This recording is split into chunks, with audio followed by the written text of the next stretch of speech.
Ladies and gentlemen, welcome to Ocarina of Time.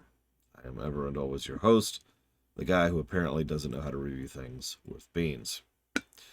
This game, I was actually asked to do something very specific when it comes to this game. I was asked to compare and contrast this to Final Fantasy VII.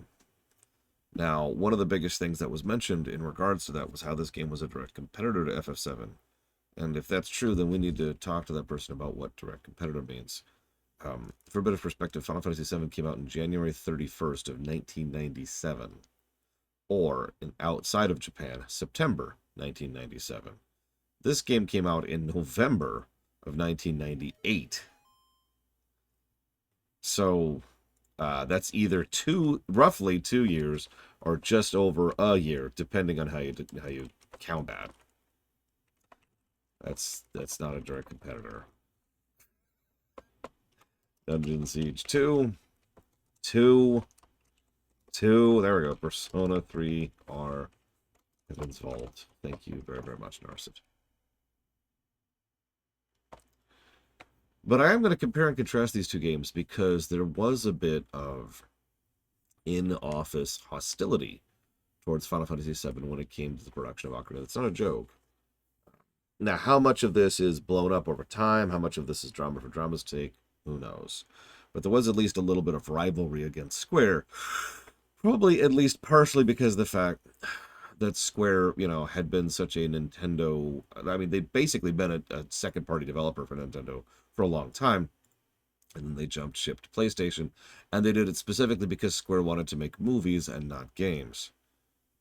Now, before you jump down my throat, I should mention that I very much like a lot of Final Fantasy games, including ones that came out after Final Fantasy VII. And how Square games in general, and they still put out good games. However, this was the era in which the Square teams were moving more and more towards the idea of making interactive movies rather than games, probably peaking with Final Fantasy XIII. And that is absolutely a shift in direction for the team, contrasting Nintendo, who goes too far the other direction and refuses to acknowledge that the story axis is a thing that can actually make your game better. So we've got two extremes here. That's cool. But also, even ignoring that, the game we're playing right now in specific, not the whole of Nintendo, the whole of Square, FF7 and Ocarina both are actually story-focused games. And they both have solid gameplay. They were both console movers, and they were both very, very big games when it came to this particular generation of gaming. As I've said many times, this was when gaming got big, when popular individuals, people who were not gamers, who did not play video games as their primary hobby, started becoming aware of video games, and these two games were two very big movers, resulted for that particular movement. So, cool, right?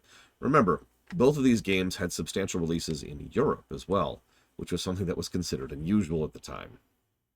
So, what's the main difference between the two? Cutscene design. I'm serious. Now, FF7 obviously has your traditional in-gameplay cutscenes, or in-engine cutscenes all over the place. And yeah, also true, Darkrai. And yet, Ocarina has nothing but in-engine cutscenes. FF7, again, movies. FF7 wanted to have the big, flashy, spazzy CGI stuff. And it was a really big push for FF7. Remember, all the marketing around FF7 was around those CGI cutscenes. If you saw a spread in a magazine or an ad on TV, you were seeing one of those cutscenes. You were not seeing the game. By contrast, Ocarina's game cutscenes were all in-engine cutscenes. There was no such thing as pausing the game to play an FMV, right? The significance of this is it changes your style and approach of how you do things. Because it's not like Ocarina didn't want to have a big story focus. Quite the contrary, there was a really big push in the office to make Ocarina even more story-heavy than the previous two games had been, LTTP and Link's Awakening. But they just couldn't. Ironically, they were running into hardware issues. Go figure, by the way, shoutouts to Germany. They're running into hardware issues. This leads us nicely into my first little anecdote. Most people are probably aware of this. In fact, everything I'm about to say is something you're probably already aware of. So we're actually going to do something a little bit different than normal, because rather than doing as much of a deep dive as I can, we're actually doing as much of a surface dive as I can, because a lot more people have done a lot more work over a lot more years in order to delve a lot more in depth into this game than I really have time or interest in doing so right now. It's not a lore run after all. But I do want to give a couple of specific notes for things I think are relevant. So there was this thing called the 64DD. Now, the 64DD, some of you probably are like, what the hell was that? And first of all, thank you. That's just real, that's comforting. It's satisfying to know that you don't know what the 64DD is. It was an attempt at doing a new expansion-y kind of system, a development of the N64 again, right? Trying to make it even better in terms of hardware. And by God, it was bombing. It was bombing hard. But the problem was, and this is a problem that Sega would have until its grave, actually, until Sega had to leave the hardware thing entirely. When you start working on a console, you need games for that console. Now, I know that sounds like duh, but what I mean by that is the moment you start developing on a console, you start connecting with developers in-house and outside. And you start saying, hey, maybe start working on this for us, and maybe start doing this for us. You start giving out dev kits, you start giving out test boxes, and so forth and so on. And they sort of need to have that, because that way they can make games for your console. But the significance here, if you're not catching it, is that's a dice roll right at the beginning, because you don't know how well your console is going to do. You haven't even finished making the damn thing yet, but you need people on board.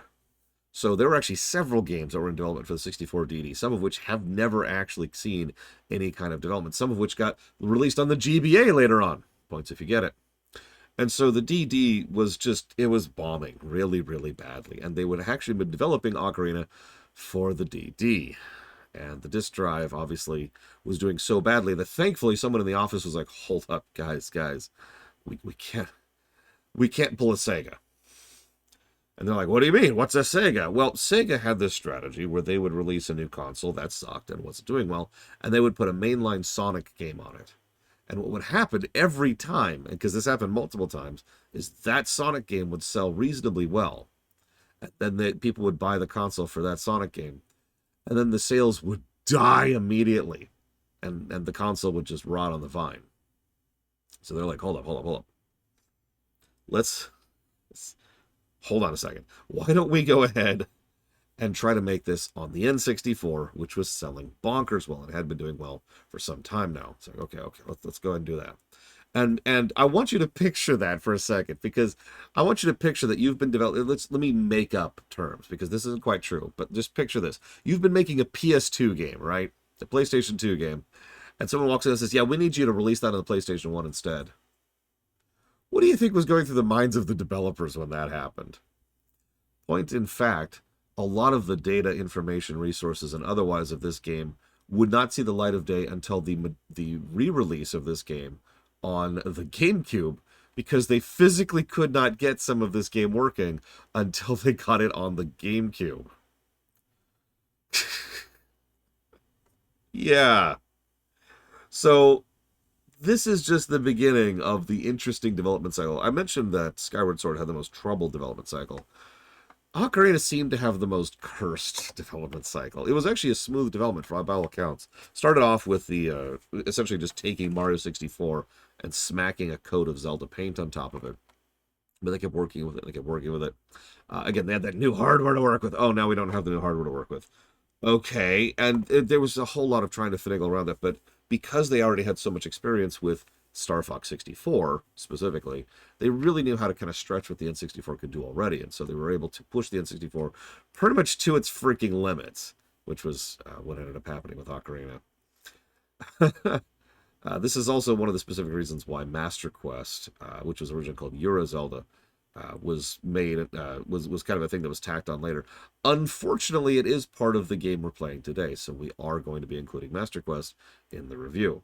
You'll see when we get there. Don't worry, that'll be at the end. Don't worry. We'll give you a silver number without Master Quest, so you can see what the review of Ocarina without Master Quest is, because it's going to be higher. Aonuma had been working at Nintendo a little bit now. This was his 4th game ever, and this was his 2nd directorial job. And you might say, so he was the director of Ocarina of Time. No, Ocarina was kind of strange, because part of the problem, especially because of the aforementioned issues with the hardware issues, they decided to do a completely new format of how to construct and develop this game. Something that, if you've been paying attention to our series so far, they didn't keep doing, so I'm going to assume it didn't work. they decided to go ahead and parcel out into 5 separate teams. And each team was actually responsible for a different aspect of the game. There was your story and scenario, there was your dungeon design and construction, there was some of the more specific hardware stuff and coding stuff, like making jumping, targeting, and movement work. There was the rendering team, and then there was like the miscellaneous catch-all QA team. And each of these were kind of doing their own thing, and Aonuma was one of the 5 directors over this, with Miyamoto himself being pretty much the producer, the line producer for all 5 teams. Miyamoto himself has said several times this game in particular is one of the biggest reasons why he decided to take a step back in game development, is because he worked himself ragged, running around like a maniac, directing 5 separate teams pretty much simultaneously. Don't blame him. This is kind of crazy, some of the stuff they were working on here. They actually did real motion capture, which I'm probably wrong, but this might be the first or one of the first instances of a developer actually using motion capture for a game ever. One of the other games that was one of the first things to do that was GTA 3, for a bit of perspective, which is a little bit out of this. So that's a little bit crazy. In this game, the majority of the motion capture was done obviously for cutscenes, but also for combat. All of those swings and swipes of enemies, and of course most primarily Link himself, was all something that an actual person sat down and figured out how to do, and they modeled it off of actual Japanese sword fighting style in order to try and make it look as authentic as possible. I think they succeeded. They originally had this little arrow thing, this little like upside down pyramid thing that you'd follow around when you targeted things. You should know what that's like because we just played a game like yesterday, which has that exact same format on it. But everyone was like, I don't know, that's just not all working for me. So they decided to make it a ferry. So you're targeting the ferry. And that's how Navi came into being, the ferry navigation system. And the story team, once they found out that we're following around a ferry, was like, oh, that's a great idea. Let's run with that.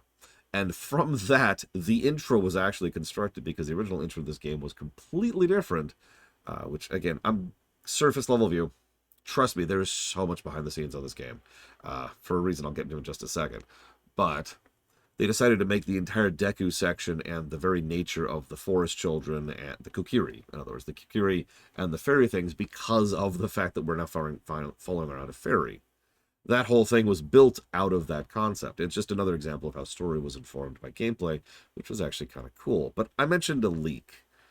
The Giga Leak. If you're at all familiar with Nintendo history, you're probably familiar with the Giga Leak, which happened about 4 years ago now. Can you believe it's been 4 years since that? Anyways, but yes, the Giga Leak was a gargantuan amount of leaked information from early test beds and saved data and all kinds of just ridiculous amount of information about a huge amount of games, including, of course, Ocarina. Because Nintendo is notoriously tight-lipped about what's going on under the hoods, to the eternal frustration of everybody in the world. They don't, like, just to name one random example, have you noticed how they don't really do documentaries? Like, when was the last time you saw a Nintendo-based the making of such and such? They don't do that, right? So the Giga Leak was actually a really big deal because it gave us all the information those kind of documentaries and those kind of, peeling back the curtain sort of things are supposed to do. And we learned a lot. Some of the things I've told you just now came from that Giga Leak. It's a lot. And like I said, I can't possibly cover it all, but there's a lot of fascinating things about how they do things in terms of design documents, in terms of literal programming, in terms of unfinished code. Whole bunch of cool stuff there. I've got a few other individual things, but I want to talk about the big one first, which is the story. So, that's true, Darkrai. We could bring Mortal Kombat 1 in there as well. The story was originally supposed to be the Imprisoning War, the prelude leading into Link to the Past. Now, I've actually already mentioned this because we've already covered LTTP, but it's not. And the more you think about it, the more that it doesn't track, right? Like, there's no way that Ocarina is the Imprisoning War. There's just too many missing pieces and too many individual parts that don't actually line up. And that makes sense when you consider it from the behind-the-scenes perspective. It was supposed to be the Imprisoning War. They changed their minds. I've talked about this before. This is a very common trend of this era. We've seen this with we've seen this with Mario 64. We've seen this with Star Fox 64.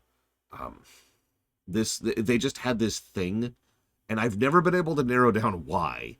But when they were switching over to the 3D era, they just kind of decided to eject most of the continuity they'd been building in most of their franchises up to this point and just kind of let it drift and do its own thing. I think Metroid is one of the only exceptions to that. So, what we've got here is a game that feels in many ways like The Imprisoning War, but isn't because it was originally designed to be, and then they changed their minds. Sure. But the point here, the biggest and most significant point, is the fact that this is not The Imprisoning War. Again, or I guess for the first time in this case, makes perfect sense as to why the unified Zelda timeline is bullcrap and always has been. For those of you who've been following Zelda lore for the better part of the last 20 years, me, it was really obvious that Wind Waker was a direct sequel to Ocarina, and Twilight was an indirect sequel to Ocarina, and Majora's was an indirect sequel to Ocarina. Okay, those were tied together. Cool, that all made sense.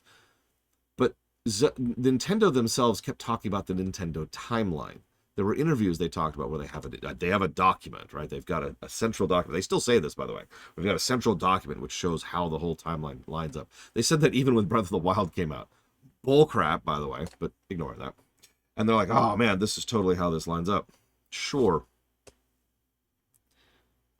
Most of us were trying to figure out how exactly the 2D Zeldas fit into the 3D Zeldas, because they didn't. And we all had our own different theories about how everything tied, because they said it tied together. So it has to tie in together.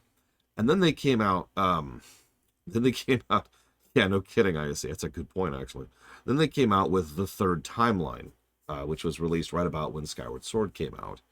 For those of you who don't actually know how this works out, check this out. So Ocarina has a time break in it, which leads to two divergent timelines, one which leads to Wind Waker and one of which leads to Twilight Princess. All that makes sense and all that's cool. But apparently, during the final battle, Link dies randomly and off to the side in a way that has no logic or reason and makes no sense with how they've established anything with regards to how timelines or time travel in general works. So it just randomly off to the side, Link dies. And then Ganon, and then like Ganon is sealed away. And then after, this also would not create a split timeline, by the way. But then after that is the Imprisoning War, where Ganondorf the thief finds the Triforce.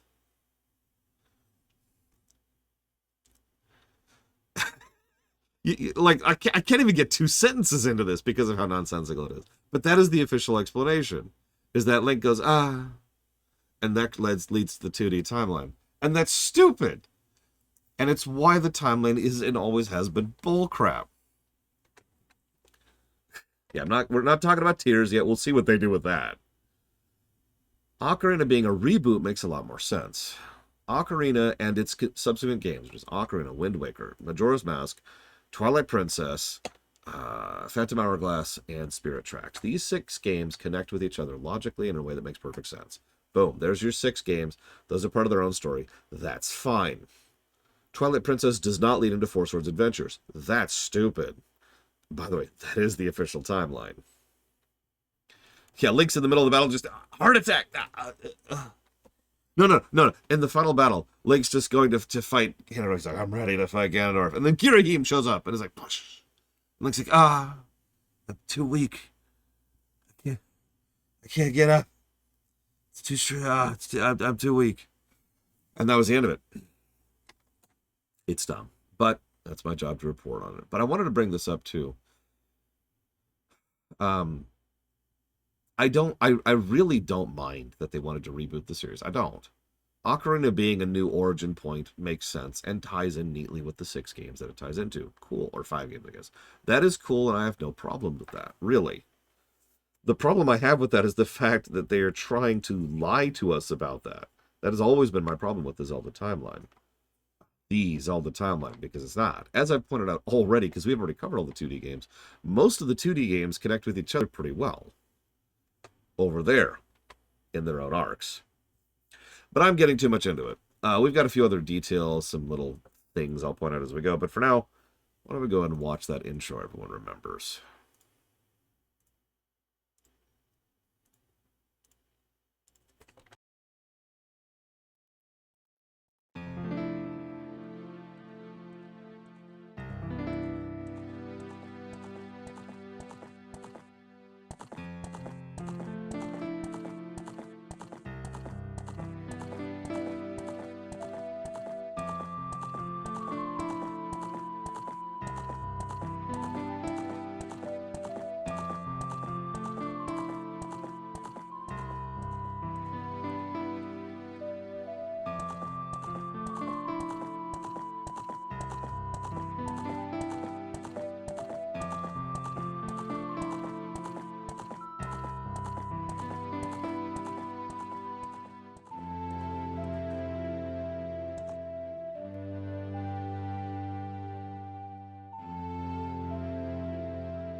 So, first of all, a couple of things. That's actually awesome. Also, spoilers. Pay no attention to the spoilers on your screen.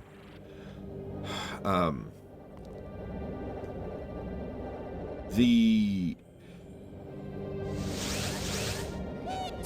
it.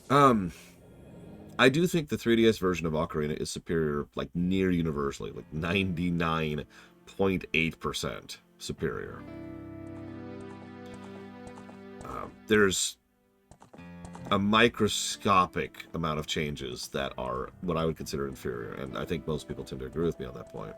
Majora's is a bit more of a mixed bag. Majora's screwed up some of the, except for the fact that it includes Master Quest. For a normal viewer, for a normal player, that doesn't matter. Yeah, I know, right, Robostall? For Majora's Mask, it's more of a mixed bag, and we'll talk more about that when we get there. But I would still put Majora's Mask as the better version, but calling it the best is kind of winning by default, you know what I mean? Some of the differences, yeah, I don't know what they were thinking with the bosses, and the swimming controls, and there's a couple of other things. So, what are the major differences? Obviously, the visuals are touched up, who cares? The biggest differences are the controls. Ocarina of Time 3D controls substantially better than the original in several ways. Probably because the original was designed to be working on an N64 controller. And so that's cool. But this version, it allows for more gradients, it allows for more precision. You know, I prefer precision when it comes to controls. It also has the all-important gyro aiming, which suddenly turns aiming your bow quickly from... Oh gosh, you got me scared there for a second, game. From a colossal chore, like gathering those frickin' poes, to something you can just be like, snap, shoot, like that. It's very quick and very efficient and very awesome. We will, of course, not have access to the gyro aiming, but we are reviewing the 3D version of the game, so we will be giving it positives for that, even though we will not have access to that mechanic. So I want to talk about this intro briefly. This is such a good intro. Obviously, the music is nice, not just because it's from Mario Bros. 3, but because this shot does everything it needs to really help explain. Really, Puggy? Yeah, there's a reason I'm letting it just sit here. This intro does a lot to set up what they're going for. Obviously, they're really pushing the hardware. Again, the N64, you know, just couldn't do the kind of stuff that you could do on certain other systems. Cough, cough, PlayStation. So showing off these big sweeping shots of Hyrule, yes, I did try Exia, was kind of a deliberate showcasing. It's trying to showcase what exactly they could do with this hardware. This is the 90s, after all, and all anybody cared about in the 90s was how pretty it looked and how big and expansive it was. I'm sort of being dismissive about that, but it's true. That was the big push. It was this giant push for like, oh my god, the graphics. And if you've been wondering, yes, the big graphics push goes all the way back to the 90s. It's not, no. So if you ever heard someone say they're sick of people pushing graphics, remember, we kind of started that. They kept going with it, but still. Anyways, so that's the purpose of that whole intro, is to show off what the graphics of the game could do. I will also say, if I could share a personal anecdote before we really get started here. I was sitting down. We just bought our 3DSs. Me and Gary had both bought our 3DSs on pretty much on faith, because there was nothing on the 3DS to play. And so we got exactly one game for it. This one. Fired it up and we're like, whoa!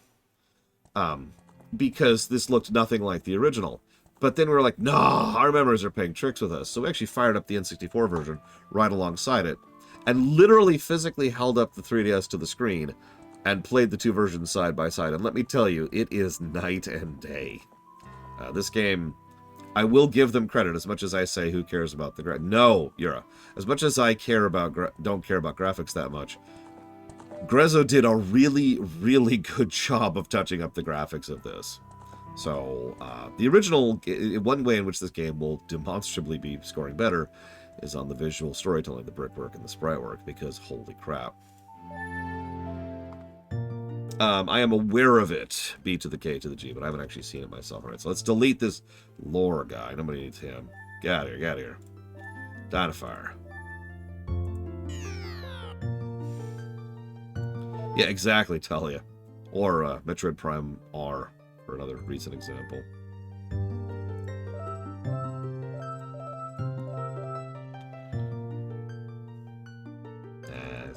Now we'll just go with lore. Just plain old lore. Yeah, graphics! And then, you know... And then we actually play the game and it sucks. But before I move any further, I do like that intro. It's not super amazeballs. I don't want to oversell it or overpraise it. Lord knows other people do the overpraising of Ocarina for me. Heyo! But before we go any further, I do want to say something because this is one of the most beloved games of all time and is often listed as the best game of all time. No, it isn't. However, this is the important thing. This is still a good game, and there's nothing wrong with enjoying it that much. There's nothing wrong with it being your favorite game of all time. Okay, that's the distinction. So just because I'm going to point out negatives in this game does not mean I'm trying to piss on your Cheerios. Okay, I just want to be very clear about that. Yeah, I've heard several. It is very historically significant, although less so than Zelda 1. But it is still very historically... If we're going by historical significance, then Pong's got a lot of us beat here. He has nothing personal, kid. It's just business.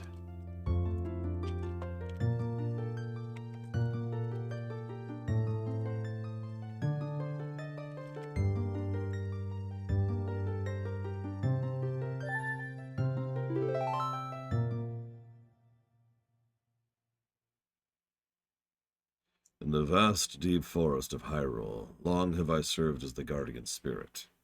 I am known as the Deku tree. The children of the forest, the Kokiri, live here with me. Each Kokiri has his own guardian fairy. However, there's one boy who does not have a fairy.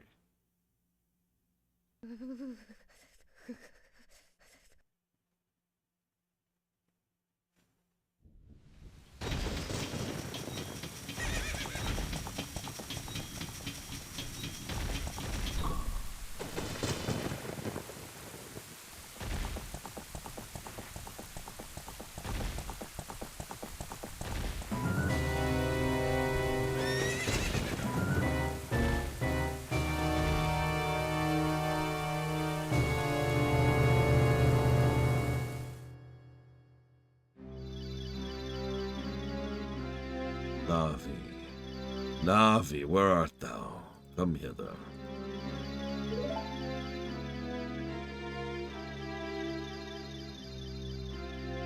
Navi the fairy, listen to my words, the words of the Deku tree. Stop being near my nose, Navi, it's weirding me out. Dost thou sense it, the climate of evil descending upon this realm? Malevolent forces even now are mustering to attack our land of Hyrule. For so long, the Kokiri Forest, the source of life, has stood as a barrier, deterring outsiders and maintaining the order of the world. But before this tremendous evil, even my power is as nothing. It seems the time has come for the boy without a fairy to begin his journey. The youth whose destiny it is to lead Hyrule to the path of justice and truth. Go now, find our young friend and guide him to me. So first of all, real quick. We start off with story, but it's not that much story. I'm only pointing this out because you could see a lot about the focus of this game and how it presents itself. Obviously, narrative is important. It starts off... first of all, the intro is pure narrative. But second of all, unlike, say, Super Metroid, which is a lot more gameplay-focused in terms of its intro. But this intro also... the opening cutscene... You know, child, establishment, premise, concepts, foreshadowing, right? And then it's going to lean pretty much immediately into the tutorial zone, where we're going to start to see a little bit more interweaving of story and gameplay throughout the course of the tutorial zone. I'm pointing all of this out because this is how you have a story-focused and a game-focused game simultaneously. This is pretty much exactly how you pull this off. And it's one of the reasons why I do think this game is going to score quite well. Because, yeah, one of the biggest... I've talked about this so many times. Forgive me for the repetition. One of the biggest things a cold open, whether it's in a game, book, movie, or show, needs to do is it needs to prompt a question. Why? So, why is it exactly that he doesn't have a fairy? What is the significance of that statement? Why is it important? Why, like, who is this weird person he's saying? Remember, keep in mind, historically, at this point, we've had Zelda 1, where Ganon was this weird pig thing who was the devil. Zelda 2, where he was dead. Zelda 3, where they talk about the thief Ganondorf, and then the Demon King Ganon. And then Link's Awakening, where he shows up in a reference. That's it. So, historically speaking, we have no idea who that man is in the intro. We can guess based on but based on how it uses its camera angles and the music choice, we can guess bad guy, but that's it. We have no other context for who that person is. We also don't know who was fleeing from him or why. So there's a whole lot of questions immediately. And the reason I paused here is because I have to share a moment that I think holds up. We're going to find out in a few seconds, but I think this holds up even to this very day.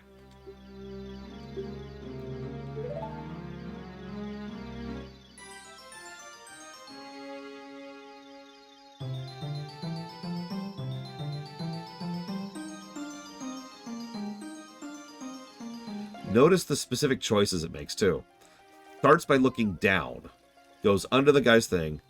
People are watching us, too, as we're going by. Also giving us a bit of an overview of exactly the whole area. Like, we notice we've covered the whole sequence now. Also makes it look a little bit like it's an actual person going. Go under the thing, and then boop. And it's showing us that we can go through things. I stand by it. That still holds up to this day.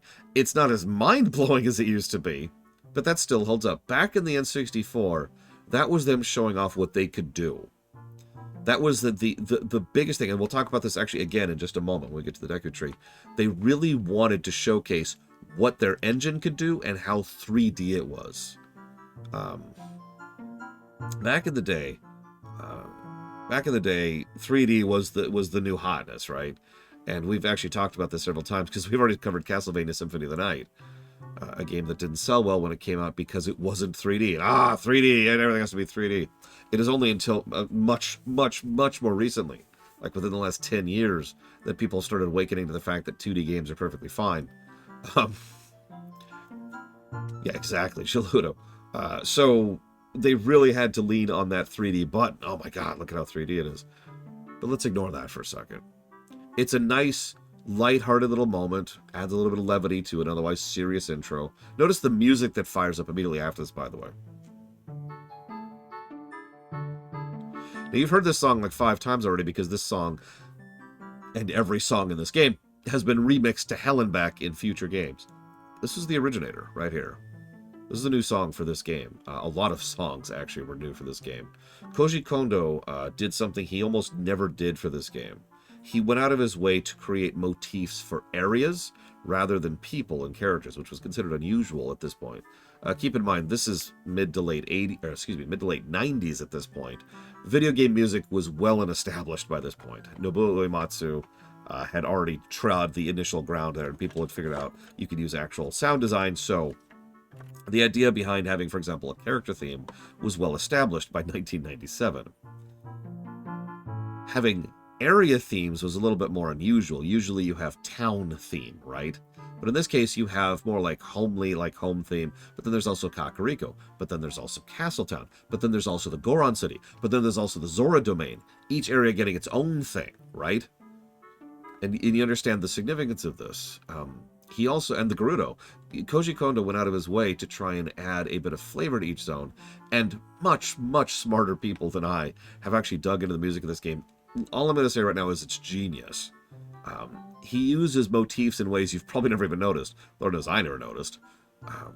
And so the Gerudo theme and the Spirit Temple share some motifs between each other, as does the song that takes you there. Same thing with the Fire Temple, the original Fire Temple, excuse me, as well as the Goron City, and so forth and so on. So each area, each realm, has its own kind of musical style, motif, and instrument usage. He also went way out of his way to do something which was considered very unusual at the time. He would pull sound samples from all over the world.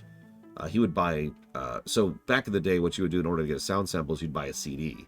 And it would literally contain like a single track of someone just playing a solid note, usually an A note or a C note, just into a recorder, and that's your track. And then you can sequence that and use that in a mixer in order to create music. And so he bought sound CDs from all over the world, from India, from Southern Africa, from, I don't remember the country, forgive me. He bought something from Brazil, he got something from, I think it was up in, Finland or something like that. I don't remember the full list, forgive me. But he pulled from all over the place in order to try and make it so that not just in terms of motif, but in terms of instrument, each area had its own distinct vibe and feel. And that's one of the reasons why the Fire Temple, the original Fire Temple, was so distinct sounding. And then immediately banned for concerns over religious symbolism. But anyways, we will not be hearing that version of the song in this game, because that certain version is long gone. Although, fun fact, my actual copy of Ocarina of Time, the N64 version, is one of those 1.0 copies which has the original song on it. Let me tell you, when I first played a friend's copy, which had the second song, I was confused when I got to the Fire Temple. Anyways. So, Lore, wake up. The great Deku Tree wants to talk to you. Lore, get up! Why are we so lazy in all of these games?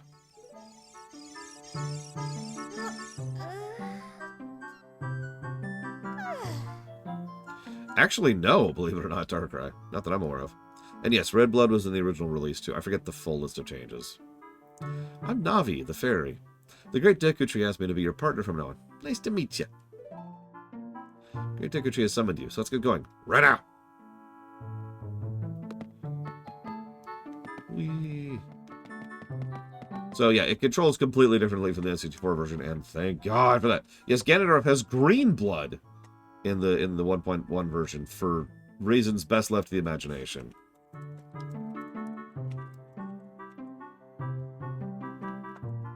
Thoughts on censoring art? Yes! We need to censor more art!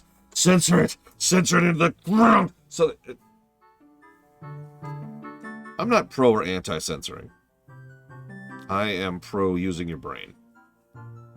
That's really all that boils down to. Really, that's what that boils down to.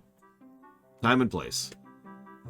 Now, because we were reviewing the 3DS version, I can point to things like the fact that there's some actual doodad design here. Now, obviously, there was a little bit in the N64 version, but most of the N64 zones were actually pictures. Just a nice PNG with a couple of interactable objects, or in some cases, 0 interactable objects, and you were just moving on a painted plane. Pretty much exactly how FF7 operates, actually. But here you can see there's actual objects, like there's this little thing of apples? Buns? I don't know, we got a bottle. Can we just take that bottle? Is that cool? We've got some actual stools we can step on. We've got some buckets for cleaning. We've got some hay. I don't know what we use the hay for. I don't want to think about that. So we got some rakes over here, ropes, It is interesting we have our own place, too. Oh, and of course we've got this weird thing. What's this? Oh, it actually won't let me read it. All right, whatever. That's going to be an indicator of, like, stuff you've accomplished when we get there. I'm surprised it doesn't let me do it now.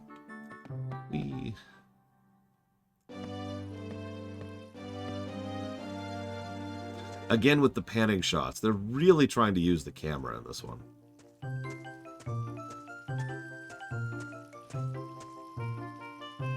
Okay, so is it Saria? Saraya? How do you pronounce it?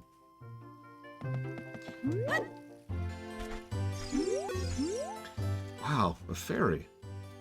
Finally, a fairy came to you, Lore. It's great news. I'm so happy for you. Now you're a true Kokiri, Lore. Is that right? The great Deku Tree has summoned you. Quite an honor to talk to the great Deku Tree. Oh, wait here. Go see the Deku Tree. So, okay. Immediately we get across some ideas and some concepts. Having a fairy is something of a coming of age for a Kokiri. Okay. Cool. By the way, forgive me if I say Saraya from time to time. That's just what I've called her for a very long time. And Saria. I have issues with the letter A.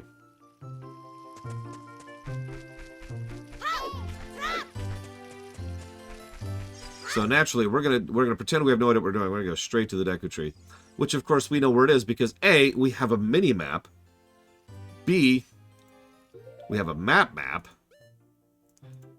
But C, and most importantly of all, we just saw that intro thing. So we know exactly to go this way. So let's just... There's this guy in my way, though. Hey. Hey, Dick, get out of my way. Hey, you, Mr. No Fairy. What's your business with the great Deku tray? Not a fairy, not even a real man. What? God, a fairy? Say, what? The great Deku tree actually summoned you? What? Why would he summon you and not the great Mido? This isn't funny. I don't believe it. You aren't even fully equipped yet. I think you're going to help the great Deku tree without both a sword and shield ready. What? You're right, I don't have my equipment ready, but if you want to get past through here, you should at least equip a sword and a shield. Sheesh. Alright, so there's our objective. What, Navi? Oh god, it's this button. There we go. Yeah, okay, thanks, Navi. Yeah, they also use colored text, which is cool. So, we're back to giving pluses to controls, because, you know me, I like good controls. I don't think these are the best ever. There's still a little bit of the Red Dead Redemption problem, but it's nowhere near as bad as it used to be. And we've just got this whole area to kind of play in. Hey, Ross. You missed a little bit, but don't worry, don't worry. It's okay to like terrible, terrible games. No, there's... Just, God, there's so much to talk about. I'm actually struggling. Pause. Mental reset. So, first and foremost, apparently dinosaurs exist in Zelda. Rawr. Rawr. I do like the implication, though. Little kids scratching drawings, and of course, Saria here, Soraya, or whatever her damn name is, being so friendly with us, and obviously, you know, the childhood friend. So there you go, cool. We've got relationships established, we've got tone and vibe established, the music is light and boppy, and everything's cool. And this is, everything about this place is conveying, this is a safe space. We've also see little bits of fluff coming and going. I will admit it took me a moment to realize those are fairies. So we've got a little bit of atmosphere going on, too. And for once, the fog is being used to good effect, in my opinion. I would rather the fog not be there, of course. But the whole point of the fog is that this is actually a foggy woods. Not that they're just trying to remove the terrain from being visible, because the 3DS can handle that just fine, so now it's an artistic choice. Yeah, sacred place. Okay, cool. We also see that these people mostly live in, well, there's certainly constructs, like they have a bridge and they have these stone pillars. For the most part, this is a place that is built out of the woods. Elves, to put it as bluntly as possible. These people live with nature and live alongside nature, and everything's cool. Like, even over here, we see people who are, like, rooting around in the grass. We've got this nice little lake with this river, which is obviously providing the water for us. You get it, right? So all this is cool. But I want to point out something else that's kind of a neat thing. So this area right here was very, very important for the developers when they were making it. Obviously, a lot of work is put on the intro, as it usually is in these types of games. Even bad games tend to have, at least bad Nintendo games, tend to have really solid intros. Do you see that NPC over there in the middle of the rock circle? It's from this angle. I know it's a little small on the screen, but it's right in front of that tree. And the answer is no, you do not see them because they are not rendered right now. Now, this is once again the hardware, the gameplay, informing the story. Remember, the whole reason the Kokiri even exist is because Navi was created to be our cursor. So once they created the concept of Navi, they created the fairies, which created the Kokiri. But what you can see right there is the fairy, and this solved a huge hardware hurdle. Because remember, this game was originally for a much better system, which had a lot more capacity to show a lot more at a time. I don't remember if it's the bus that was specifically bigger, but the point is, they couldn't actually show all the NPCs in this area simultaneously on the N64. It was not actually physically possible. So instead, they make it so that the fairies, which take much, much, much less to render, were visible. No, Pokity. Not at all. So, we can see the fairies, and then here's a more obvious example, the one right over there by the grass. So we can see the fairies, which take much less time to run, and once we get close, the person actually renders in. And the idea here is that's a lore thing, not a gameplay thing. There's another example with the person who's sitting on top of the store right up here. Right there, see? That's actually a thing. The Kokiri have the ability to just kind of vanish into thin air, something they would continue using with the Koroks all the way as more recently as Breath of the Wild. So, now we immediately get across the idea that these are mythical people who don't quite fit in with the normal thing. They're much more fey than they are humans, which makes sense because that was the idea. So we're going to run and getting some money. Another thing, right. God, I forgot about that. Let's do this. We're going to try to do this as little as possible. Right now we're going to do this. All right, so we come up. What's the first thing we see? We've got this initial panning shot here. We see most of the stuff I've already pointed out to you, but only a few things really draw our eyes.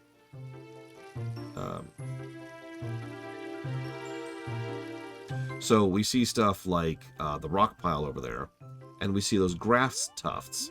And I bring your attention to all of that is specifically because of the fact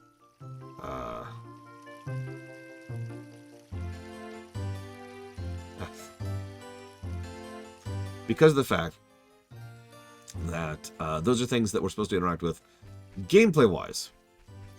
Rocks can be lifted in order to get rupees. Now, obviously, there's an efficient route and there's treasure all around here.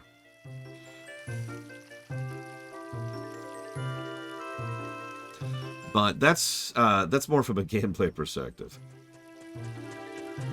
What they wanted you to do was they wanted you to just sit and explore and figure out 3 things. 4, actually. They wanted you to figure out movement. They wanted you to figure out combat. We're not there yet. They wanted you to figure out interacting with people, and they wanted you to explore the world. And if you're paying attention, that's most of the central pillars of what this game is. So we have these random blocks here. We have these blocks in the water, which makes no sense if you think about it for 5 seconds. We've got a bunch of these kind of signs that kind of indicate where you can go and what you can do.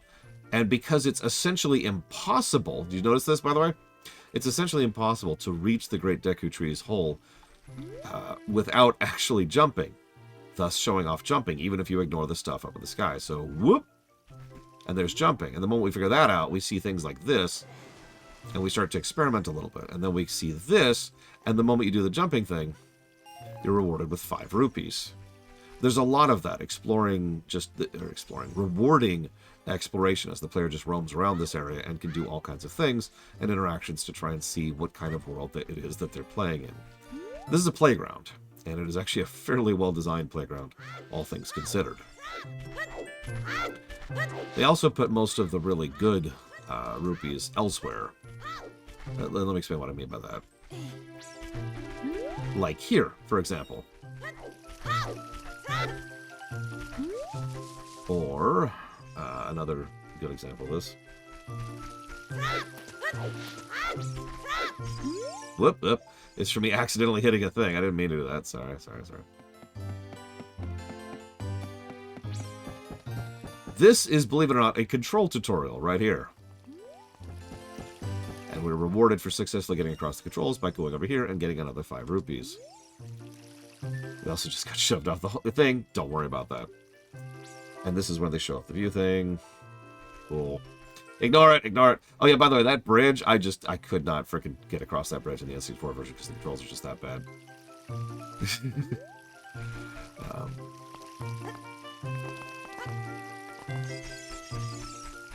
Yeah, no kidding, Jesse Ward. They did a lot with this. It makes sense, though. Remember that 3D gaming in general was pretty new. And frankly, most early 3D games really sucked. Just to be as nice about that as I possibly can. And so, Nintendo was really pioneering a lot of what early 3D was.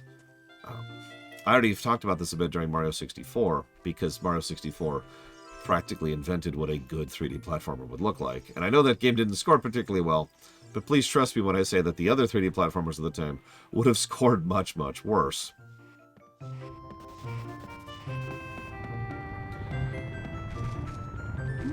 That was strange. Also, this is mostly the camera tutorial, this little section right here. Because the camera just kind of does its own thing. You actually have less control over the camera than you did in Mario 64, but the camera has a lot more design to it. And of course, you do this a lot. You should probably know what this is because you've seen me doing this the entire Skyward Sword playthrough. So I'm already immediately into that mindset.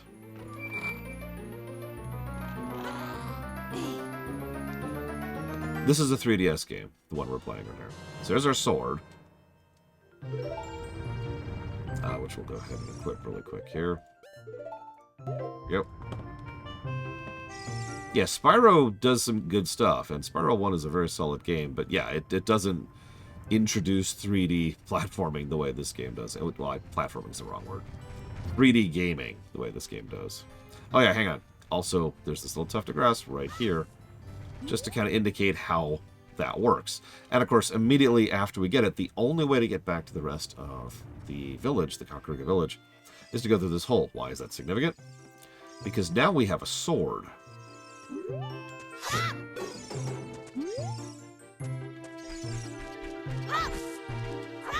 Hey look, I can do multiple types of swings without needing motion controls.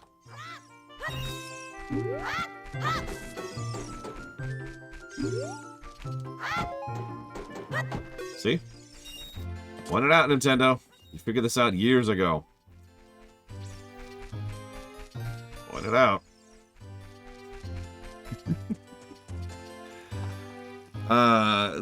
The Great Plateau is probably a better intro than this, to be completely honest. The Great Plateau is astonishingly well designed.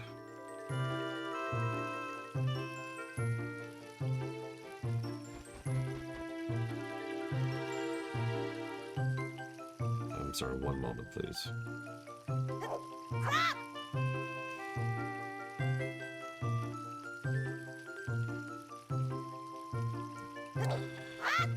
Yeah, no, the Great Plateau is mind-bogglingly good. It's actually kind of crazy. Essentially, the Great Plateau is this, but even better. So, yeah, no, I'm sorry. That is probably going to have scored better. Yeah, the rest of Breath is not on the level of the Great Plateau. And yeah, the Great Plateau is also the size of its own freaking game. Anyways. So, we've already got a lot of great stuff going on here.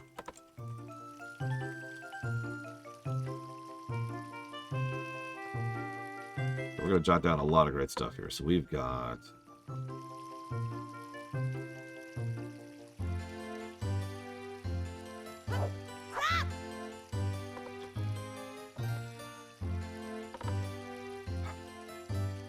This is one of those weird situations. So, remember, the concept of an intro positive is actually an aggregate. When it comes to something this good, we're going to zoom in a little bit more. So technically the intro gets 0 positives. It'd be more accurate to say aspects of the intro get multiple positives.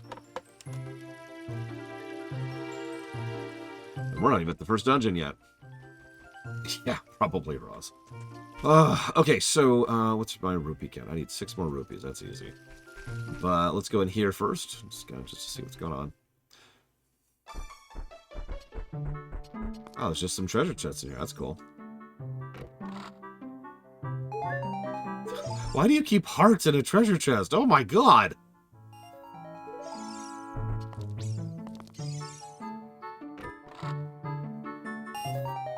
Oh, we stole their money.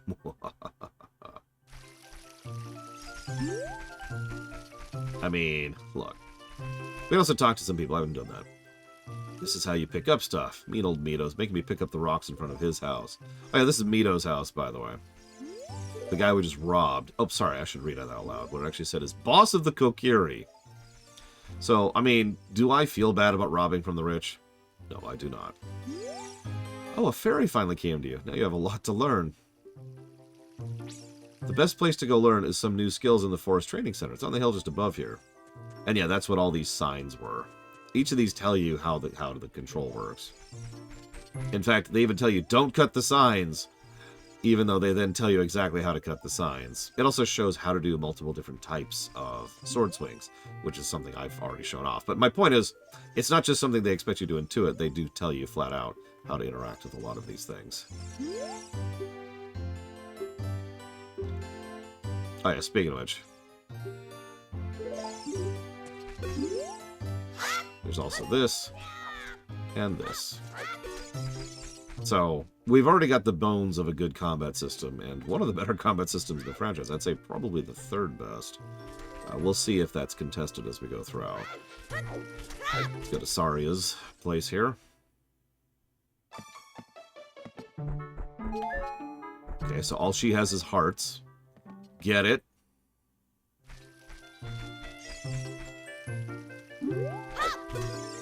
That meanie Mito is making me cut the grass at Saria's house. Mito told Saria, oh god, he would do it so she would like him, but I'm the one doing all the work. You and her are close friends. Will you help me cut the grass? Keep it in. You do. Oh, yeah, sure. I'll help you out here. There you go, dude. This is the twins' house. We've actually already met both twins.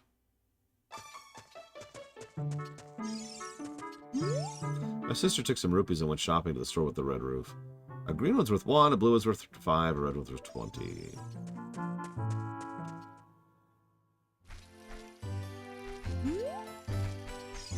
Yeah, these are not human beings. Like I said, they're functionally fey. This is how you use a fairy. It's great. You can. So this is teaching you to talk to people from a distance, but it also kind of introduces Z targeting. Speaking of which, I need to change an option. Hey, look! I can switch the option from L targeting to switch instead of hold. Wow, that means I don't have to break my hand during lengthy combat sequences. Isn't that great? Jesus Christ. Come on, Skyward. Oh no, they definitely came up with the combat mechanic like as one of the first things. This came out in 1990... November 21st, 1998. And here's something funny, by the way. Oh, the 3DS version... I don't know when the 3DS version came out. But here's something funny. Ocarina came out November 21st in Japan. And then it came out 23rd in the US, and then it came out like 3 weeks later in Europe. Which, I just want to stress that again for a moment, because it once again emphasizes one of the reasons why Ocarina exploded the way it did. Near simultaneous international releases were completely unheard of back in 1998.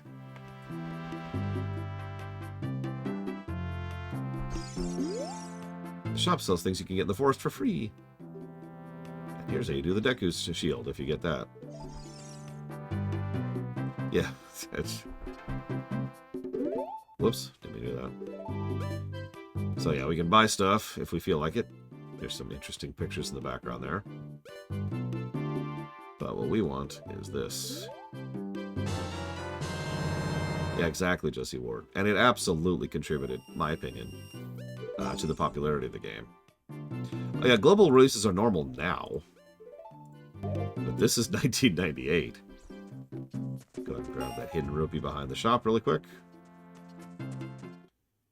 I mean, hell, most of the Zelda games we've already covered to this point usually came out about a year after the Japanese release. Hell, the Final Fantasy release schedule is hilarious, because the Final Fantasy release schedule was so far behind in the States that in some specific regions, and of course nothing in Europe, in some specific regions, some stores were just starting to stock Final Fantasy III when they were already getting adverts for Final Fantasy VII. And no, this was not a launch title for the N64. So we have all the stuff we need. Eh? What's that? Oh, you have a Deku shield. And what's that? Is that the Kokiri sword? Oh, good grief. Even if all that stuff a whip is still a whip, huh? Aye, the great Mito will never accept you as one of us. Shoot, how did you get to be the favorite of Saria on the great Deku tree, huh? And he goes off to sulk. So, already this is really good. But then they do something very specific. They give us a tight, narrow corridor. And enemies. Or at least, they look like enemies. They're not really enemies, actually. They function like enemies, but you notice they don't attack you. They don't really do anything. They're just here to teach you how to do stuff, and to get you a few extra items depending on how you kill them.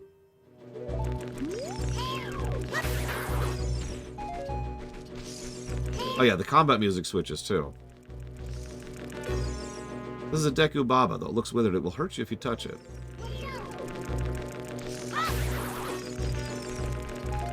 Now we have a few sticks, which will be important.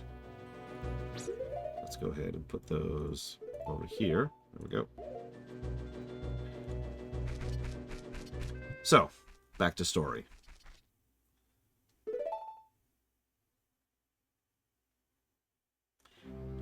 Oh, Navi, thou hast returned.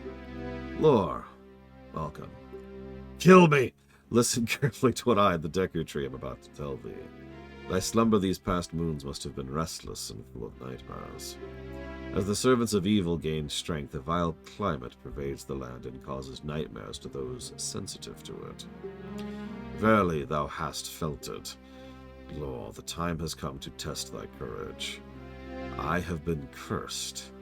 I need thee to break the curse with thy wisdom and courage.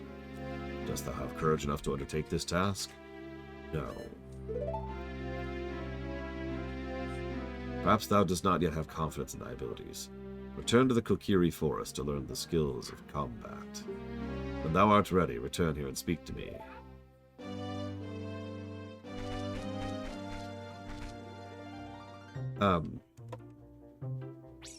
So I've been informed very, very recently I might have to cut off stream early, just as a heads up.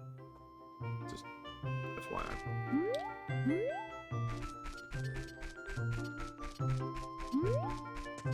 Come on, let me talk to him.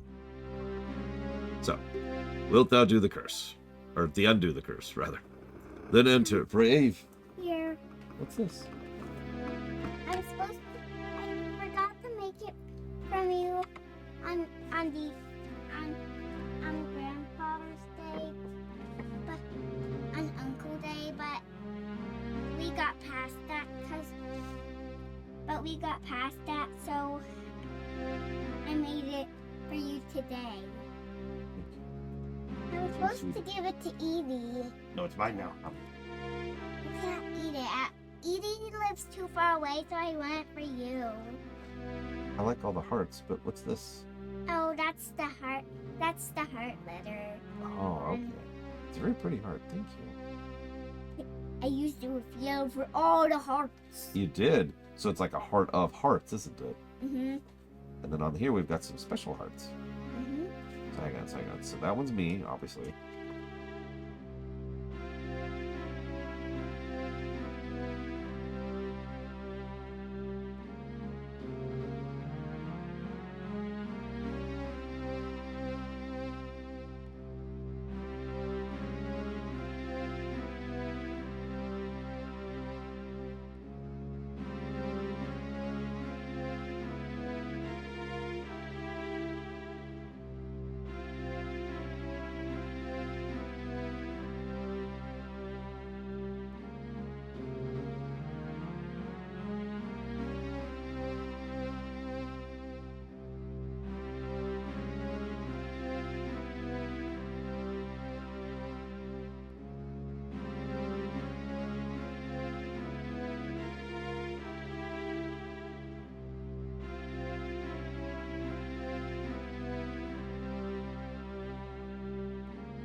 Can you say, we'll be right back? We'll be right back. Thank you. Be right back. Thank you.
Sorry, this isn't actually Echoes of Wisdom. My bad.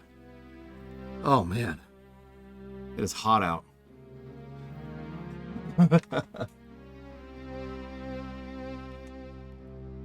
Ugh.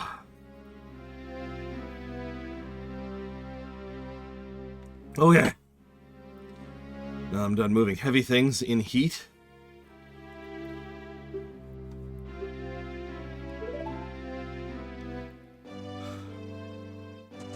I don't have a choice. I'm the strong guy. I'm here to help carry and lift heavy things. It's actually not that hot out. It's like 90 something. But it's like 80% humidity. So that initial pan, do you see that? I hate to keep hammering the same exact point over and over. But camera starts up, pans down. 3D verticality, right? That's going to come up in just a second. So we fight the enemies here, but they're different. Even if you're ignoring Navi, you notice immediately they're not the same as the plants we fought outside. Okay, that's kind of strange. So we figure out a different way of fighting them. And now we have a bit of enemy variety. We can also walk over here and Navi's like, hey, what's down there? And we can look down, or just talk to her, and she says, look, you can see below using this button. Okay. And you can climb. And I can hit the wrong button because I'm not playing Skyward Sword. Look, I've been playing Skyward Sword for like a week. Give me a break. 5-day stream. So, sorry, this dungeon is so small and so dense, I'm not even doing it at proper service. So we go in, camera pans up, new type of enemy, not much we can interact with. There's a ladder over there, which leads up here, and then there's a vine, which also leads up. The vine is usually guarded by something, but this guy's over here too, so both directions force us to interact with the enemies, okay? Either way, we can get up to the second floor. Now, so far this is still kind of 2D Zelda-y, and you may have even figured out the puzzle, but if you do this, it just does that. So that's not it. The second floor leads immediately into a chest and some Skulltulas. We don't really have a way to deal with this, but I'll talk about that in just a second. So we get the chest. Now hang on, Bella. I'll get to it in just a second, because there's a whole thing to talk about there. Chest is just the map. Oh yeah, there's also no stamina system, because screw that. That wouldn't be invented until Skyward Sword. So there's only one place to go, right? To be very clear, if we try to climb this, it is possible. I mean, there's a lot of things that are possible in this game. You can play this game without even using your eyeballs. You can get to the great Baba fish of Dumb, that you get the windfish, without even actually interacting with the king. All those things are possible, but what the game is designed around is you try to climb this, and these guys are right here. They rotate around, so it's like, okay, we'll just go up here and get a little bit of RNG, but then they start homing in you and they knock you off. Okay, cool. So we can't go up there, or at least we're not supposed to be able to go up there. So the only way to go right now is here. Quick introduction to how to open doors, because this is actually the first door we've interacted with in game. Closes behind us. Quick thing, by the way. This game probably has the best sound design of the entire franchise. It is pretty much right alongside LTTP, plus a few extra little tidbits that push it even higher. So we're just going to give... Yeah, literally, a freaking blind person can beat this game because of the sound design. I don't know what else to add to that. It's fantastic. But one of the ways it's fantastic is there's a sound cue, and there's a different sound cue for everything, for every type of thing, for every gradient of how each type of thing can happen. And back in LTTP, you can interact with the walls. Same general concept here, except there's a lot more than 2 sounds you can produce when you talk and interact with walls, stuff like that. So we go in, what happens? And it's also quick. That's very important to me. I know that I have a terrible review system that absolutely is very, very petty, but nevertheless, the moment you walk in, you could see, okay, done. In less than 2 seconds, we know that we are now locked into this room. And you'll notice it does several things to indicate this very, very quickly. The camera angle of us walking in, this door slamming down. We can see the bars on the door. The sound of the door slamming down is a little bit different because of the fact that it's got the bars on it. There's that extra little metallic shink that goes to it. And then Link actually takes a moment to actually go, huh? Huh. It's all indicating we're locked in now. And in fact, we are actually locked into this room completely. We cannot go forward or back because the bars are on the door. And if we try, then we drop our controller. But if we try again, Navi's like, hey, the barrier's blocking the door. There must be some secret to opening it. So we are locked in. How do we get through? All right, cool. So we interact with this thing. Now, we've already figured out Z targeting. But Navi tells us flat out, this is how you deal with these. So we just block. Forgive me, master. If I give you a tip, will you let me go? When you jump off a high cliff, hold forward and you'll roll on the ground when you land and won't get hurt from the fall. I can't guarantee it'll work if the cliff is really, really high. Try it if you're feeling bold. Bye! And now the bars are open. All of that is a tremendous amount of feedback, something I talk about so much lately, because we just keep covering games that don't have it. All of this is feedback to keep the player knowing exactly what they're doing right, and what they're doing wrong. Do you see the difference? Didn't linger on it, and the sound effect was different. So the camera didn't linger, Link didn't react, and the sound effect was different. Also, you're not supposed to be able to do this, but you totally can.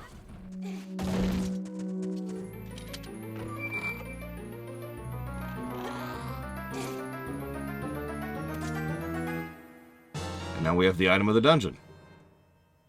3 rooms in, by the way, if you're paying attention. We're not even halfway through this dungeon, but they give us the item pretty early on. Of course they do. When exactly they give us the item of a given dungeon kind of varies from dungeon to dungeon, but there's a lot for that. You're welcome. So, let's assume we did fall. Now we're down here. Now we've got the vines over here, and there's a pretty good chance we've already figured out how the vines work, so that's cool. We've also got these, which give us ammo. These are, so just like in LTTP, there's some guaranteed drops. These drop ammo. So again, you'll notice, it's very Metroid-y. The only way to progress is up these vines. The vines lead to that, and the moment we get it, the camera is pointing this way. And there are certain specific manually painted areas in the game where Navi will interact with something regardless of distance or range as long as you're looking at it. This is one of those examples. There's a few of these in the game. And it's very specifically the game saying, hey, look over here. We look over there, but there's nothing going on. But if we talk to Navi, something is hanging up there. It looks like an old ladder. Yeah, I wonder what that has to do with anything. But anyways, so then we do the terrible, terrible controls. And now we're out. So our first instance of backtracking. Very short, once again.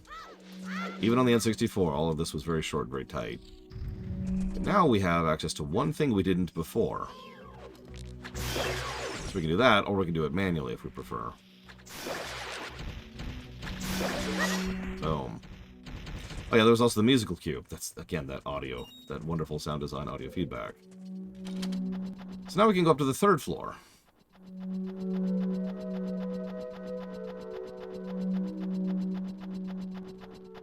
Yeah, what's a bit statue? Sorry, I'm poking fun. So now we're on the 3rd floor. That's not like anything we've seen before. So these guys are interesting because they just look at you and they show their back to you, right? If you were to attack them normally, they'll just bounce around and be like, no, you can't attack me normally. This is trying to get across, again, more combat tutorialization. You want to wait a little bit, because otherwise they go into like an invuln state. They just sit there swinging like, what? Also, its soft bill is its weak point. And yeah, it's a freaking skull spider. I don't know what to add to these. There are, of course, many ways in order to go ahead and kill it elsewise. We'll discuss those as we go, but either way, we get rid of those jackasses.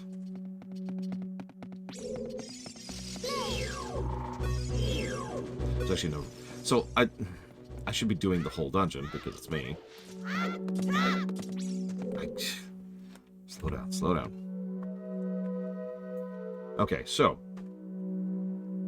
having shown that off, now there's an optional door up here. So if you get to the 3rd floor, there's a non-zero chance you haven't actually been able to figure out how to progress. Now, there's our hint right there. And actually, if you've been paying attention, two separate things are actually hinting at how to progress up to this point. But there's a pretty good chance... Hi, baby. Oh, you got flowers. Mm-hmm. Where'd you get flowers? Picked up from the garden. Girls, this way. Thank you. Thank you for the flowers and the hugs. Words. So there's a pretty good chance that if you're anything like me, you didn't actually figure out that puzzle. And I'll talk about that in just a minute. So instead you come in here. First thing we happen, we're locked in. Okay, so we've got to solve the room.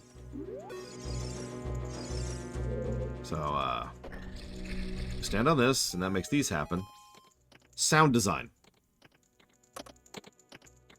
4 tones.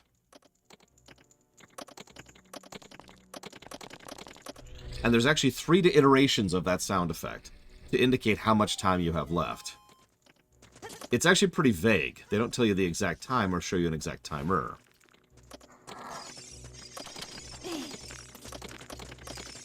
But just by listening, you could tell this is a timed event. You're running out of time. It's time to go. So that sucks. Real quick, do I need to adjust a thing? Like, there's this gigantic lore shock in chat there.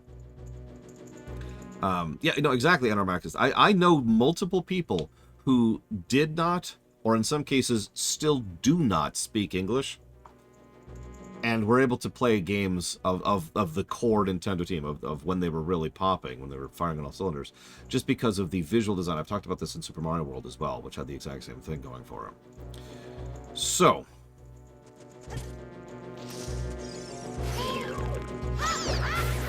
get rid of that.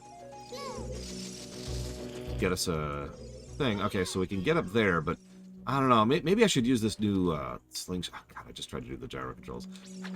See, that doesn't seem to do anything, so that's not going to help. All right. So let's try to figure this room out, shall we? This is functionally our first real puzzle. And trust me, it's a very, very, very, very simple puzzle.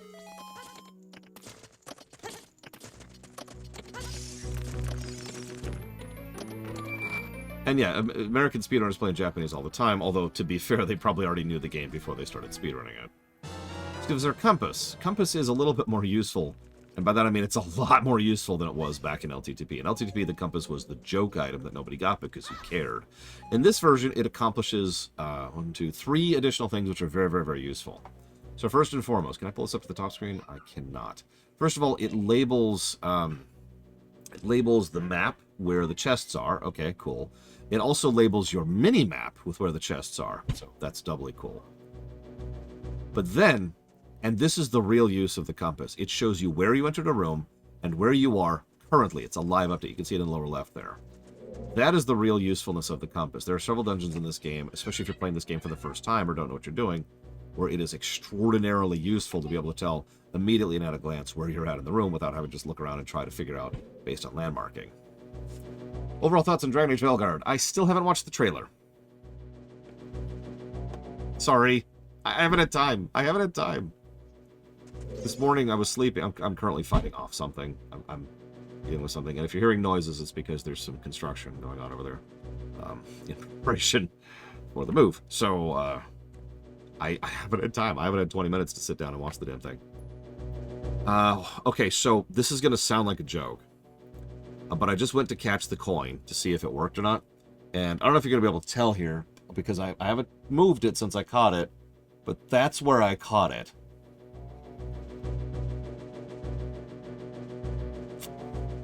I'm not sure what that means for the quality of Dragon Age 4.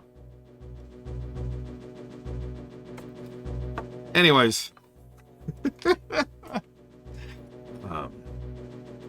I mean, that's probably going to be true, Snake Eyes. That is probably literally going to be how it goes. Anyways. Yeah, it's Italian for Wind Waker.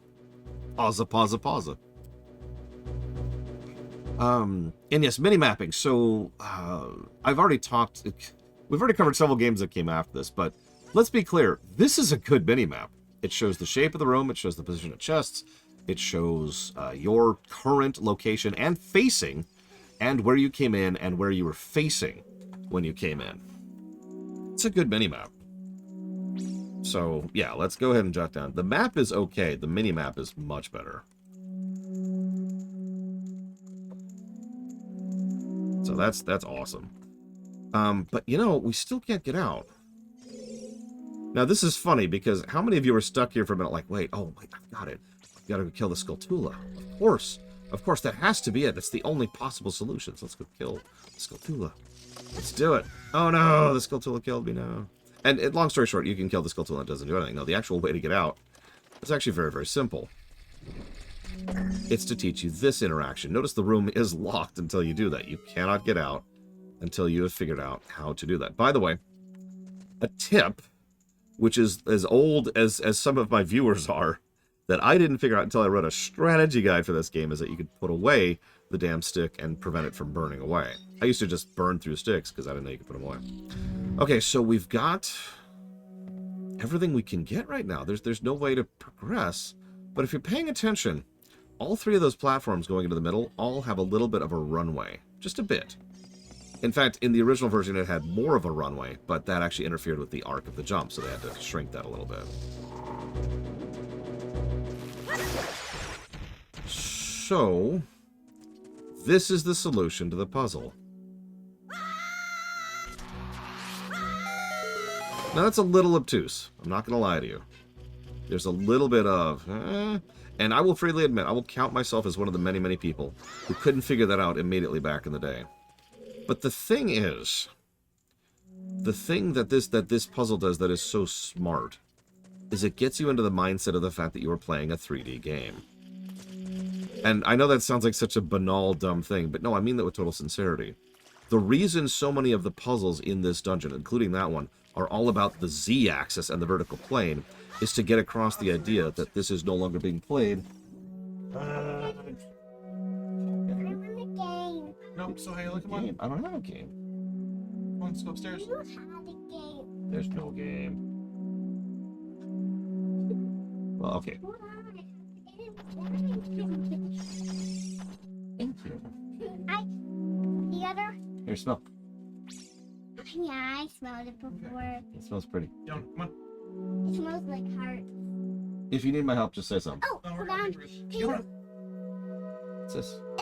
it's a clue. Somebody was trying to trick us. Oh, no. Are you going to be okay? Yep. Okay, good. I didn't get shot. Okay, good.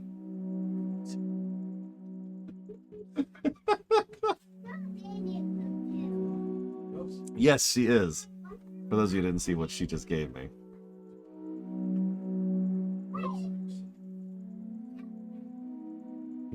It smells almost minty. It's a strange one. But yes, sorry. I'm not sorry. My nieces are adorable and amazing. But it's trying to get across the idea that there's a vertical plane. I know this is a bit anecdotal, but I actually went out of my way to specifically interview a lot of people I know who played this game back in the day on the N64, and a lot of people who played this in the more modern era, people who were too young to have played this back on the N64. And the result has been almost unanimously the same. Most of us had troubles with that puzzle back in the day because this was one of the first 3D games we played. More modern gamers have no issues with it because 3D gaming is old hat at this point. So, for while it's kind of a bit of an issue on one direction, it kind of isn't. It is very much exactly the same thing the entire rest of the dungeon has been. Tutorial. You need to be thinking in this direction. Because yeah, Mario, if you really pay attention to Mario 64, there are precious few things where the Z-axis really is significant for puzzle design in that game. Let's just look at Bob on Battlefield for a second. You think, oh, there's this big mountain. But how do you interact with that mountain? You walk on a 2D plane up around it. Right? Other than the flying mechanism, which you unlock later, most of Bob-omb Mountain is just a 2D plane expressed in a 3D space. Stuff like that, right? So being able to go, that's different. And that's, again, it's tutorialization. I also agree with Takoida. Brickwork, again, especially the 3DS version, like, this is actually surprisingly solid. I will always give credit to Grezzo for their touch-ups, because I paused on this screen on purpose. We can see the water, which has multiple textures on it, by the way, if you're paying attention, 3 that I can count right now. You can see distinctly, by the way, you can see through the water enough to see the ground and then the platform under there, which you're supposed to walk on. You can see, obviously, you know, there's just your rocky crags and there's kind of dirty kind of stuff here. It's surprisingly good texture work, and there's like a good variety to it as well. It's more or less the exact opposite of Skyward Sword. Look, it's not my fault. I just played Skyward Sword, okay? Don't look at me.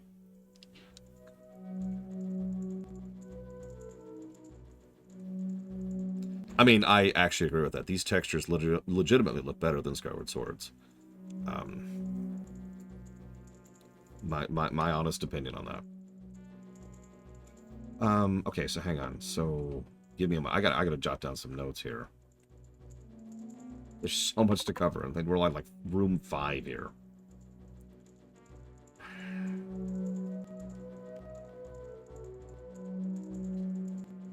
So we've got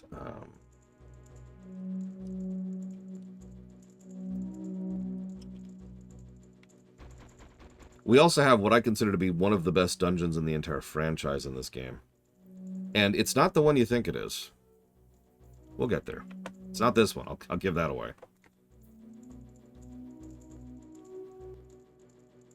That's true, ISE. That is true.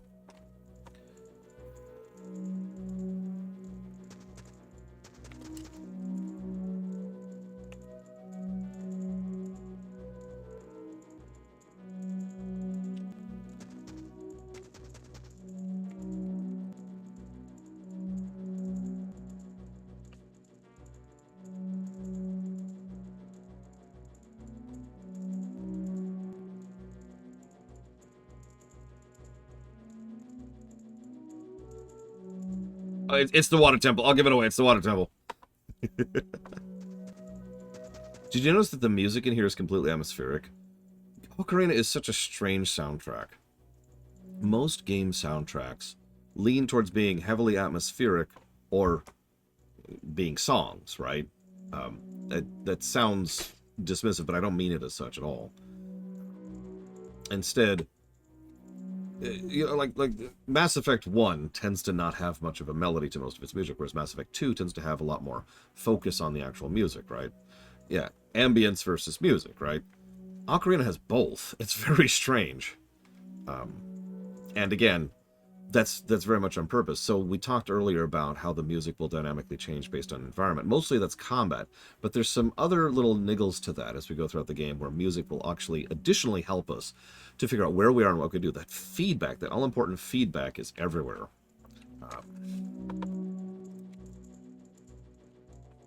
Jot down another question mark for that. Because the music itself, if I'm being honest, is not great. It's not the kind of stuff that I want to listen to. But from a game design perspective, the music is fantastic. And that's I know that's a strange way to praise that, but I'm not sure how else to phrase that. This also goes back to that theming theme I mentioned earlier. Well, there's a few songs in Ocarina I love to this day. And, I mean, there's the obvious one that everybody loves. But the final boss fight is another one that comes to mind immediately when I think of just individual songs I love. Yeah, it's got this kind of echoing... Again, we're going into that kind of mystical, fey, you know, magical woods vibe, right? I'll shut up for a second so you can really hear it while I type up some of my notes here.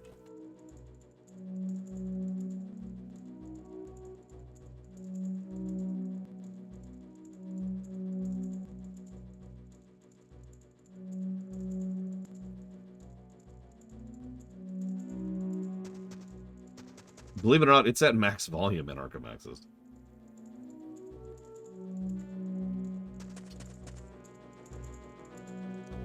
Huh, that's strange.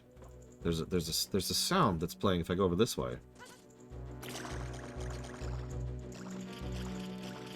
And that's because there's an enemy right here. Boop.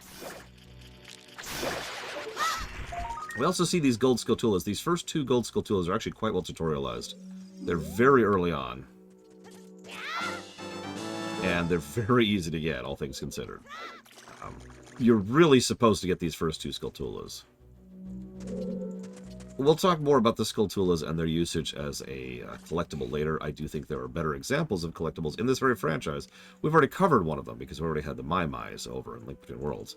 But we'll talk about the Skulltulas. So we step on the switch, and now we know that fire burns webs, which I know sounds like a duh, but that's not necessarily a thing.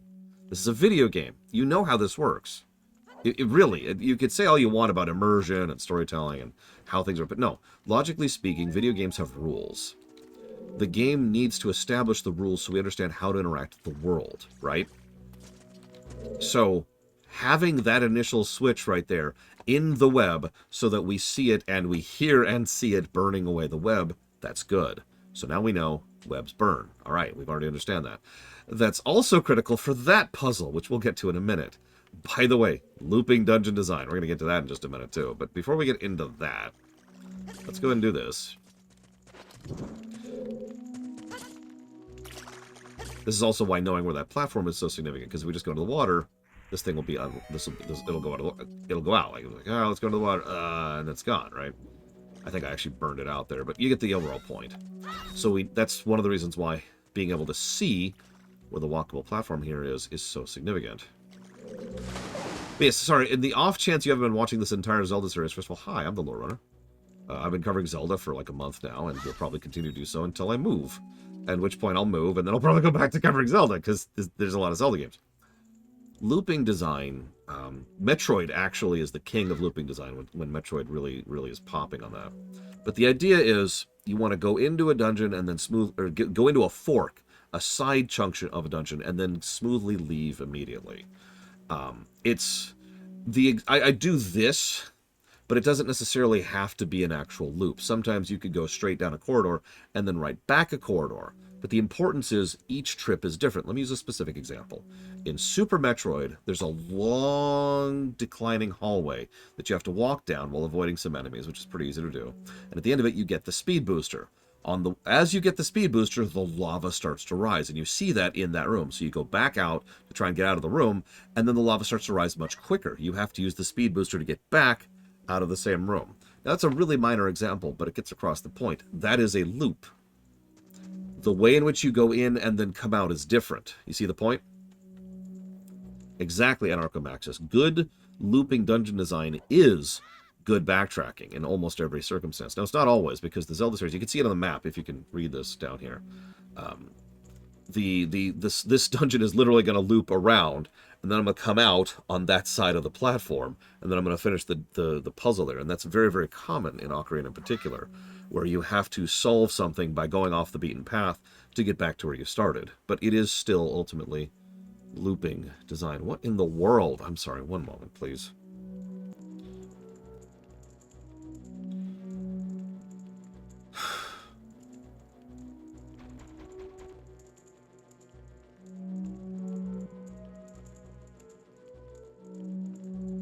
Okay. So now I'm going to go back to typing up my notes, which I just said I was going to do. Enjoy the ambiance for a second. Or actually, hang on. Let me get to a different room. Go here.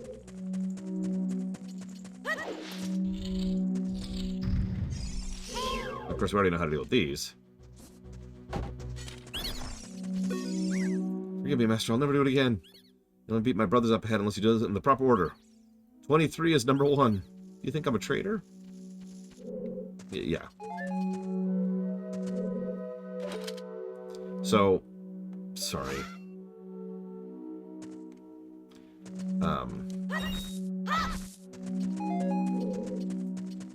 Big, nice, empty room. Couple of refills of your ammo. Again, manually placed ammo. We gotta write down itemization. We gotta write down itemization.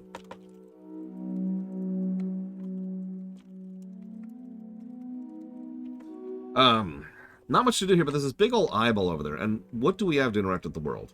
Stick, sword, and this. And we've already seen that we can hit stuff with this in order to interact with the world. In fact, we had to. It was the only way to get out of the room that had the slingshot.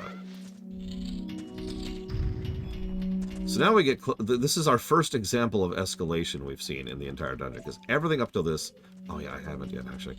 Everything I've shown up till now is just tutorialization. All we've been doing is introducing gameplay themes.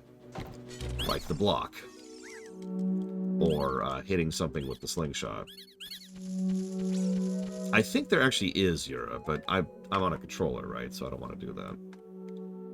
I could... I wonder. Anyway, so... Come on. Now, okay, so I actually should have talked about this. If you remember, one of the first things that's tutorialized at the very, very, very, very, very beginning of LTTP is the fact that you can pick up bushes. You can't in this game. Now, that's actually important for the section we've already passed, because I know several players, especially players who came off of LTTP, who ran around trying to pick up weeds, and that didn't do anything. That's because we needed the sword. The game wants us to have the sword before we can actually start mowing the grass. So I'll just stand on this, and this will be fine. Oh, God! Ah! Okay. Well, it's okay, because we were just told how to dive. Diving's finicky. It's probably one of the only bits of controls in this entire game that are actively bad. Also, we're on a timer. We know what that sound means. Now, this is a much more lenient timer.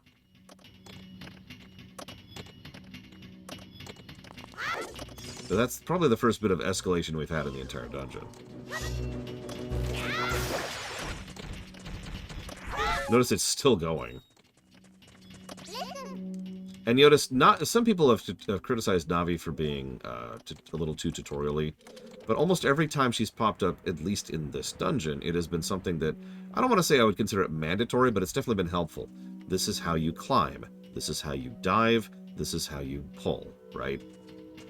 Each time she has been helpful on base mechanics that we may not actually be aware of.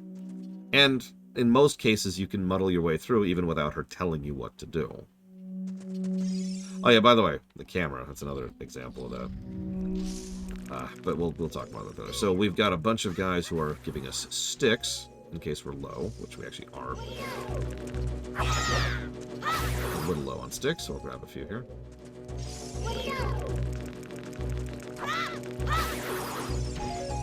She also only says it once. And she didn't say, Master, I've indicated that you've entered a room. You should be careful, Master, because there's a room here. Master, I did indicate a 65% chance that that's a door.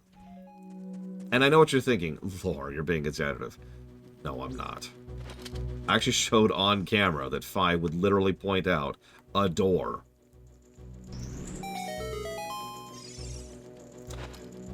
In the final dungeon. At a point at which we probably have figured out what a door is.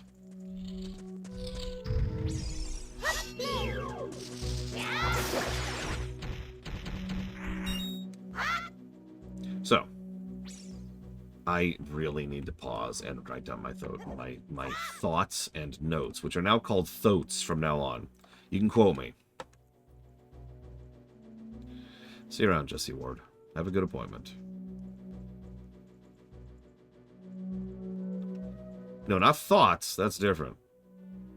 Women are queens, Anakin! No, thotes. Thotes.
Yeah, I'm not a big fan, Zoctaf. Okay. So if you're paying attention, there's some stuff falling in front of us, which is kind of your hint to look up. But we're under that. Losers look up. Oh my god, I didn't look up. If you do look up, there's some seeds, or seeds, wrong word, eggs up there.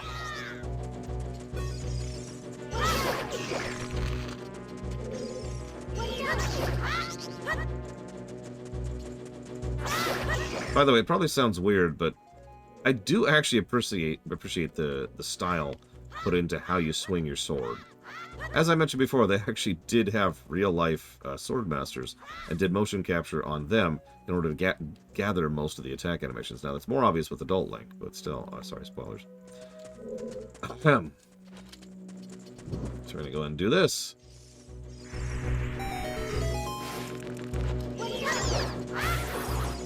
But that's weird. I can't seem to do anything with this door. It looks like a bombable wall, and I've played Zelda games before, so I know that. But if I don't know it's a bombable wall, it just looks like a weird texture, and there's nothing I can do with it right now, so okay, sure. We'll just move on, I suppose.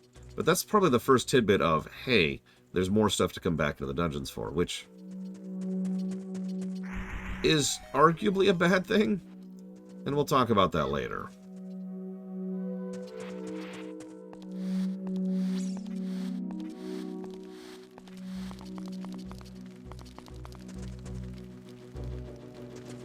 So, how many of you... I'm going to... Hang on, let me actually do this first really quick. That's true, I see. That is very true. So let me unlock the shortcut. Dark Souls is a Zelda clone, I'm just saying it. So how many of you got into this room first time playing this as a kid? You're like, hey... Whoop!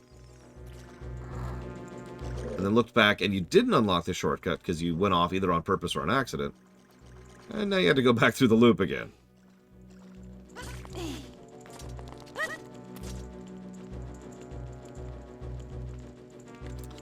Anyways.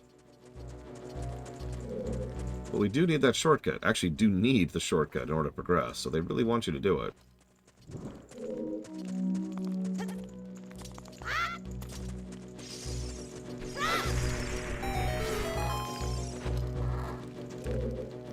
So, final section. Believe it or not, we're pretty much done with the dungeon. It's just been very, very dense, and it's taken us a while because I keep pausing to take notes. 23 is number 1.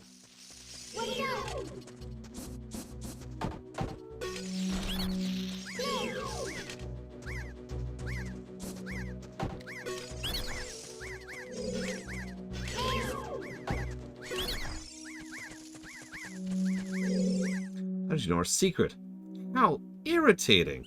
It's so annoying I'm going to reveal the secret of Queen Goma to you. In order to administer the coup de grace to Queen Goma, strike with your sword when she's stunned. Oh, Queenie. Sorry about that. Much less time, Draxia. Boss time, speaking of which. It was one of the Deku scrubs earlier up, I see. In fact, one of the ones you had to defeat in order to progress.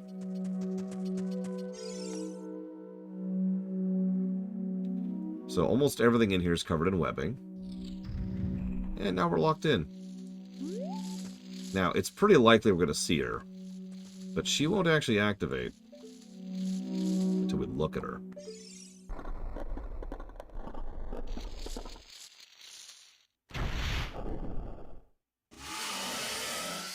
The parasitic or armored arachnid.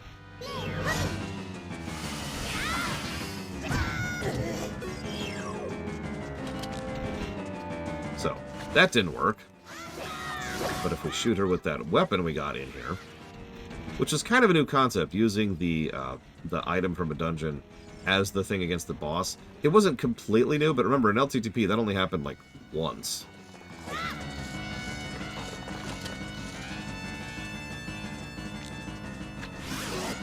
Nice big obvious indicator of vuln point, which is when the eye goes red.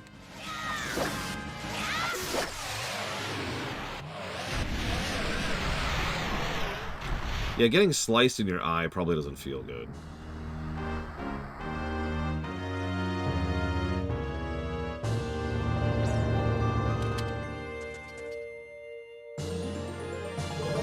Yeah, the boss is very simple. It's very much designed to be a tutorial boss. She goes up, she drops ads. Ads give you health and other things to help you progress the fight. Also, the grass tufts on the outside of the rim, which are a very specifically different color from the rest of the boss arena, also give you health ups to help you keep going through the fight. She doesn't actually attack you very much. And she's got a nice big obvious weak point, which even glows red when it's weak. Now, none of that is me complaining. She is a tutorial boss. This is how bosses work. It's exactly what she's supposed to be.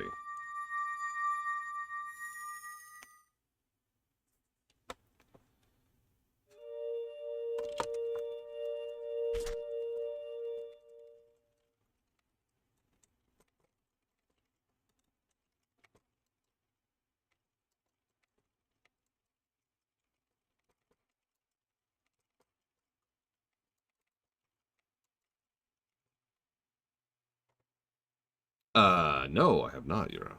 And I never will, unless people really want me to. I'd have to... Well done. Kill me! I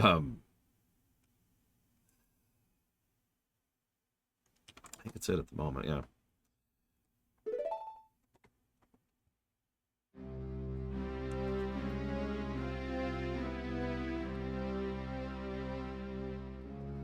Thou hast rarely demonstrated thy courage. I knew thou wouldst be able to carry out my wishes. Now I've listened to thee. Wouldst thou listen? No! Okay, fine. Listen carefully. A wicked man of the desert cast this dreadful curse upon me.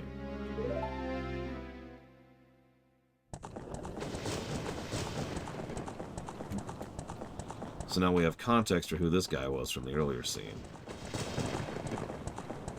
We already figured he was a bad guy, so that's not much. This evil man ceaselessly uses his vile and sorcerous powers in search for the sacred realm that is connected to Hyrule.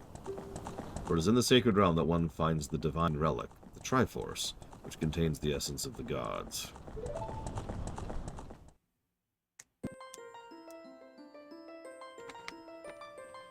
Before time began, there was the cube. 3 golden goddesses descended upon the chaos that was Hyrule. This is pretty much straight out of the LTTP manual, by the way, as we've shown off. Din, of power. Neryu, of wisdom. And Furor, of courage.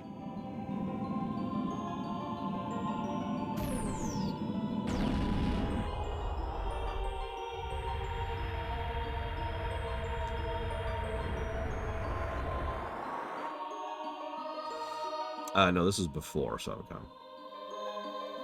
By 3 years, I want to say. With her strong flaming arm, she cultivated the land and created the Red Earth. Neryu poured her wisdom into the earth and gave the spirit of law to the world. Notice how it's the same textures, but with a bit of color and visibility of the fog, it goes from looking like a dead land to a living land, which is a nice little visual effect.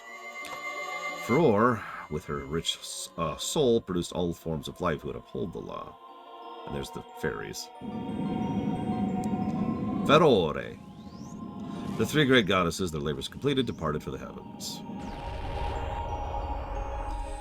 The golden sacred triangles remained at the point where they left the world. Since then, the sacred triangles have become the basis of our world's providence. And, as we've discovered in the future, literally form the basis of the planet continuing to exist. But they didn't actually go into that. Thou must never allow the desert man in black armor to lay his hands on the sacred Triforce. Thou must never suffer that man with his evil heart to enter the sacred realm of legend. I like how they show Link is sitting at this point because he's been listening for a bit. Very minor touch, but it's a good little touch. That evil man who cast the death curse upon me and sapped my power. Because of that curse, my end is nigh. Though your valiant efforts to break the curse were successful, I was doomed before you started. I will pass away soon, but do not grieve for me. I've been able to tell you of these important matters. This is Hyrule's final hope. Go now to Hyrule Castle. There thou wilt surely meet the Princess of Destiny. Take this stone with thee, the stone that man wanted so much he cast this curse upon me.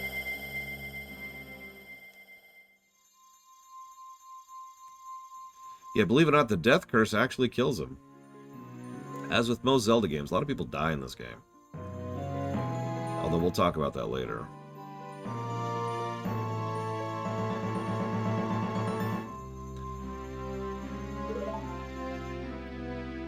The future depends upon thee, Laura. Thou art courageous.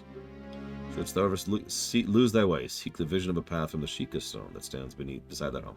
This was added for the 3DS version. I'll show that off in a moment. Navi, help Lord to carry out my will. I entreat thee, Navi. Goodbye.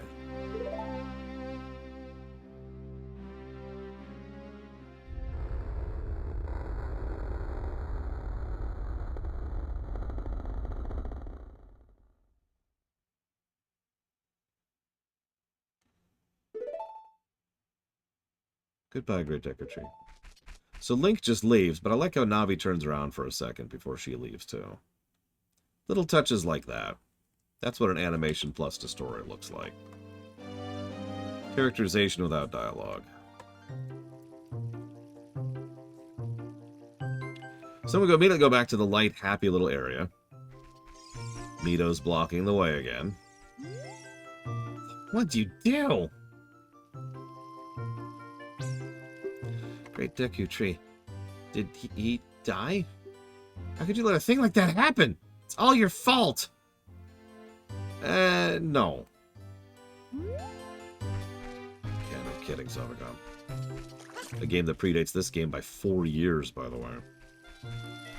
Just to put that in perspective. I'm gonna need a few rupees for later, so we're gonna grab that. Where are you going? To the castle? Where's the castle? I wouldn't worry about it. He was very upset. Did something happen to him? Well, I don't see my lifetime friend, but I said I would show this off, and I am a man of my word. So, this is something they added for the 3DS version.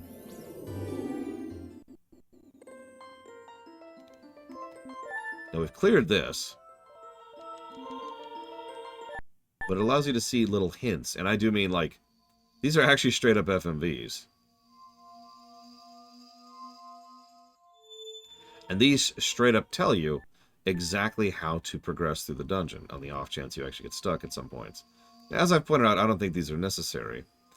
Because these are walkthroughs, or tutorials. They're one step away from walkthroughs. They're like a tutorial thing. You can also use this to figure out where the sword was, which we obviously figured out earlier.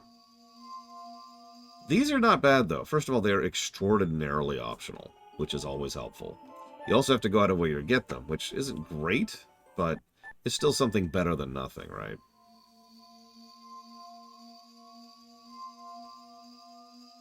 Also, they're very carefully designed. They show you just enough to understand. Like, this could have been really frustrating if they just showed you exactly how to do it. Especially given how long that would take. But instead, they show you very smartly edited jump cuts. Yeah, with good camera angles, too. And then they jump to you hitting the third one. And then they jump to you walking up to the first one. They never actually fulfill the conclusion of the puzzle in any of these sequences, too. Shoot. Wait till the eye's red. Shoot again. Stab. Stuff like that, right? They also kind of progress as you go through the game, and there's a couple others too. This is a neat, optional little in-game tutorial thing, and they're extraordinarily skippable. This is the kind of stuff 5 probably should have helped us with, if we're being honest. Which is funny, because again, this game came out pretty much when Skyward Sword came out. But anyways, so we will go ahead and give that its own little positive.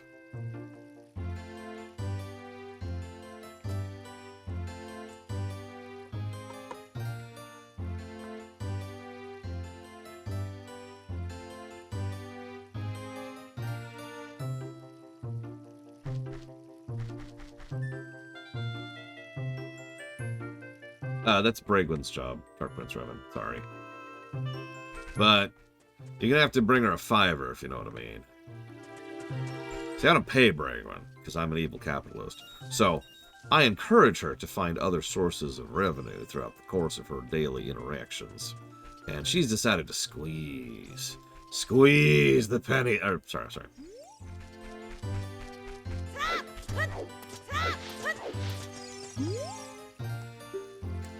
So, we out. I didn't really show it off earlier, but it's possible to get out of the Deku Forest early. It's extraordinarily difficult, and the funny thing is, how to get out actually varies based on the version of the game you're playing. So there's the N64 version, the GameCube version, and of course the 3DS version.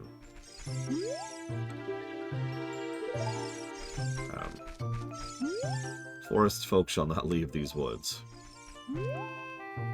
So, we leave.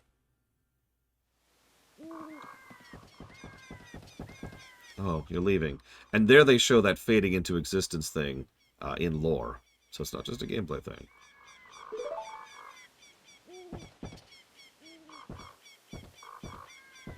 I knew that you would leave the forest someday, Lore. 3DS, Savika. Because you're different from me and my friends. That's okay, because we'll be friends forever, won't we? I want you to have this ocarina. Please take good care of it.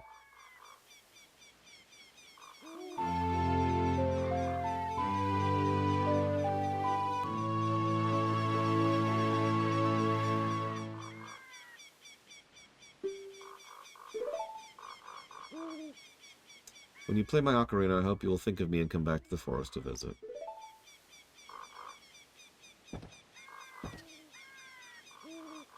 Link's hesitation there is great. There's that animation again. No music for this cutscene. Doesn't need it. Now, in the wake of that, we need to accomplish two things. First, we need to show off our brand new graphics. But second, we need to pull the tone up. It's actually been pretty dark, if you've been paying attention here.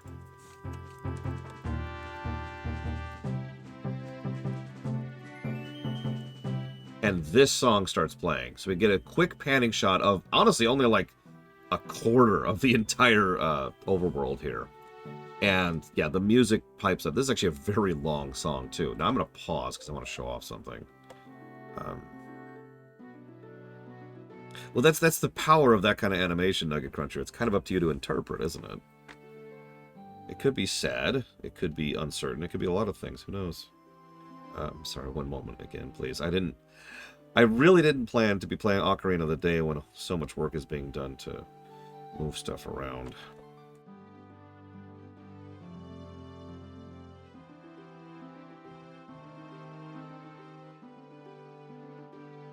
Yeah, what's that on the horizon is a negative to gameplay.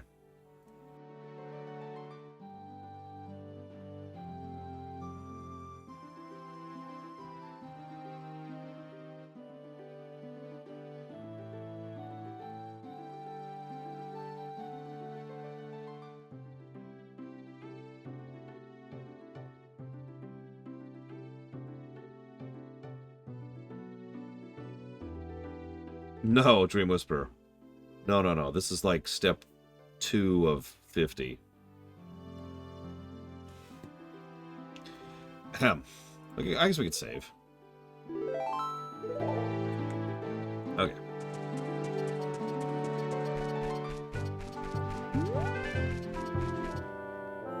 Up here. It appears the time has finally come for you to start your adventure. You will encounter many hardships ahead. That is your fate. Don't feel discouraged, even during the toughest of times.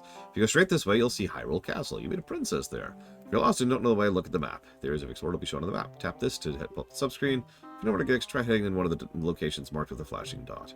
Did you get all that? No! Wait, what? That's strange. Hang on, let me mash A through this. I'm just going to mash A for a second to get through this. Sorry.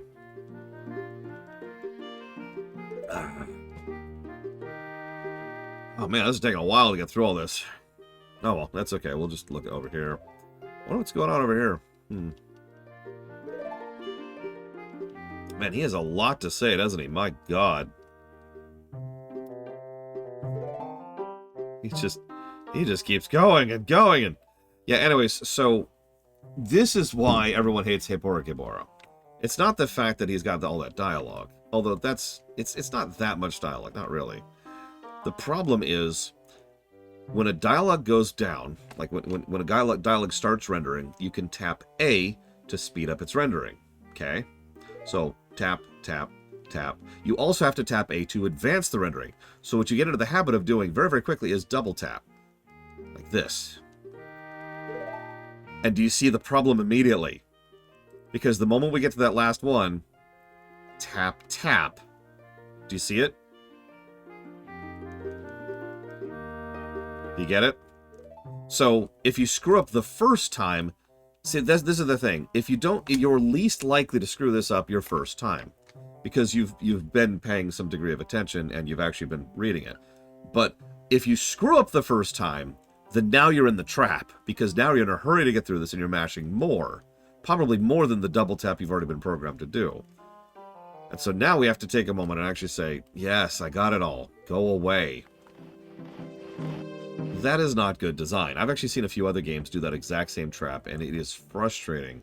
It all has to do with how the text is rendered and how the text is advanced. And, of course, the fact that they defaulted it to no. That's not great, and that is a negative. I'm not sure what to put that in. I guess interface?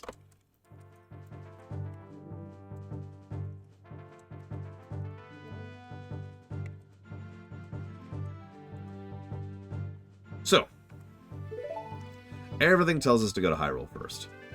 Go to Hyrule. You know, I'm a man's man.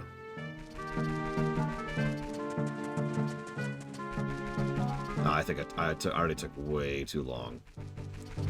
It's already getting dark.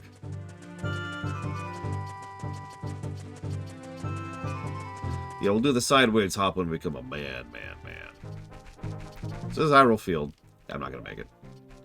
So there are a couple of places we can go. If you notice, there's actually 3 places we can go. 2 of which are highlighted on the map. If we take too long, these start popping out. Stall children. These drop nothing and give nothing, and there's not really a lot of purpose in them existing. Okay, apparently they dropped something in the 3DS version. Holy crap. Ignore me. Point being, there's this... God, I've never found there to be a point and purpose of farming these things. So we're just gonna keep killing the stall children here. Get our money up in like the least efficient way possible. But the thing is, these guys are kind of here to encourage you to get on with it. Oh, they're already starting to get bigger, by the way. So that's cool. But if you're paying attention, it's very likely, so based on the spacing of this, it is legitimately very likely that if you get to Hyrule Castle at a normal pace from the forest, the nighttime will start and the gate will start closing when you get there, so you cannot get into Hyrule Castle. Now, if you're me, I would have been, what, 16 at this point in time? You just stand here and wait for the damn gate to open, but you can also do a couple other things. You can go try to find refuge over there at the other place, or you can go to Kakariko. Both of those are kind of a trap in their own way, though, because both of those are places where time does not advance.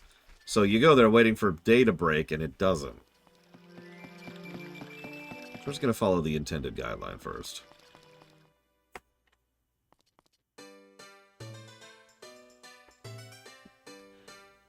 So notice different instruments. Same general vibe. Wrong word. Same general concept as the music that was in like the hometown and what was going on in the Kakariko village. Or not Kakariko, sorry, Kokiri village.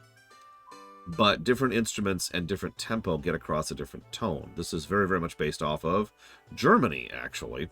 So this is where they got most of the samples and stuff for this area. Welcome to Hyrule Castle Town. It's a peaceful, prosperous town. Oh yeah, and this is one of those we start off when everything's fine games. In fact, I believe this is actually the game that started that trend.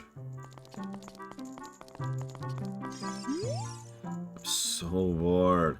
These would be sure more interesting if there are more troubles in the world. That's just between you and me, okay? Anyway, maybe we can let off some steam by breaking some jars. Here's how you break jars. We are going to get a little bit of money while we're standing here, because this is one of the best early money farming spots in the game. Speaking of which, I actually talked about this during my Breath of the Wild run. But if you ever need money in this game, which generally you don't, but if you do, it's pretty quick and easy to get. It takes, like, seconds, honestly.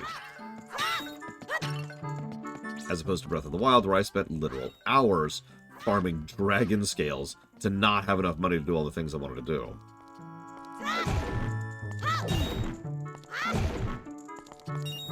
That'll do.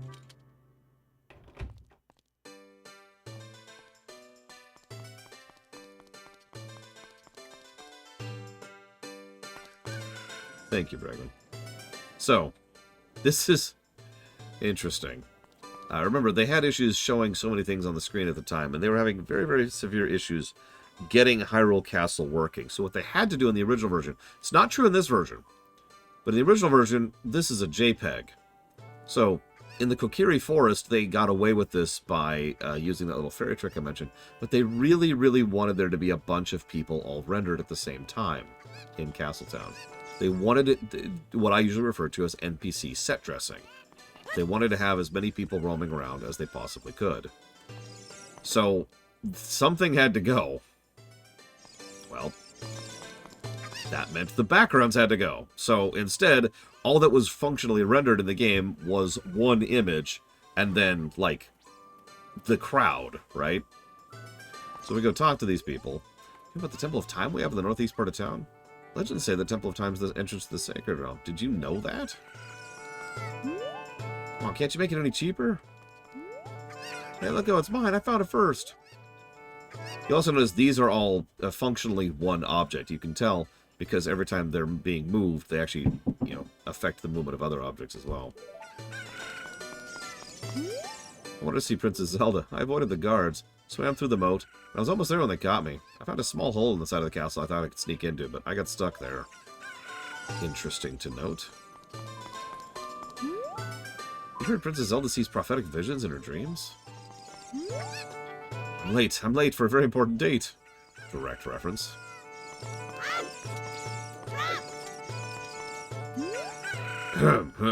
Spirit is my pride and joy. Doesn't it look luxuriant, kid?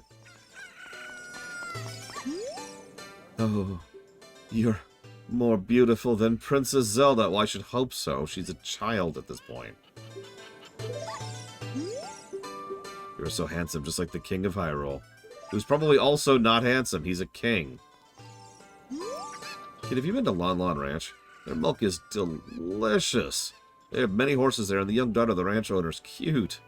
Get to Lon Lon Ranch after you leave town. Head south. Here's the directions. Blah, blah. You should visit there. Hey.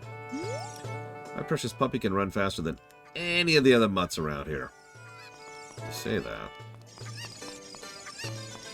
Let's talk to you. I made a lot of money. Maybe I should look for more things to sell. I know, I'll go to Lake Hylia. Many things float down the river and end up there. So, the dialogue here is slightly different in the N64 version, and I'm going to admit I'm an idiot and never realized this is your sell vendor. What you're supposed to do is you're supposed to put an item on one of the shortcut keys and then interact with him and then sell it to him. But I didn't realize that as a kid, so I never sold anything to him ever. Also, generally, you don't really need to. That's dancing, you know. My back itches. Ugh. Ah. Hey, Forest Boy, this is Hyrule Castle Town. Take your time. Enjoy the sights. Came here to see Hyrule Castle. Follow the central street. If you want to see the back alleys of the town, take the street to the left. Hey, your clothes. They're different. You ain't from around here, are you? Oh, you're a fairy boy from the forest. My name's Malin. And I'm going to be your wife in a few years. My dad owns Lon Lon Ranch. Dad went to the castle to deliver some milk. He hasn't come back yet. I wouldn't worry about it. He's probably dead.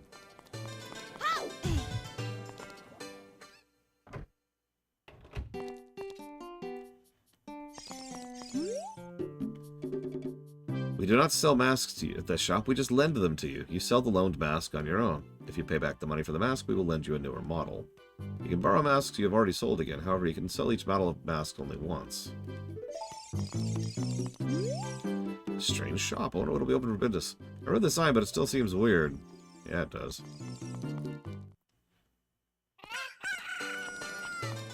I don't know, probably some political jackass Bionic, who she barely knows and doesn't love.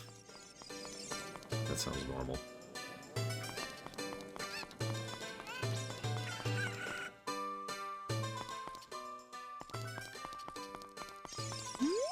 Hey, what? What's wrong with loitering around all day? Okay. Oh, it's probably the giant piles of bottles right next to you.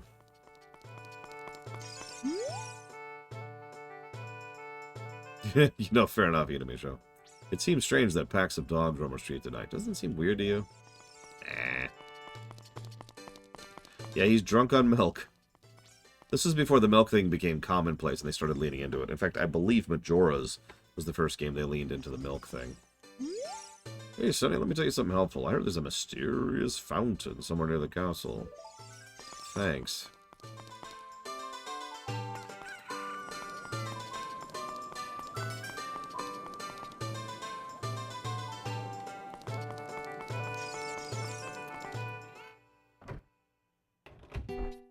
This is where we can get the shield. I remember there's a monster that eats Hylian shield somewhere on the world. Have you seen it? Yes. Oh my god. Be right back.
Okay, so we can buy the shield now, I'm pretty sure. Yep. 80 rupees. We're not going to, of course. That's a waste of money. But we could. So.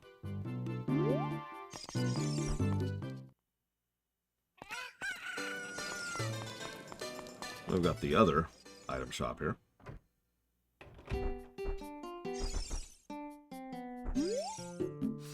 There's a rumor going around that there's a potion shop that can make the ultimate medicine. Yeah, it's in Kakariko. So, real talk, how many of you knew you could buy Deku nuts, pose, fish? By the way, fish are 200 rupees. Bugs. Blue fire, 300 rupees, by the way. Magic healing, red healing, and of course a fairy here. And of course Matt Mercer. Can't do it though, we need a bottle.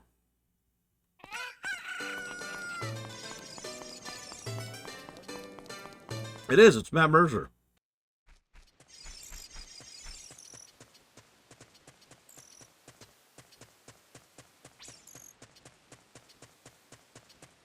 Don't mistake me, I like that the shop's there. It's a nice alternate route. And a good usage of rupees if you got them. But it's completely unnecessary. Which is good.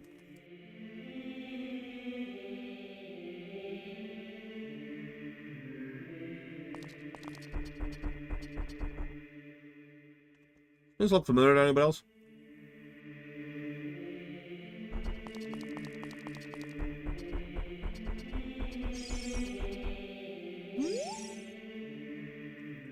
There's an inscription.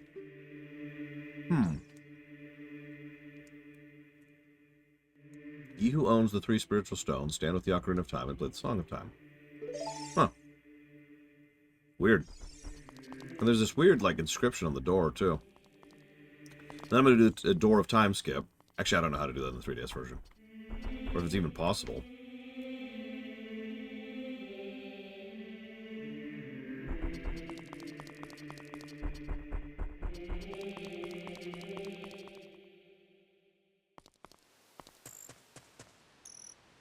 Also, remember this shot. I'll bring it up later.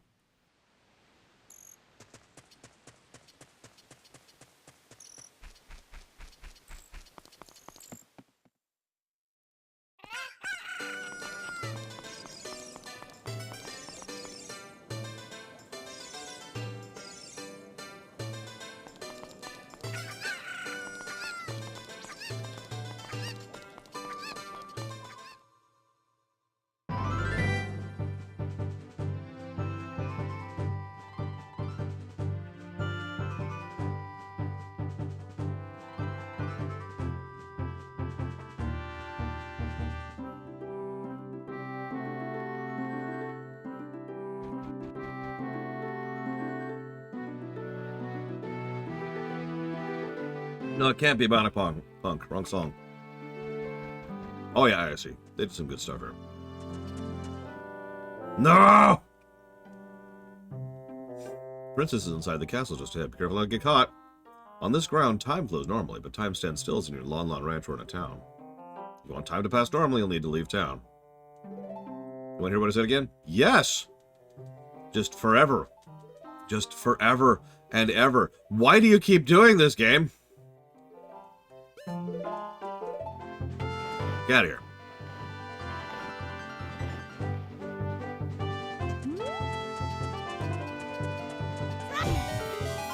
Over here.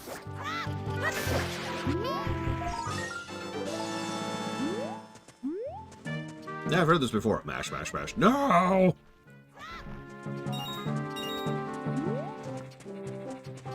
Hey, King DD3. There's a bunch of bugs on the ground. That's strange. Of course, I can't do anything with them. What, Navi?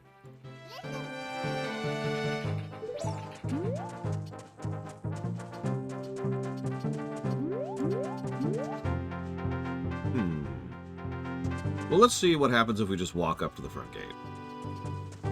I'm sure it'll be fine.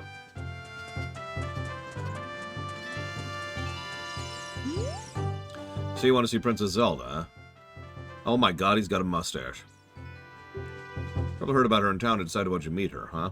Well, go home. Get out of here. Princess would never grant an audience to the likes of you. Right.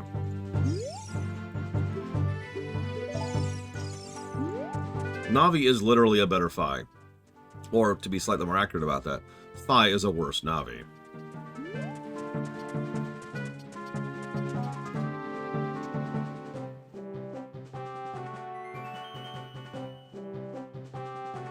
I was a little stuck at this point. First time I played this.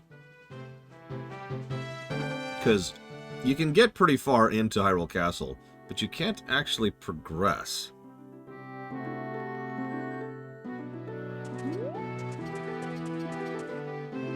Now, despite the nice gradient sunset sunrise, the day-night cycle is actually a pure binary thing.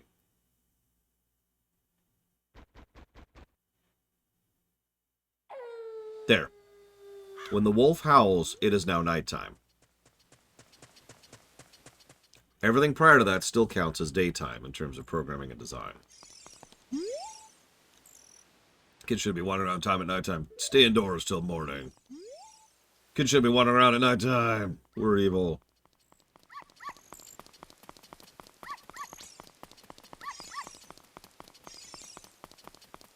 Are you two still? Oh my god. Get a room.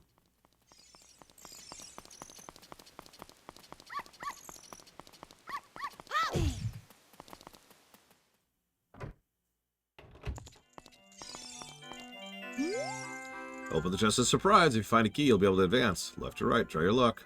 You want to play it? No, I'll come back when I can cheat.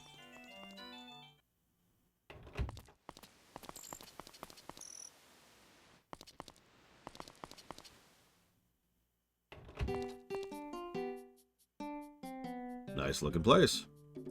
Legitimately. A little too bloomy, but wow.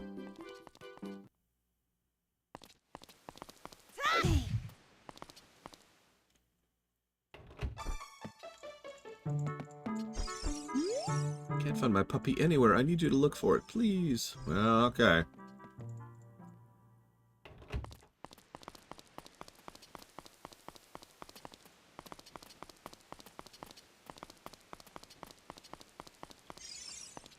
Clearly it's this puppy. Come with me, puppers. Come with me if you want to live. Come on, come on. See you around at Noble Name. That's not my dog. How could you mix my puppy with a mutt like that? Fine, that's your problem now, lady.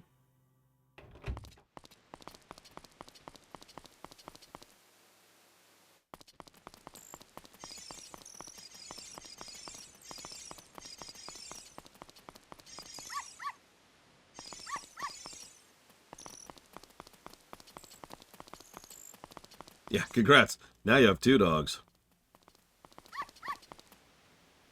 I know, I haven't showed off the bomb shoe game yet. There's a lot to do our first time in town, considering how little you have to do here. Richard! This is my little Richard. Thank you, thank you. Here's your first heart piece.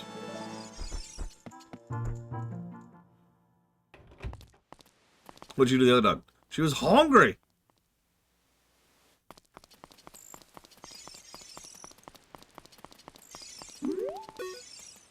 Seems like it's taking forever for dawn to come. The view of Hyrule Castle in the morning sun is so fantastic.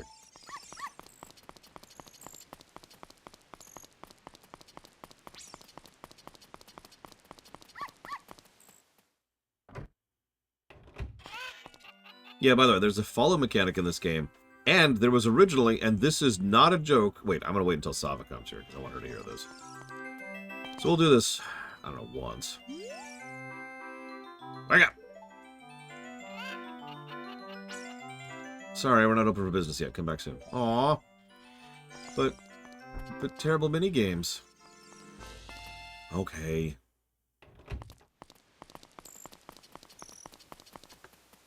Hyrule Castle and the areas just look really, really good in this version.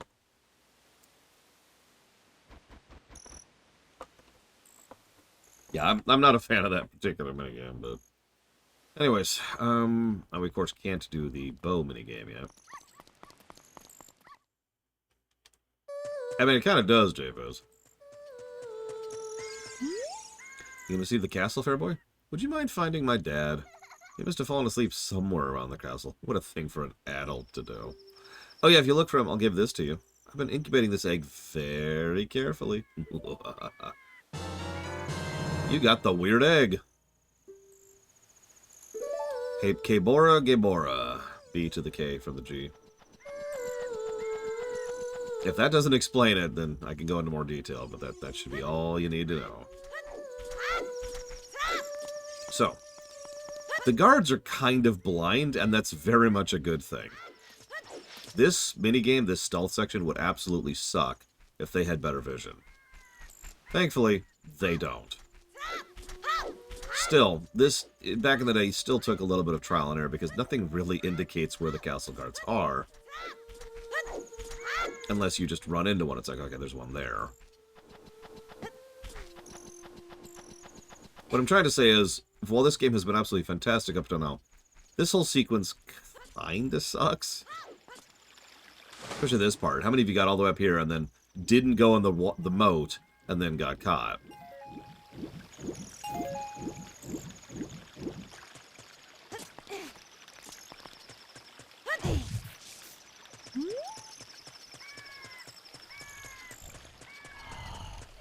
And remember, we can get here without talking to Marin.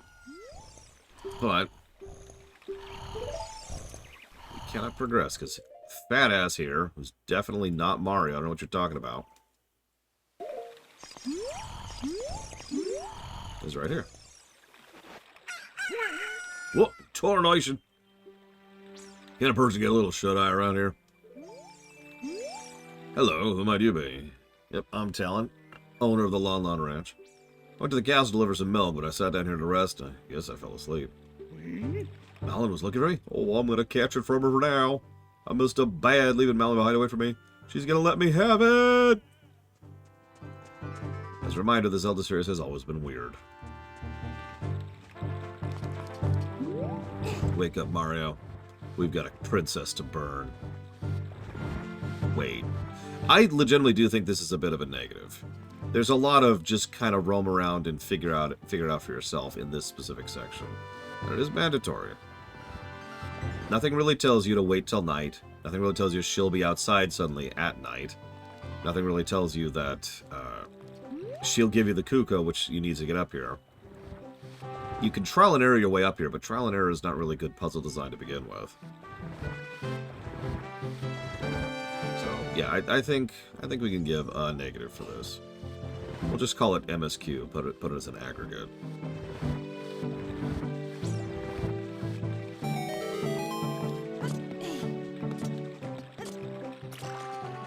So, who's ready for silly minigame music?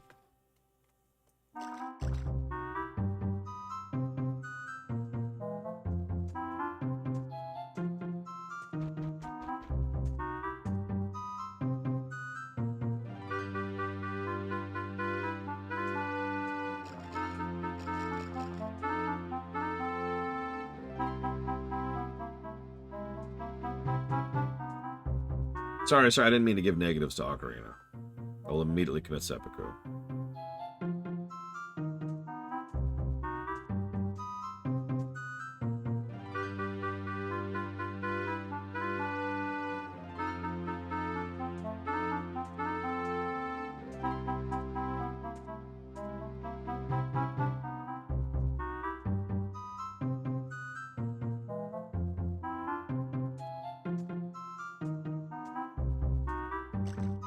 So, they do some funny stuff with here, I'll admit that. And once again, these guys have much less vision of range than they look like they do. Like, these guys are frickety blind. That's a good thing. They also try to trap you. Those first two are really easy to breeze through, even accidentally. This one is an awkward angle with bad controls on the N64. It's nowhere near as bad on the 3DS, and this is one of the many reasons I prefer the 3DS versions, because the controls for movement, just basic movement, are so much better. I cannot tell you how many times I'm trying to do this awkward, like, 20-degree angle movement, and a controller that really only has 8 angles of proper movement, and just, yeah. And they just kind of go flying off the edge like, whoops! And then, yeah, and then there's the rupees, which are like, hey, there's rupees down here. Now, I don't care because I only have room for nine more rupees in my wallet anyways. Although, if you're paying attention, we actually really haven't been tutorialized about the fact that the wallet even exists yet.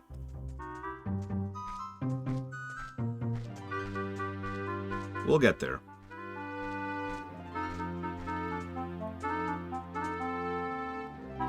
Super stealth. Oh, tell me about it, Pillars of Snow. I'll point that out when we get there, too.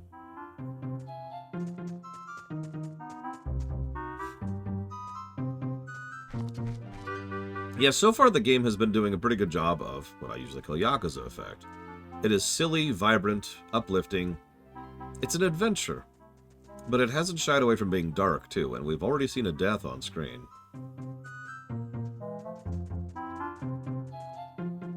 And we're done. Time for the exposition scene. I think this is actually the longest single cutscene in the game. I could be wrong, of course. But, you know, hang on. I want to look in these windows first. There's a pipe and some, like, mushrooms, and I don't know what that all is. And there's 20 rupees. And now I know about the wallet. Doesn't look like there's anything over here, though. Hey, you, don't cause any trouble. And he throws a bomb at us. And yes, that's a Mario Easter egg. And that's a jackass.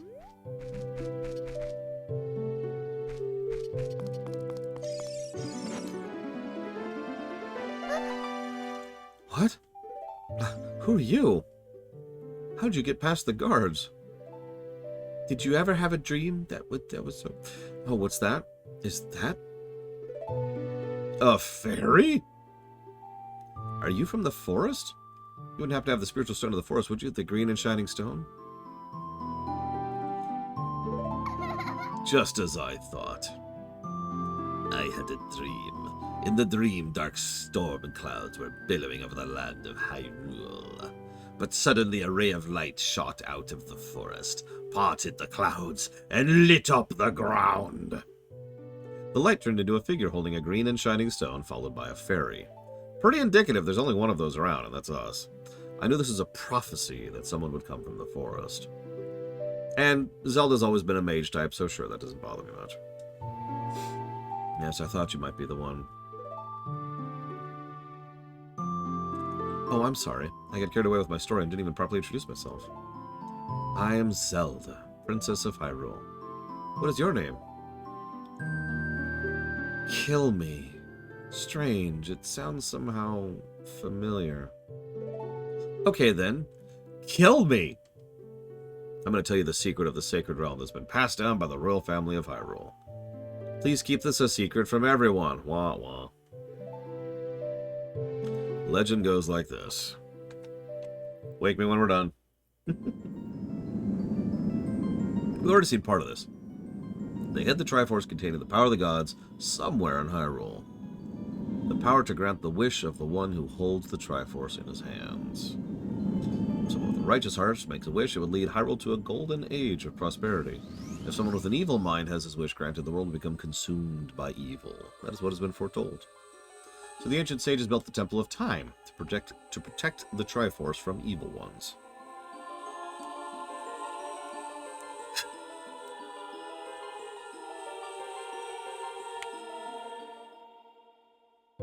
I do agree with you on that point, Pillars of Snow. That's right, the Temple of Time is the entrance through which you can enter the Sacred Realm from our world. Well, that's easy, it's right over there. Not even hidden. The entrance is sealed with a stone wall called the Door of Time. It's okay, explosives exist in this setting. In order to open the door, it said you need to collect 3 spiritual stones. Another thing you need is the treasure that the royal family keeps along with this legend. The Ocarina of Time. Roll credits. Did you understand the story I just told you? Yes, you are not an owl. That's great, I forgot to tell you. I was spying through this window just now. The other element from my dream, the dark clouds, I believe they symbolize that man in there. Zelda, that's racist.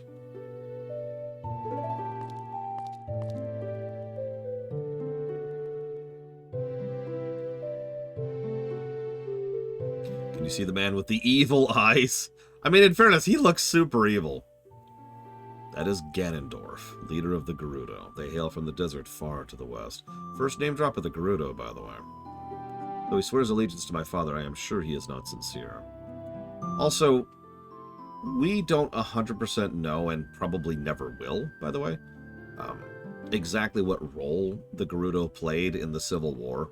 But we do know that there was a civil war in Hyrule very recently, within the last generation. In fact, it was happening when we were born, so like within the last, what, 10 years? Something like that? Twilight Princess Act, easy answer. The dark clouds, that must be that man. What happened? Did he see you? Don't worry. He doesn't have any idea what we're planning. Yet. Yes, I told my father about my dream. He didn't believe it was a prophecy, but I could sense that man's evil intentions. What Ganondorf is after must be nothing less than the Triforce of the Sacred Realm. He must have come to Hyrule to obtain it. And he wants to conquer Hyrule. No, the entire world. Lore, now we are the... Kill me! Now we are the only ones who can protect Hyrule. I don't believe you. Please believe me, my prophecies have never been wrong. Please. I still don't believe you. But thou must. Okay.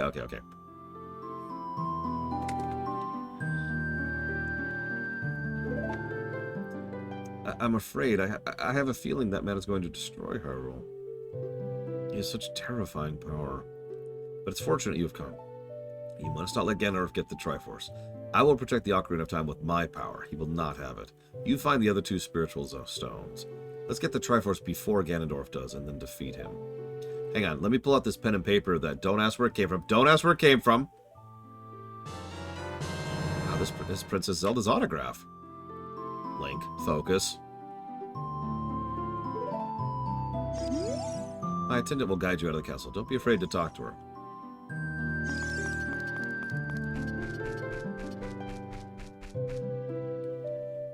And our first Impa. A lot of firsts in this game. I am Impa of the Sheikah. I am responsible for protecting Princess Zelda. Everything is exactly as the princess has foretold. You're a courageous boy. You're heading on a big new adventure, aren't you? My role in the princess's dream was to teach a melody to the one from the forest. This is the song that's going to be used as a plot coupon for half the game.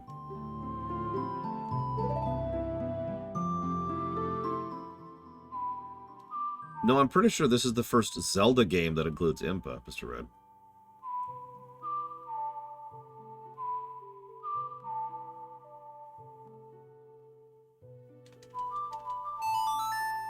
Oh, by the way, I also mentioned this earlier. Notice that that's the only... so unlike in unlike in Spirit Tracks, we had to maintain a degree of tempo, and that was awful. You could just hit the buttons as quickly as you want. It's really funny watching speedrunners do these. That's a good thing, though, legitimately. All it cares about is the order of the buttons, not the speed.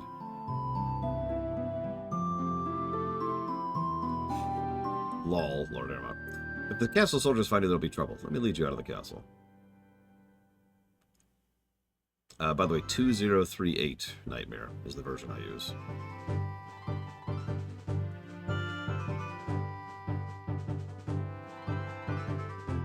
You brave lad, we must protect this beautiful land of Hyrule. Take a good look at that mountain. That's Death Mountain, home to the Gorons. Another first. They hold the spiritual stone of fire.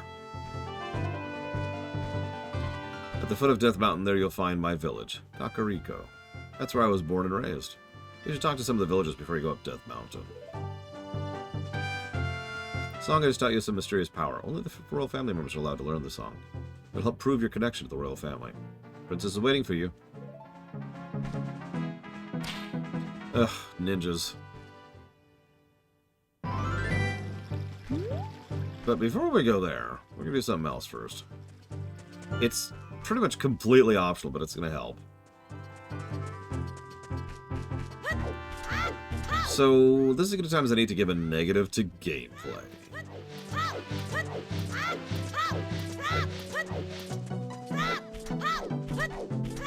Actually, probably 2. Maybe 15. I don't know. How many negatives do you think we should give here?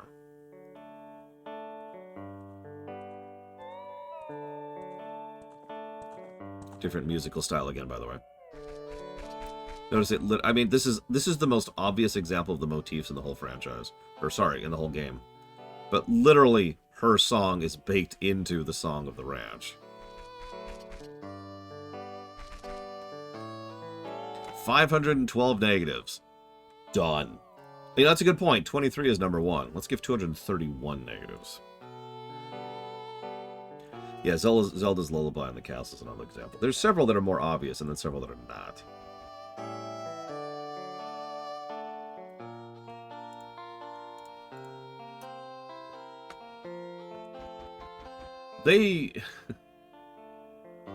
Nintendo has this thing where they tend to be afraid to use new music. They don't always do that because they come up with new songs, but like, look at Zelda games after Ocarina and Mario games after Mario 64. A weirdly large amount of them have remixes from previous Mario games and Zelda games in them. I'm not necessarily against that, but every year that goes by and they keep doing that, it keeps weirding me out just a little bit more, you know? Again, they don't universally do that. There's plenty of modern games, modern Nintendo games, that have their own soundtracks. But, you know...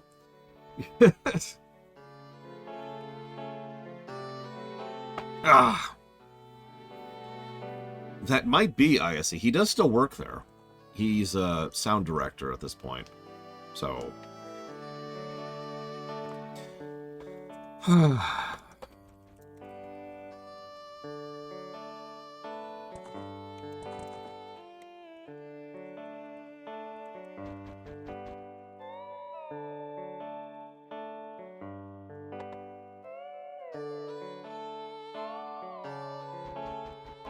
Yeah, and the ending song for Spirit Tracks. One moment, please. I'm trying to think. Because we covered that.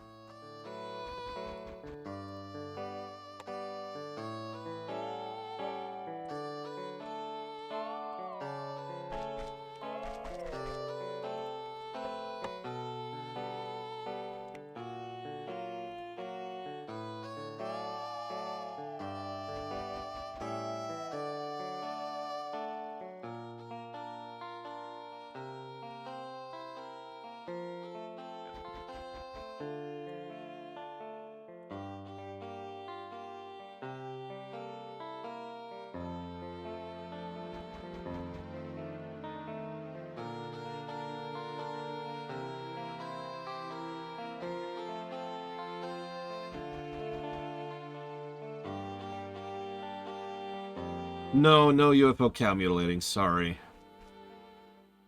Alright, wish me luck. I've got 99 rupees to burn. Boy, come awake. What? I'll be if it ain't the forest kid from the other day. By the way, thanks a lot for waking me up. Took some doing, but I finally got Malin back in a good mood. What you up to today? Got some free time? Want to play a little game? I'm going to throw 3 Super Cuckoos out. Pick them out, and then give them something. Yes, okay, let's do it.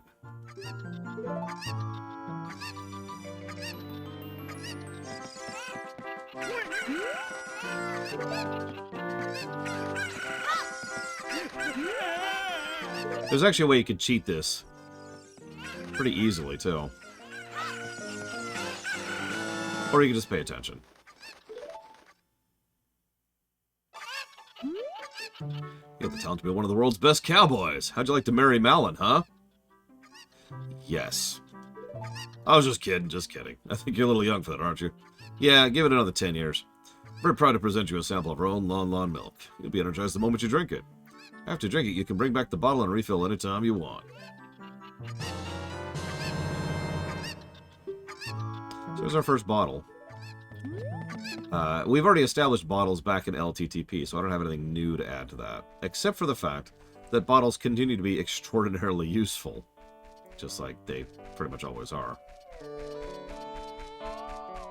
Also, that milk is a really good early game and very cheap healing item if you happen to be having issues for whatever reason with your health.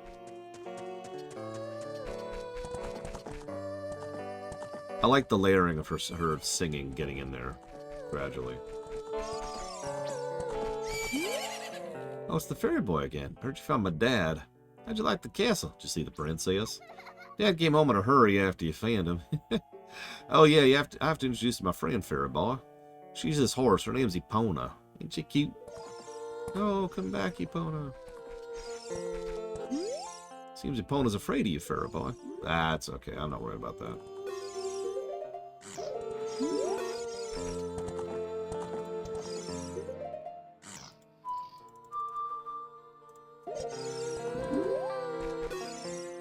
My mother composed this song. Isn't it nice? Let's sing it together. There we go.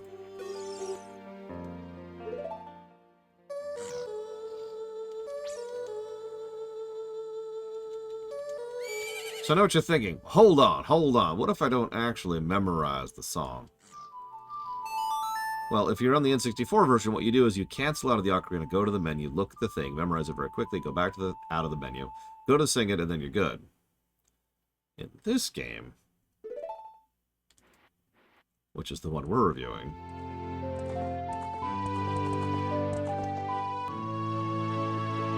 hey, random. Yeah, that was a direct. Hi, Kibora Gabora.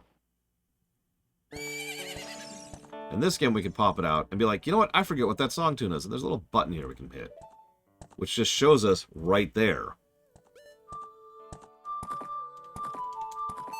And it shows the notes where we can input the notes. That's important.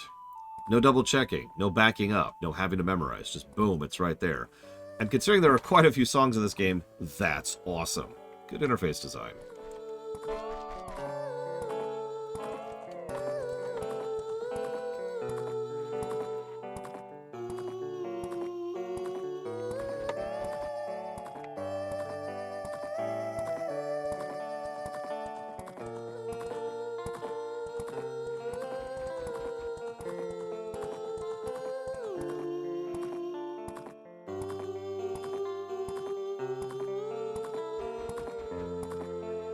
I do like music as a recurring motif in the Zelda franchise, for what it's worth. Yeah, exactly, Bella.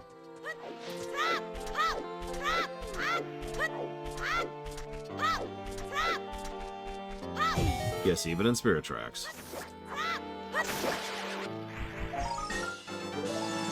We don't have the boomerang, so we're not going to do too much here right now.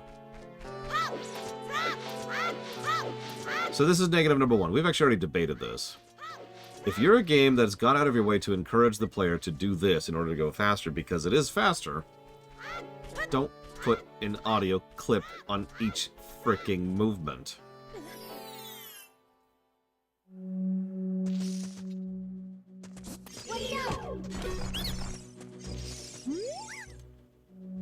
Bombs? Nah.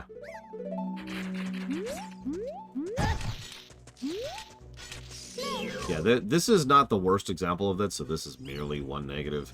But I've played several games which are much, much worse about that. So it's Deku Seeds. These are business scrubs, by the way. Deku Nuts. And another one.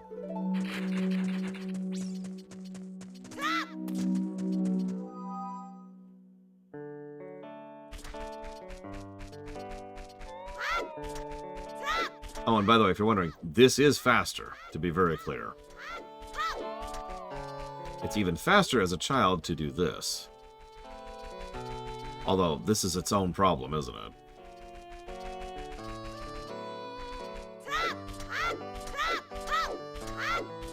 As I've said many times, pretty much every time I've streamed this, I will go out of my way to try very hard not to do that as often as I can. Because at this point in my life, I've played this game so many times, I just kind of drown it out. This is my second most replayed Zelda. This is one of the... Back when I had the... So, okay, I think I've talked before, not to bash my mother again. I've talked a few times about how my mother had a thing, where she didn't like it when I played video games in general, and so she generally only allowed me to have one console hooked up at a time. So if I wanted to play stuff, I had to play whatever the latest console was. Which meant that if I wanted to play stuff, I generally was playing either the NES, the SNES, or the N64, depending on the era. So, I had the N64 hooked up. which of course meant that my replay list was really small because there just were not that many N64 games that I enjoyed replaying.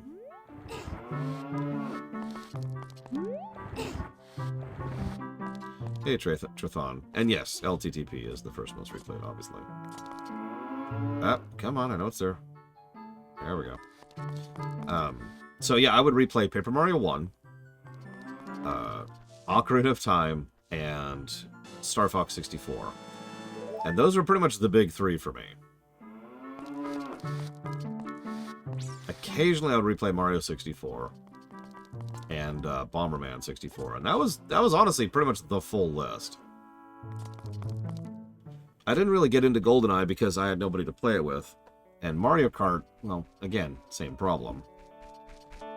So... what I'm trying to say is I know this game pretty well.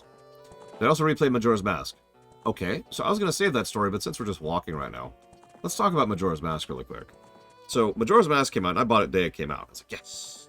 Done, let's do it. And then I played it for a bit, and then I returned it, because I hated the intro so much that I was bothered by it. And then years and years and years passed, and just hanging out around like GameFAQs forums and email groups and otherwise, people started talking about how Majora's Mask was the greatest Zelda of all time and blah, blah, blah. And I'm just sitting there going, what? I couldn't believe it. Like, I legitimately couldn't process in my head that people would enjoy Majora so much. Something Ross will appreciate, I'm sure. So, I never actually went back to it until the 3DS version came out. And when the 3DS version came out was the first time I actually sat down and played through Majora's Mask. Actually played the game past the intro. As you might imagine, I enjoyed it quite a bit. Still hate the intro, by the way. Still going to give the intro a negative, to be quite blunt about it. But the actual game, once you get to it, is quite legit. Can't believe that I, the great Ingo, am working on this dump of a ranch. Because that owner is so lazy, I always have to do all the work around here. I, the hard-working Ingo, should be in charge, not that lazy bum Talon. Makes sense to me. I'll hold him down, you stab him with your pitchfork. Yes, Ross. Super Metroid is just, because of speedrunning, it just gets way, way more than anything else does. The only games that might contest Super Metroid are the LTTP Randomizer, Mega Man X1, Mega Man 2, both for speedrunning reasons, Final Fantasy VI, and Chrono Trigger. Like, that's pretty much the list of the turbo replays. Because there's games I replay, like, I've replayed Twilight Princess a lot. But I've probably replayed this game in the factor of 10 times more times than I've played Twilight Princess. Anyways, here's that second negative I mentioned. The overworld.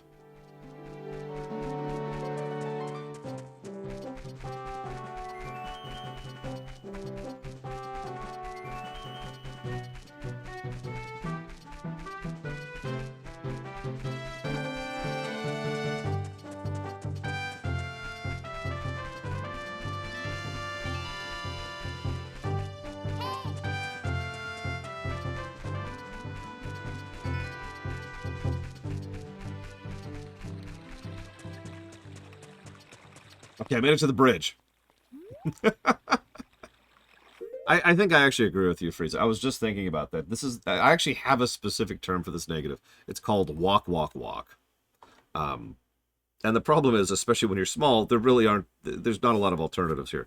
It's no wonder that the moment we get fast travel, which we get pretty soon, as soon as we hit the adult section of the game, I don't know about you, I teleport all over the place. And that's my point, is that the overworld, they just don't do that much with it. In the interest of fairness and honesty, I'll probably give the same negative to Twilight Princess, which has the same general issue. It's nowhere near as bad as fricking Skyloft, which was terrible. And I also think this is better than Wind Waker, which has the same general problems. And yeah, if you're paying attention, a lot of the 3D Zeldas have this idea of big sweeping areas that are empty. And I've said this many, many times. If you're going to have a big sweeping area that's empty, you have to make some kind of enjoyable and or fast method to traverse it. Otherwise, all you've created is a freaking commute, right? Like I just showed off. Just walk, walk, walk, walk, walk, walk, walk, walk, walk, walk, walk, walk, walk. And yeah, contrast Link to the Past, or Link Between Worlds for that matter. How long does it take you to cross the entire map in those games? There's a lot to do on that route. In this case, it's just hold forwards, right? Now, there are a few things in this field, which brings me to my next negative. Let's just get all these negatives out of the way. Good freaking luck finding all of those hidden trees and bombable spots, not just in the field, but in the entire game in general, unless you decided to buy that extra little rumble pack. Now, obviously, that's not a thing in the 3DS version. But still, finding a lot of those hidden secrets in this game is very eyebrow-raising.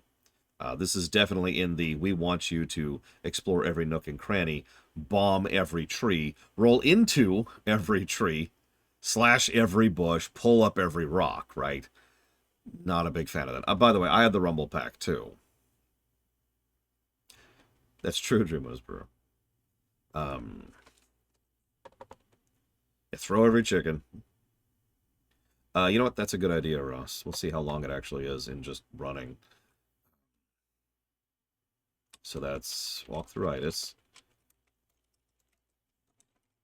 And traversal. Save while we're here. And let's time it. Let's actually time it.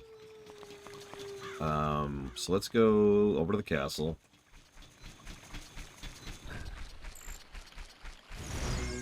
Let's pull up my timer. There we go.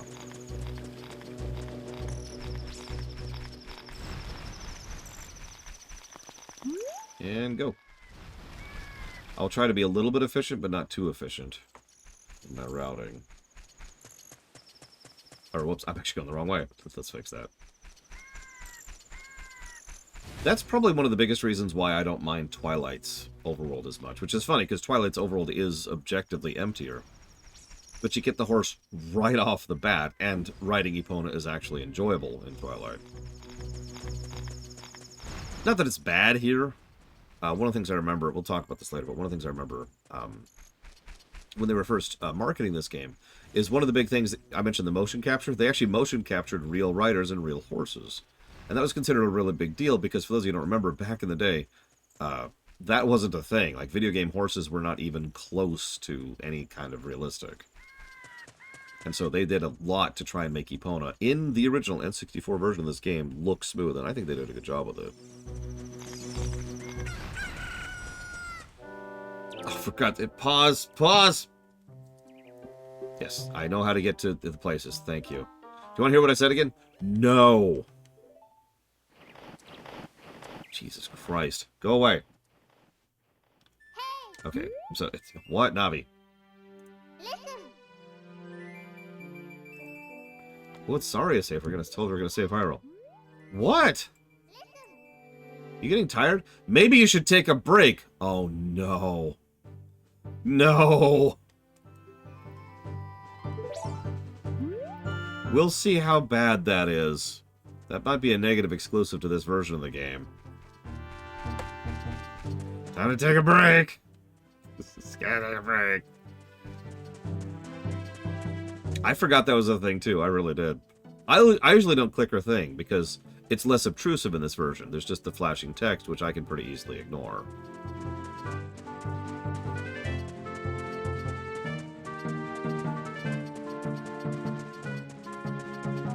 One minute and 32 seconds. That's actually not that bad, but it is a minute and a half of total empty nothing.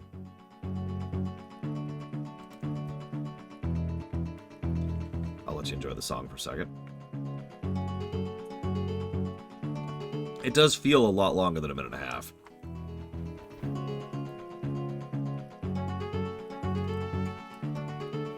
Notice different instrument types again, by the way.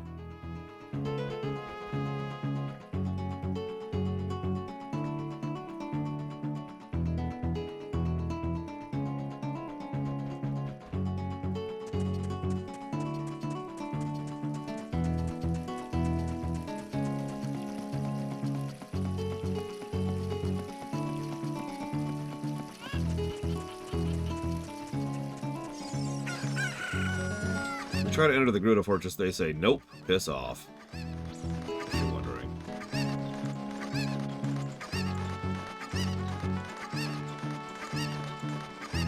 Oh yeah, fun fact, while we're talking about Spanish, how many of you, the answer is probably nobody, but this is a question for the VOD viewers as well. How many of you are from Spain? You don't have to oust yourself, just think about it in your head. How many of you from Spain are familiar with the Spanish localization of this game on the N64? So for those of you not aware, which is probably everybody, there was intended to be a fully Spanish localized version of this game. Remember, this was released in Europe as well, which was kind of unusual at the time. But because of the deadline, they didn't have time to localize it. So they didn't. It's just in English. But it's okay, because they gave you a pamphlet, and by a pamphlet I mean a goddamn book, which had all the dialogue in the entire game in Spanish.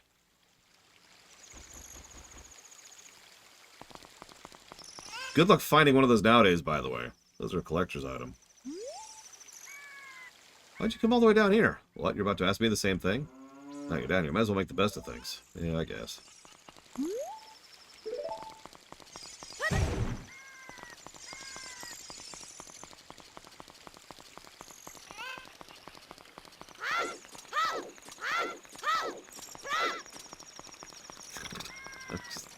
Listen, we gotta meet our deadlines, I see.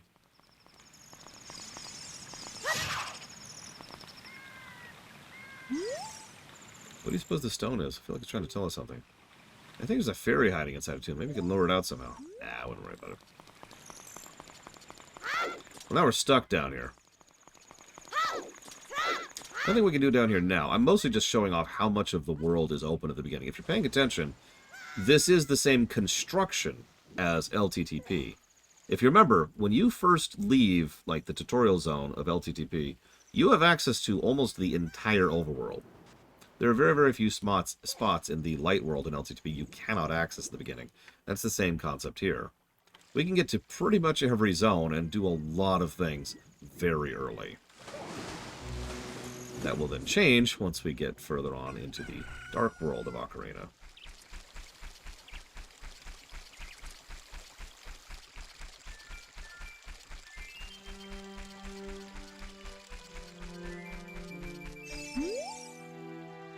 Daily trying to get to the bottom of the mysteries of Lake Hylia. Well, let's go talk to the guy. I'm sure he's a jovial bunch. Hello! I'm researching the process of making medicine by mixing Lake Hylia's water with various unusual compounds.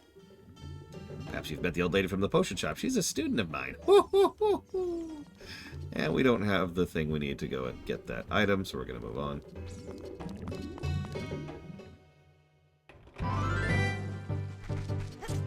Listen, I don't care how you pronounce it, Anarchomaxist.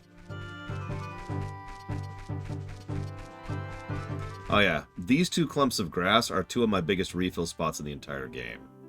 The main reason why, I guess three, is you can just run over them with Epona. And they give a bunch of random stuff, so if I ever am low on something...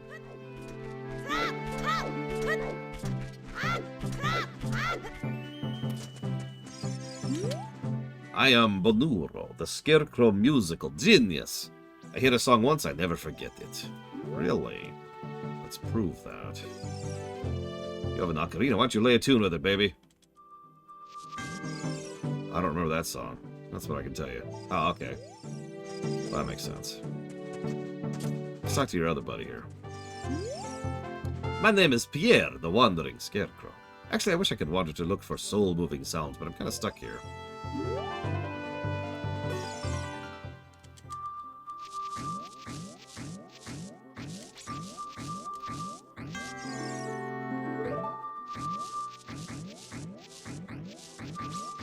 What a fantastic tune that touches my heart. Hang on, let's try that again, because I actually screwed that up.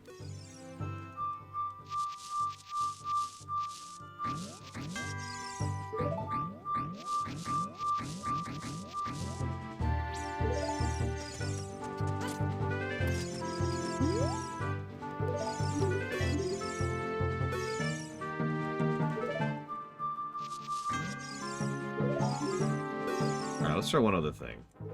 Just while we're here. Ow.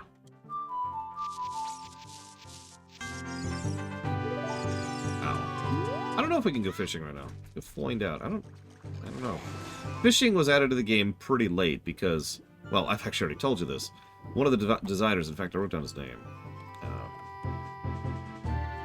Scroll down a little bit here. Kazuaki Morita. He was really into fishing, like really into fishing. And so he added fishing to the game right before this, Link's Awakening. And he also added fishing into this game while he was working on the water temple. Just as a thing for fun, off to the side. And they liked it so much they decided to implement it in the full game. So, fishing. Yes, I want to go fishing for 20 rupees. Let's do it.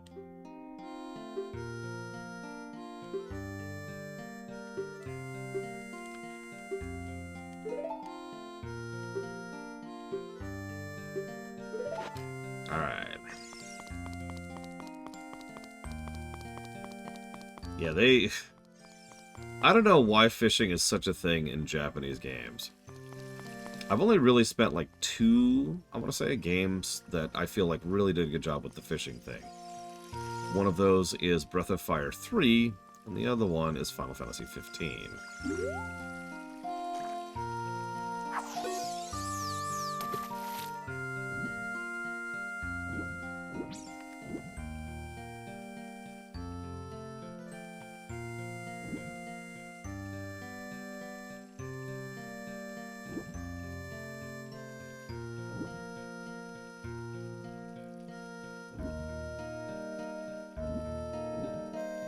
I think I missed. I think that one to the left is the big one.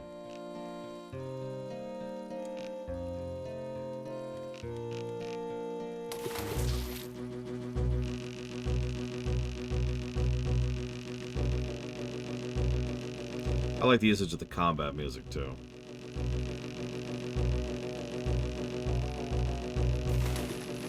Yeah, this would be awful if it was pure RNG. My god.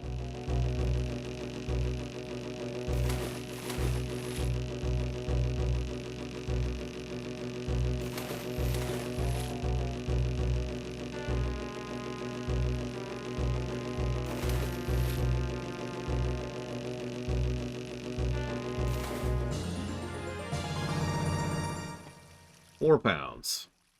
I don't think that's the big one.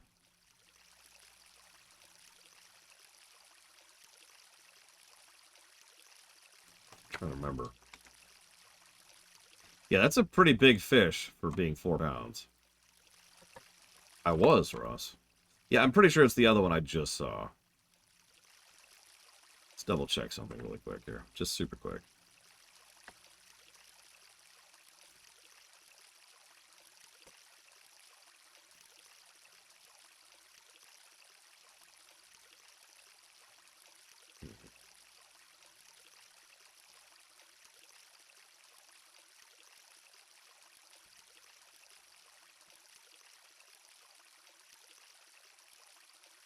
Yeah, we need £10 for our heart. We need £13 to get the golden scale.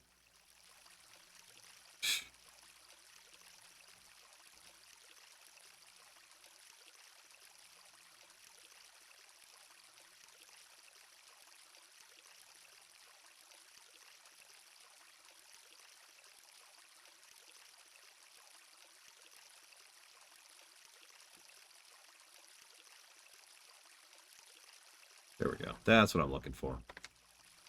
So, nope.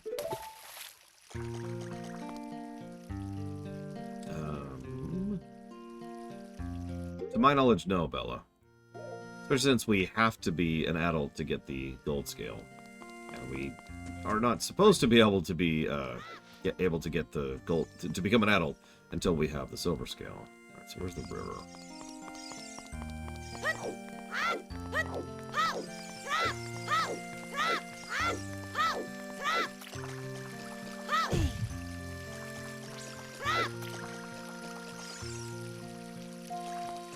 I do like Yorgs.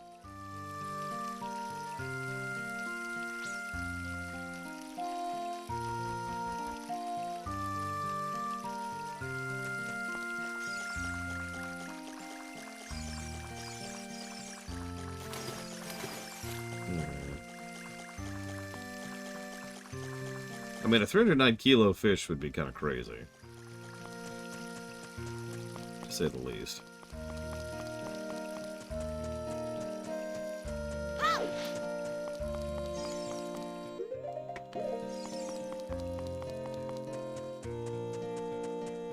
I don't know. Hang on. Oh, okay, no. It actually doesn't spawn until we've gotten a 10-pounder in the past, or a 13-pounder in the present. Or, you know what I mean. Sorry, I misread that. Not that we care about Loach. Loaches just give you money, and as if we need money in this game.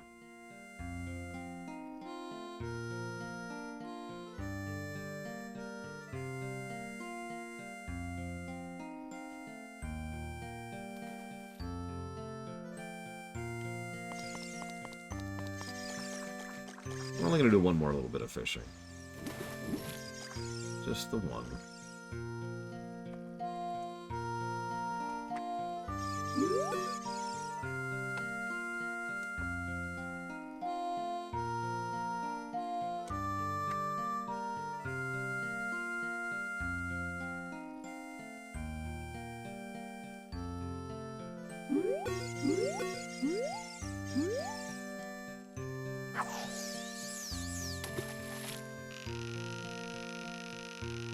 Yeah, I think I scared it away. Ah, whatever. Ow. No, don't.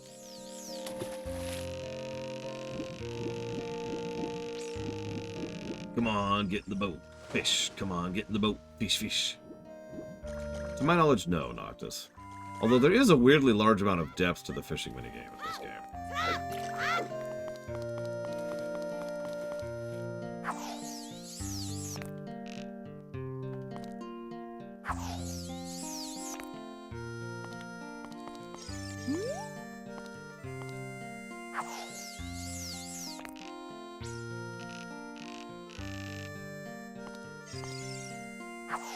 Damn it, my aim is terrible here.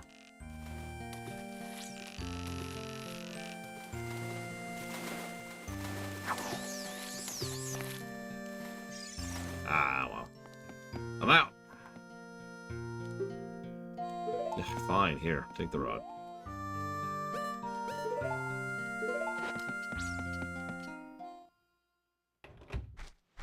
Fishing is a pretty big deal in Japan, yeah.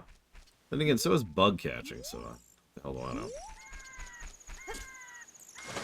Yeah, you can fish off his hair, by the way.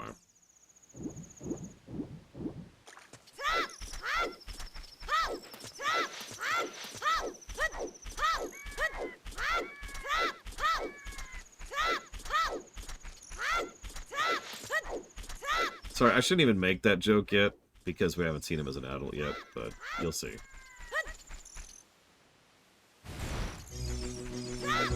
Why are there skeletons at night?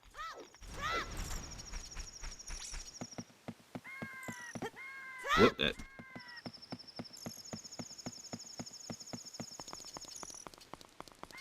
No. No, Hibora. No. Come on, let's get out of the way. What? This is Lake Hylia. It's kinda dumb and you're stupid, don't you know? Do you wanna hear what I said? Oh, okay, I'll just leave.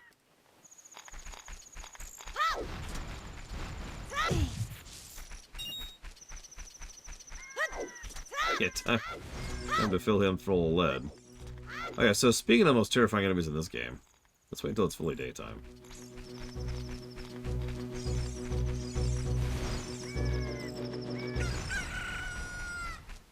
So yeah, that's their aggro radius. In fact, here, let me show off how big their aggro radius is, because it's freaking huge. There. You see that? This is the aggro radius of the P-Hats. Do you remember the P-Hats from Zelda 1? There was such a nothing burger in that game. And they are death blades in this game.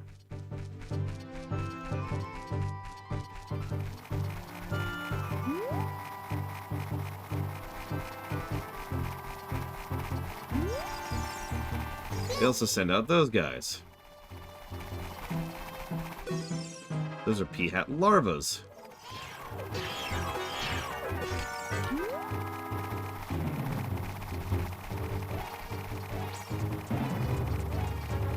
There's only a few of them, and they're just kind of here. Like, there's no quest that interacts with them. There's no significance to them. You can eventually kill them, but, like, why bother? They don't give anything. They're just this. They're just death. All they are is death.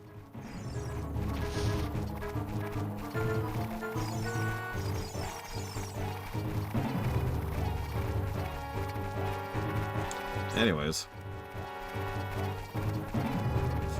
So, speaking of positives, I'm not a huge fan of this Hyrule Field theme in its own right, but I do like how it has a very long loop. It's like a 3-minute song, which is good.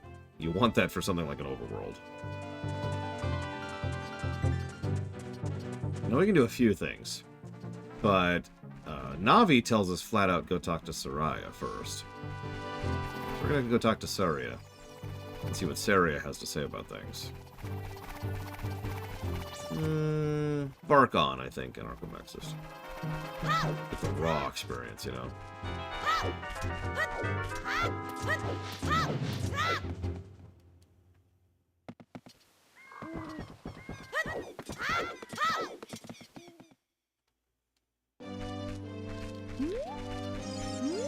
Oh, you're okay? You didn't leave the forest after all, did you? Yeah, that's what happened. Sorry I wanted to see you. Did she find you already? Well, where is she? You have a cool slingshot, huh? You know what's cool about it? You can aim by hitting that button and then release the button. Yeah, they're still tutorializing us in the Kokiri Forest. Sorry said she's waiting in the usual spot. Well, where the hell is that?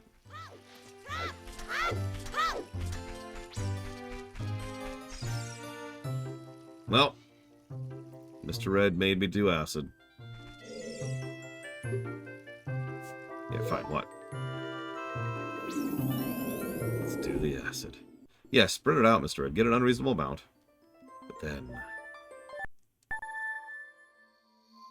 you can put fairies in bottles. So when you die, the fairy gets you up again.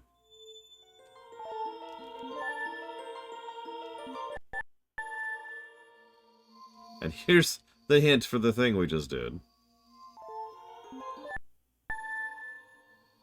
Here's the other hint for the thing we just did. Here's where we should go next.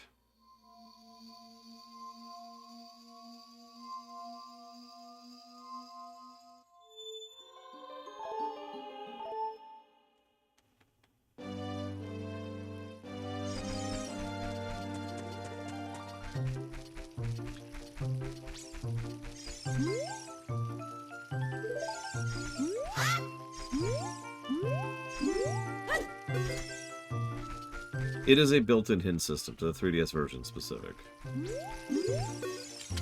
Mina might know something about Saria's robots. Harry's skulking in one of the houses around here. Okay, well, let's go talk to him.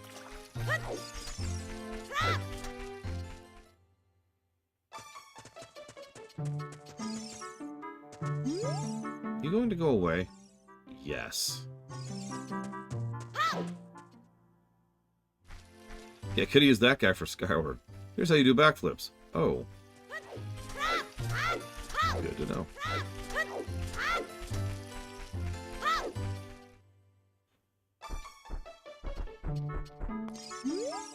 You're looking for Sarai. She's in the Lost Woods as usual. Don't tell me I don't know what it is. The entrance is on the cliff overlooking the village. I know you'll get lost. Don't worry, you'll just end up back at the entrance. Humph. Thanks, Mito. So there's our direction. We now know where to go.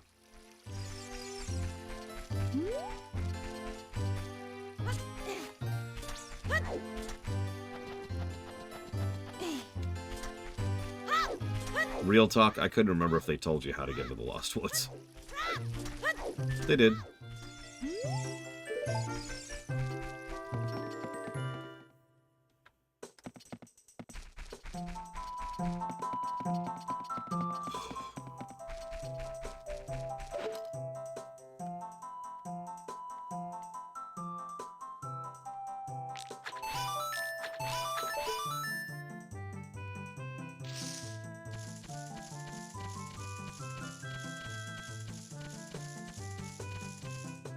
Cool. You're great.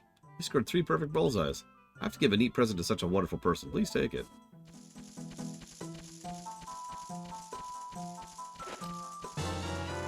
Now we have more slingshot bullets, which is good. So how do you progress? I swear to God. Good to see you again. After going through the Lost Woods, you will come into the Sacred Forest Meadow. It's a sacred place where few people have ever walked. What's that? I can hear a mysterious tune. You should listen for the tune, too. Do you want to hear what I said again? So he tells you flat out on the off chance you haven't picked up on it. Quiet. Quiet. And music. There you go. We could also wrong warp right about now. This is one of the only ones I could do pretty solidly is getting through that pillar, but we're not going to do that, obviously. We're playing the game normally.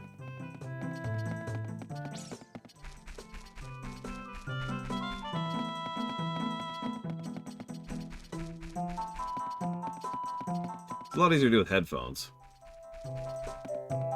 Tell you what.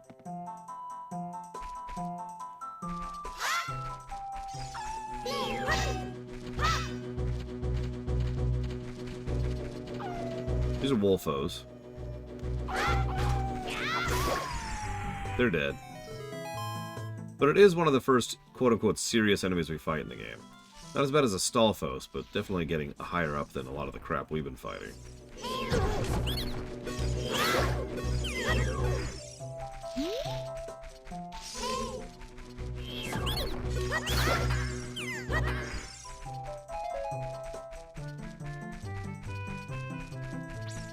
I like this camera angle because this actually changes the second time we go through here.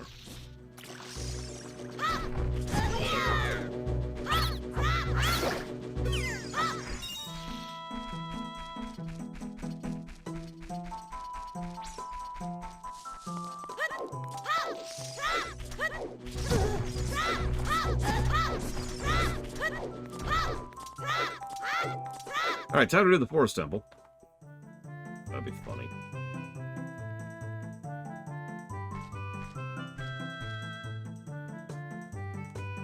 Ignore the wind symbol. It's definitely the Forest Temple, not the Wind Temple, I swear.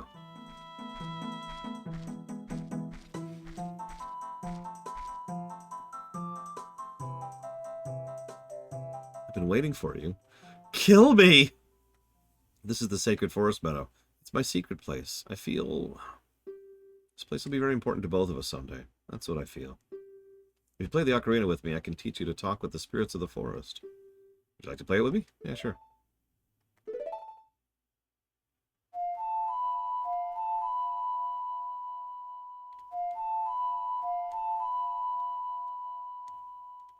Now she dead, Act. They're all dead. Although, considering there was originally a dating sim in this game, that's not a joke. Please don't forget this song. Do you promise?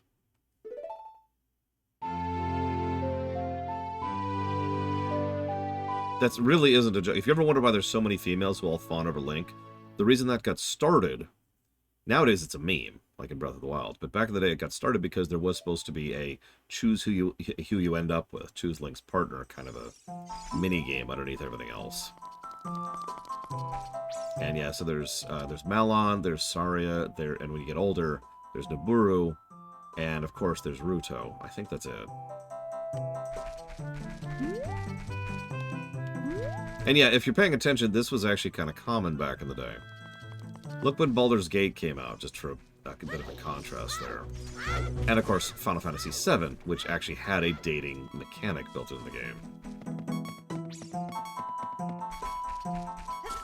I mean, I've said my choice. My choice is the canon choice, which is Malon, obviously.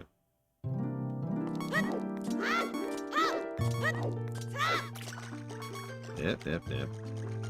Come on. Oh my god. Heal me, please. Thank you.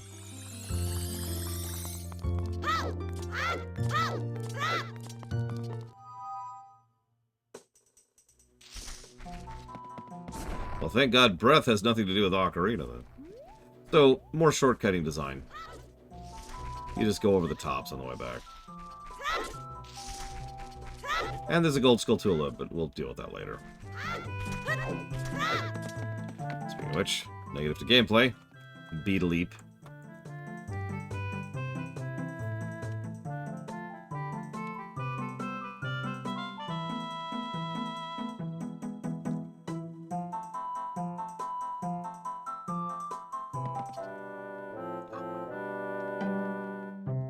What? Did you know that there's music in this game? Yep, yep, thanks. Go away! Okay.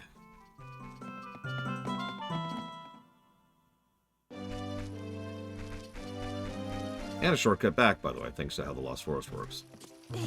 One of the first times that's actually operated as a shortcut. Yeah, I'm fine, Dad. I don't need your help. God.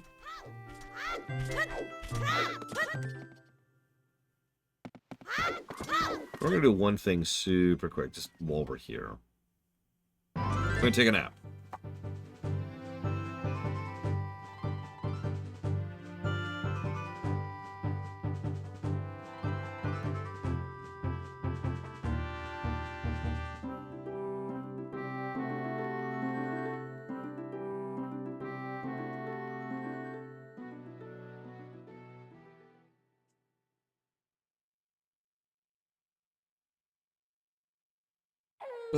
Okay, I'm awake. One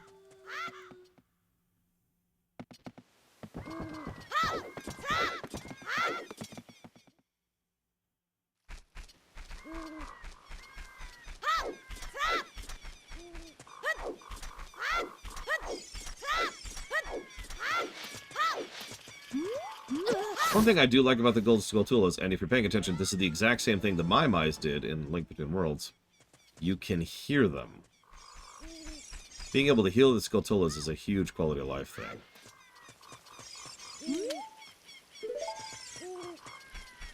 Like, you can always tell when one's nearby. It's a very distinct sound. And they also do this thing where it gets louder the closer you are. And it always has priority on the audio channels. Speaking of other things they did right with the Gold Skulltulas.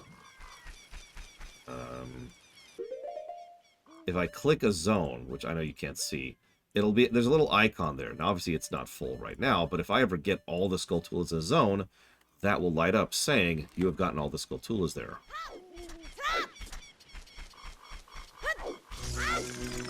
And you know I like that kind of you finished a region mechanic. Something I really wish Breath of the Wild added.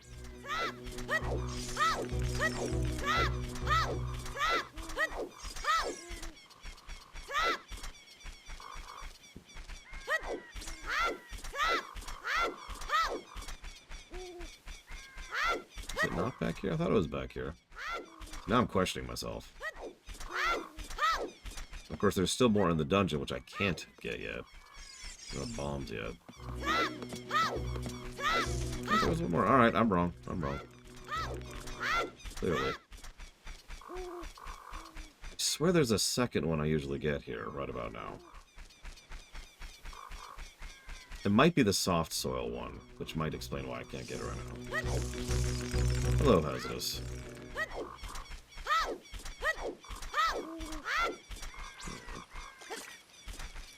I will admit, for as much as I've replayed this game, I tend to not 100% this game, for pretty obvious reasons.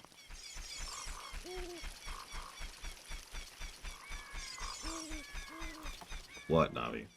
Listen. Yeah, it's on Death Mountain. Thanks, Navi. Appreciate you. Yeah, the Starfield stream was weirdly informative about game design, considering. But anyways. How many does it put us up to? Hang on, where are we at? We're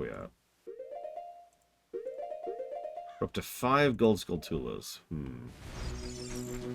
So we have a few more than that by now. Yeah, I honestly hope, like, the whole reason I did the lamentation on Starfield was because I legitimately felt that it was a civic duty kind of a thing to actually inform people of as many of the things that I could that Starfield did wrong. Like, nobody pays attention to my dinky little corner of the internet, but if I get, like, at least one game designer somewhere to look at the Starfield stuff I've covered and been like, oh my god, and learn from that, then I have done my job, you know? Like, I want there to be an interview of some game designer 10 years from now or 5 years from now where they'll say, yeah, there's this dude named Lore Runner, right? And he did a video, he did a stream on Starfield. And it was eye-opening.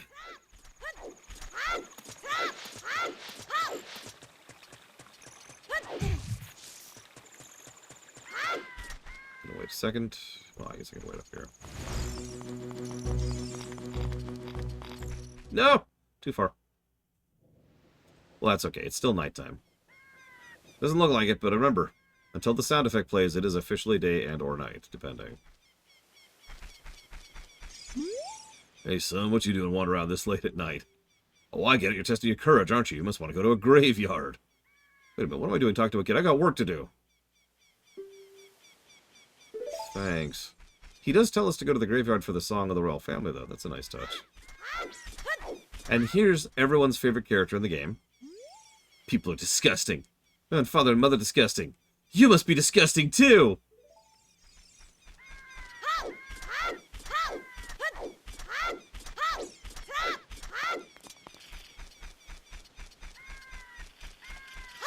Gotta get that edge in. Very important. Very important.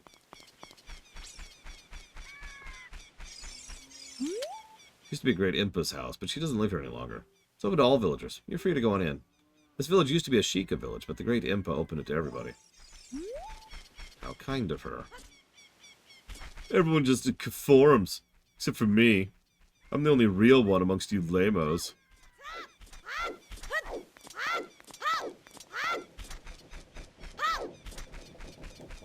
I don't know, what's like really edgy music that they could be like, I'm gonna go listen to edgy music.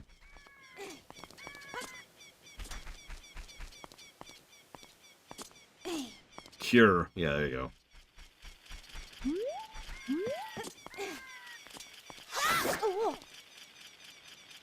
Or Velvet Underground, yeah. Probably showing my age a little bit there, but whatever. These wounds.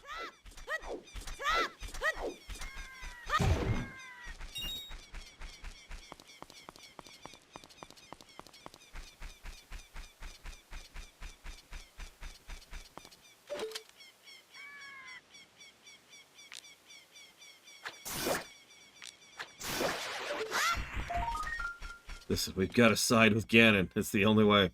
We can't beat him conventionally. So we have to join with him. It would be wise, my friend. Yes, NSYNC, notoriously the edgiest of all boy bands.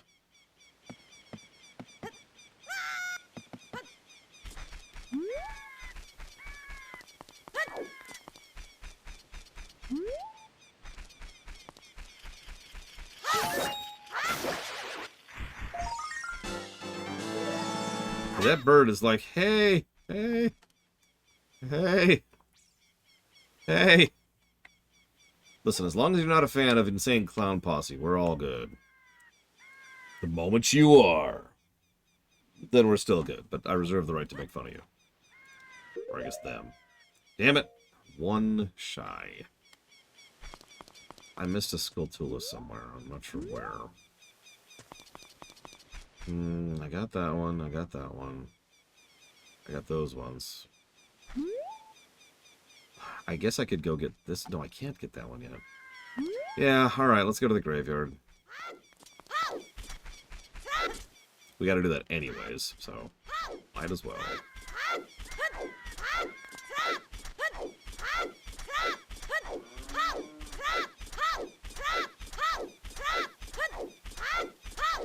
It's faster.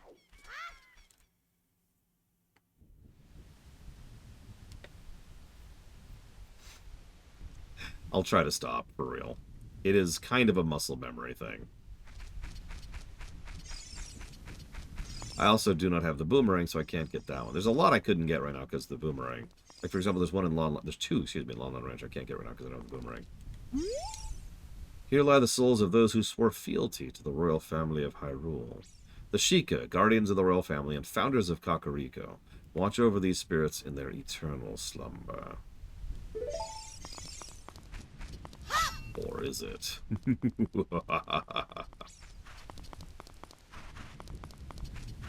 I know how to backwalk. Let's see. It's actually harder to do on the 3DS version because the control stick is a little bit different.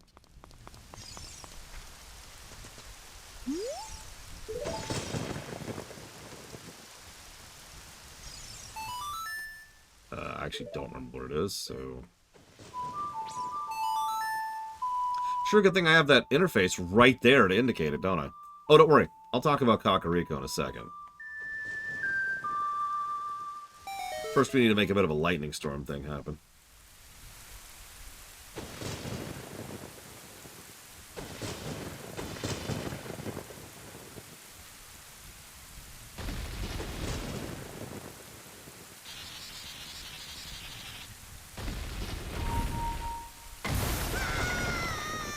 Yeah, getting the boomerang actually opens up the game quite a bit. Go figure.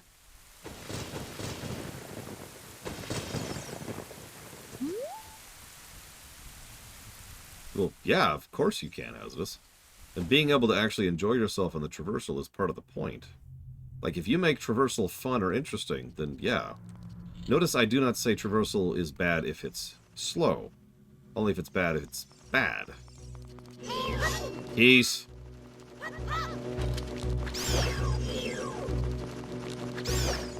I'm curious what prompted that exactly. Sort of an out-of-nowhere thing. Unless you're saying that Starfield is the greatest game ever made because of how honestly slow it is. Despite allowing you to fast travel everywhere.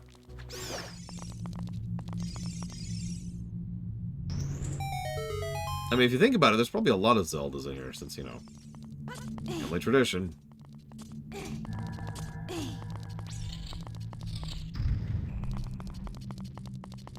No, I almost assuredly will not until I've moved. Like, pretty much guaranteed.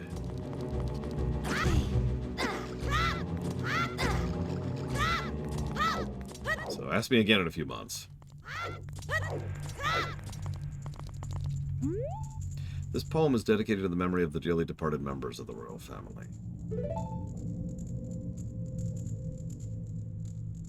The rising sun will eventually set, a newborn's life will fade. From sun to moon, moon to sun, give peaceful rest to the living dead. What's this?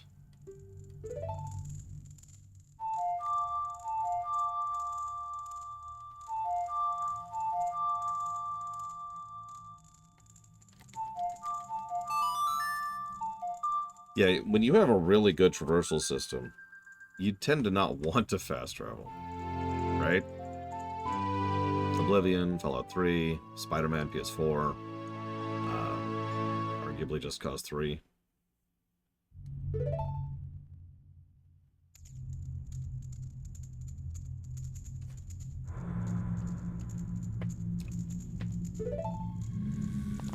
So that's useful against the Redeads, kind of.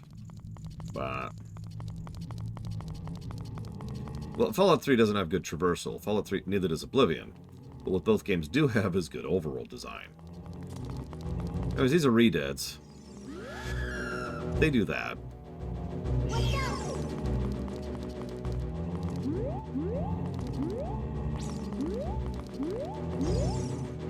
Come on, Navi. Redead. Its gaze will paralyze you. If it grabs you, tap A rapidly to escape. I'm pretty sure they went out of the way to make the Redeads a little bit less terrifying in this version. But we'll talk more about them later.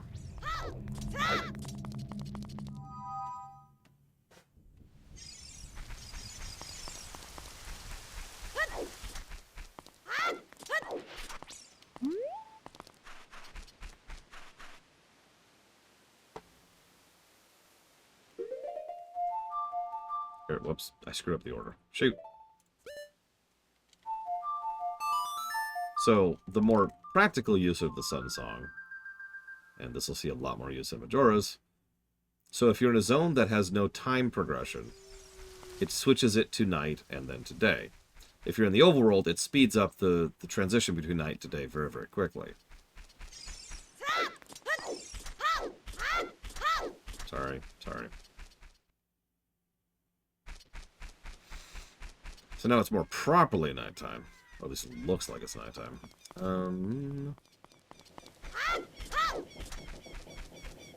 Let's go poke in here. Let's see what this guy's up to.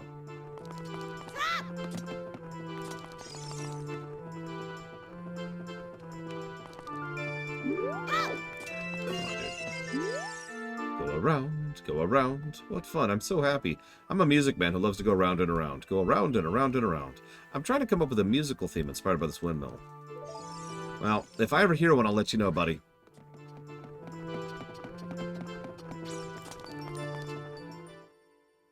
Also, best song in the game, by the way. Don't worry, we'll hear it more later.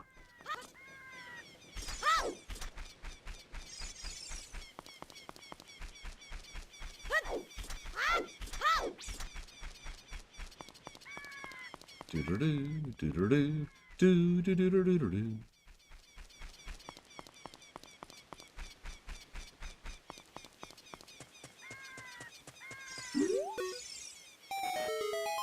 Oh, this is surely Princess Zelda's handwriting. Well, let's see. Oh, okay. This is lore. He is under my orders to save Hyrule. What kind of funny game has our princess come up with now? Okay, all right, you can go now. Just be careful, Mr. Hero.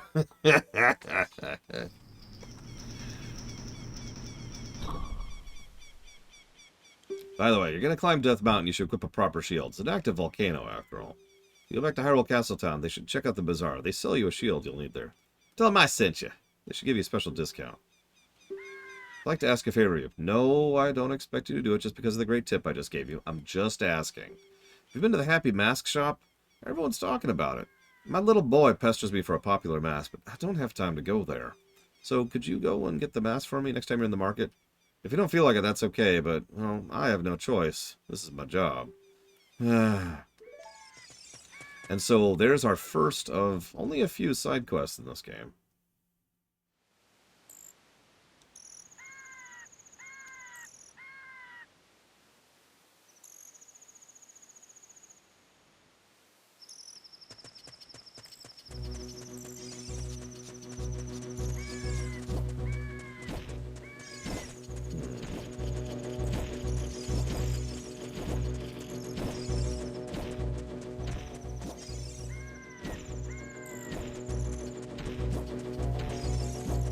I don't know, I have terrible fashion sense. Mask magic? I mean, it's basically just a form of totemic magic. Yeah, I thought so. Alright, hang on. So we're gonna back off here.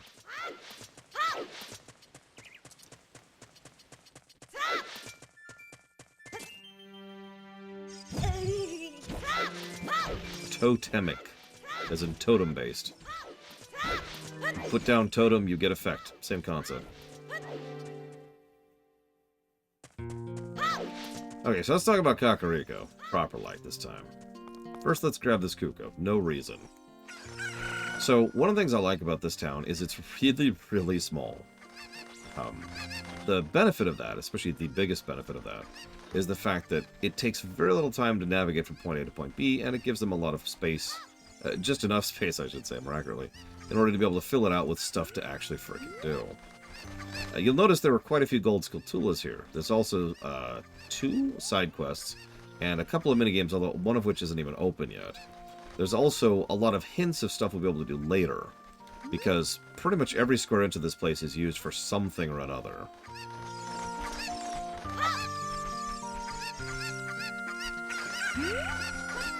In short, it's really smart usage of a very limited amount of space. Now, of course, the only reason it's so small is because, you know, limitations of the hardware. In fact, by all accounts, Kakariko was supposed to be much larger than this. But as usual, I don't value something being large so much as I value something being well designed.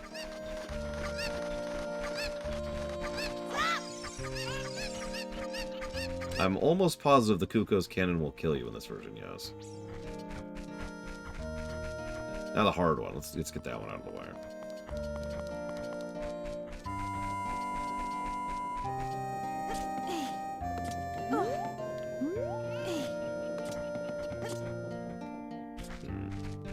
Alright, we'll go the other route. Although, no? Hang on a sec. I'm pretty sure those signs are new. Yeah, I was going to look at them, but hang on. Let me get the rest of the Cuckoos really quick.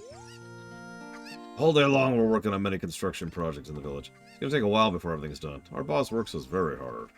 Yep, definitely Japanese.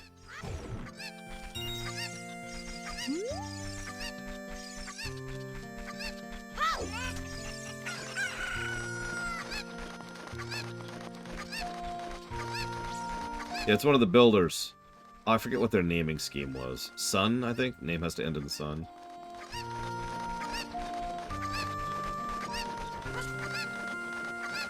Oh, okay. So we'll call him Builderson. So yeah, since we're here, we've got just some random potion thing. We've got a music box. We've got the windmill. We've got what looks like a newspaper. We've got the construction guys, all of whom are frowning.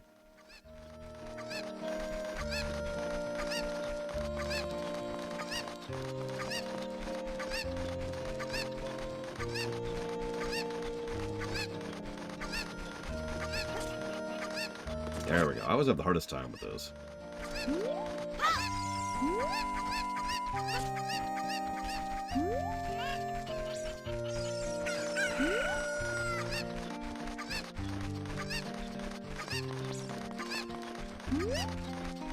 That's also the potion maker we just walked by.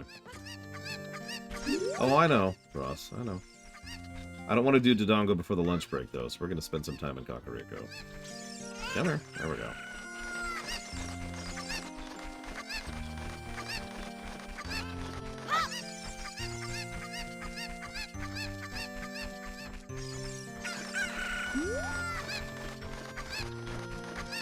Oh yeah, sorry, if you're wondering what I'm doing. My Cuckoos have run away. Please help me bring the other two back to this pen. She changes what she says depending on how many you've actually rescued already.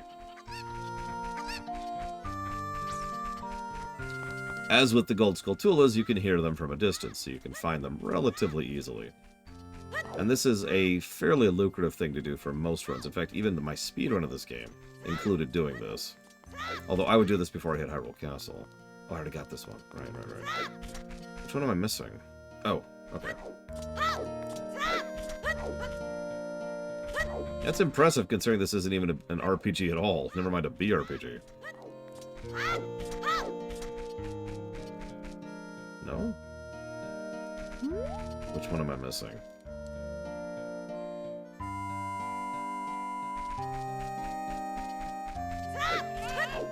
You're right. I didn't. I even thought about that while I was up there. Come here.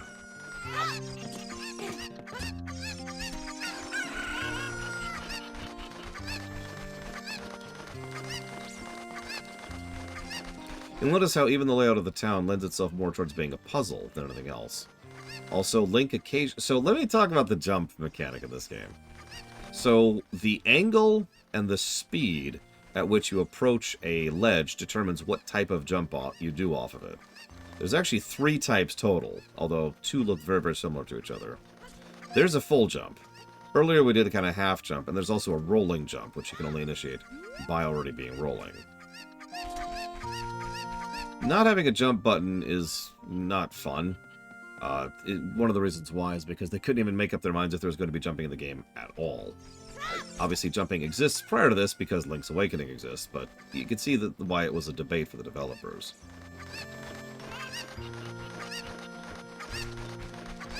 So this was our compromise. You jump off things automatically, which was really, really, really frustrating back in the day because the controls were a lot worse in the N64 version. So a whole lot of, whoops, I went over the edge, hop. And let me tell you, very few things are as unsatisfying as getting to pretty much the very top of the fire temple and then, whoops.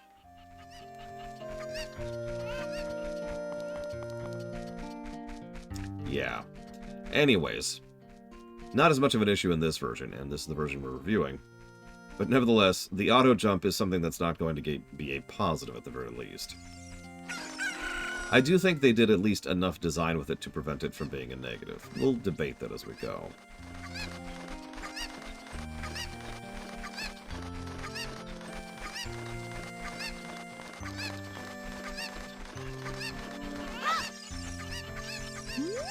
Thank you for finding my cuckoos.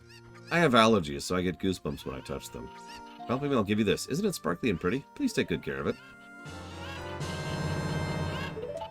2 bottles. And we're going to use them, let me tell you. Alright, so. Oh yeah, Savicom's here. Well, I actually already said it, because I gave up on her.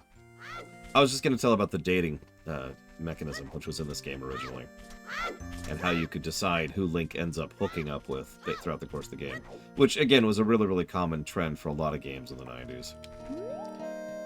So, Kakarikos. Oh. Oh, there. We okay? We're okay. We're okay. Oh, that poor cat. Oh. Don't worry. I'll remove the toenail permanently. Oh, well, that pays poor Savicom. So, I kind of have already shown this off a little bit. So they use sloping areas to once again kind of cheat. The way they use the camera in this game is really smart, which of course it is. They were so limited in what they were capable of doing. Originally, Kakariko was supposed to be larger and with much more to do with it, but obviously a lot of this had to be axed. So instead, a lot of it is chopped down behind these giant chasmous rock walls. And Kakariko itself, if you actually look at it from the angles that the game barely lets you do, is dinky. It's, hang on, 1, 2, 3, 4, 5 buildings and a windmill. So 5 houses and a windmill. That's it. That's the whole damn town. Of course, this is normal back in the day. Ever look at Kakariko and LTTP. But they do a good job with it. Slope going down in. We've got a nice open plaza square here. We've got the tree here, and they do have this fairly empty open space here, which, again, this is part of the whole shrinkage thing I already mentioned earlier. That building won't actually be constructed until the future. This building we'll go into in just a minute. That one is just NPCs who are chatting, although it'll have more significance in the future. Up here, we've got a little side room, which doesn't have... I don't actually remember what's in this room. This, of course. A job where you can make a lot of money without much effort. It's the only thing I could think of is thievery. Is that a bad idea? If you think stealing is little effort, then have I got some news for you. But you notice there's not much there, because there's not much to talk about. That's actually foreshadowing, believe it or not, for the next time we'll encounter these construction yahoos in the future. And I suppose I'll show this off, too.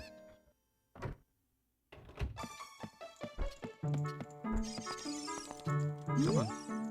My boy. Sorry. Hi, boy. Is this the first time you visited the village? A great woman, Impa, opened this village up to us poor folk. Make your soda home. Food isn't ready, though.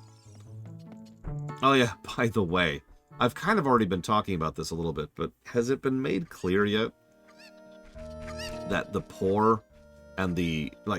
okay.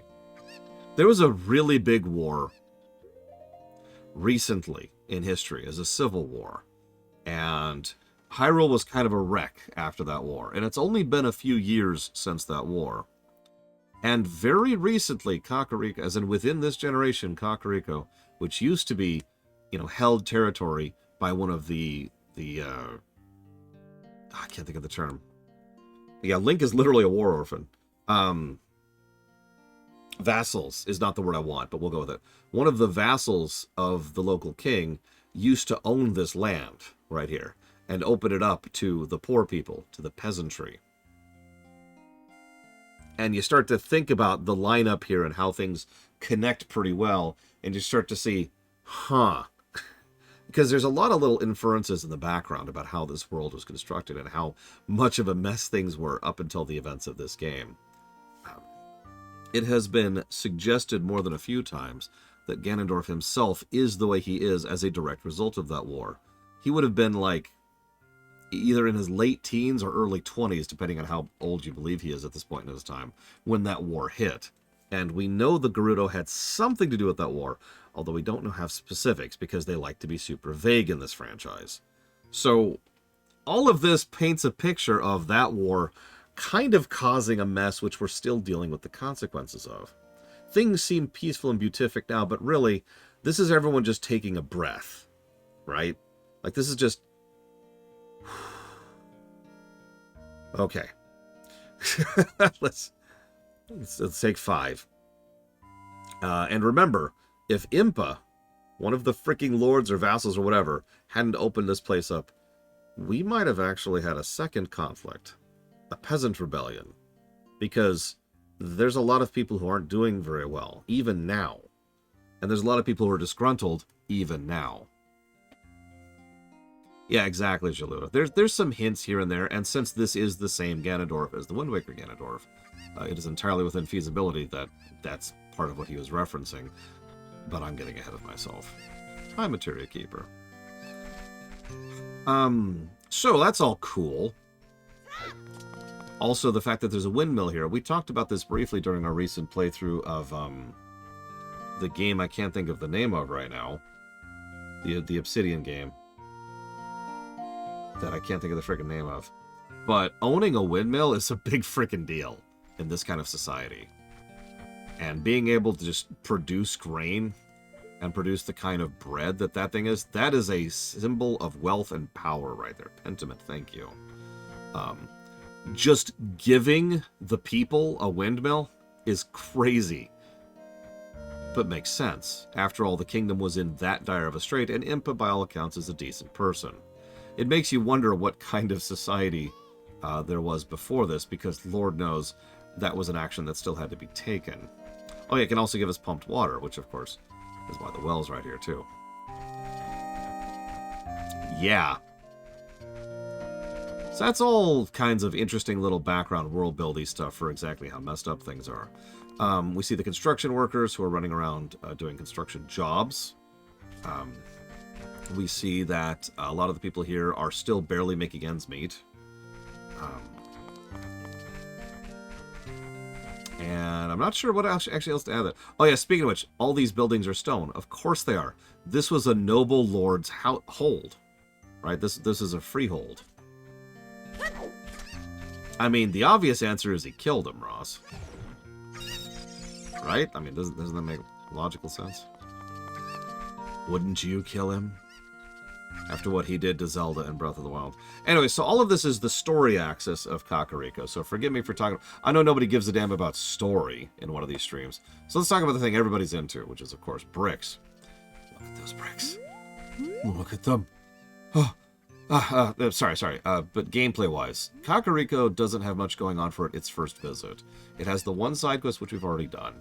It has a potion shop, which we can't even access yet. It's got a minigame that hasn't been built yet. This whole place, this is actually some nice brickwork, by the way, all joking aside. It's not great, but it's nice. It's nice. This is a better one right there. Check that out. That's cool. It's mostly just a side stop, right? There's really only 2 things to do here right now, and I've already done one of them, which is get the bottle. And that's easy, because there's the Cuckoos around. If you talk to her, she says, hey, please go find my Cuckoos. But if we go in here, this is the other thing we can do. And we have gotten 10? No, we actually got 9, excuse me. So this house looks like the kind of... I don't know about you guys, so let me walk this back a little bit. So I go in here, playing this for the first time. I'm 16, 17, however old I was. And I walk in and I see this. I then immediately left this house. Not even a joke. Not even a joke. I was like, nope. Nope. It reminds me, if I could share really quick, there was a story. We were playing D&D once, and we were going through a section of the tunnels in the Underdark. And the GM is like, all right, so if you look down that way, you see a lot of cobwebs, a lot of chittering. You hear some screaming, and then some silence, then more screaming, and then more silence. And I'm like, okay. And the entire party, like in unison, all right, we go the other way. And the GM laughed. So the GM had run that module multiple times. Nobody's ever gone into that cave. He's never had players go into that cave before. But for real, let's go and walk in and see what this is.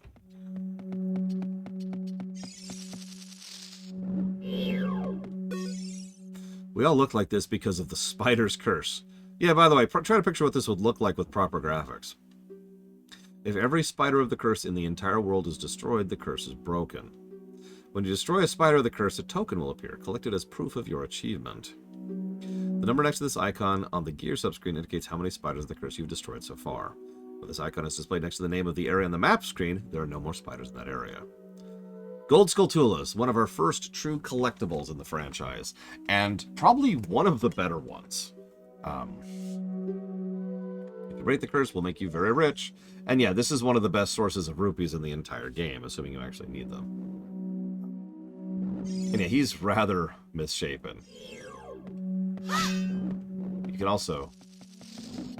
Hang on, I'm having...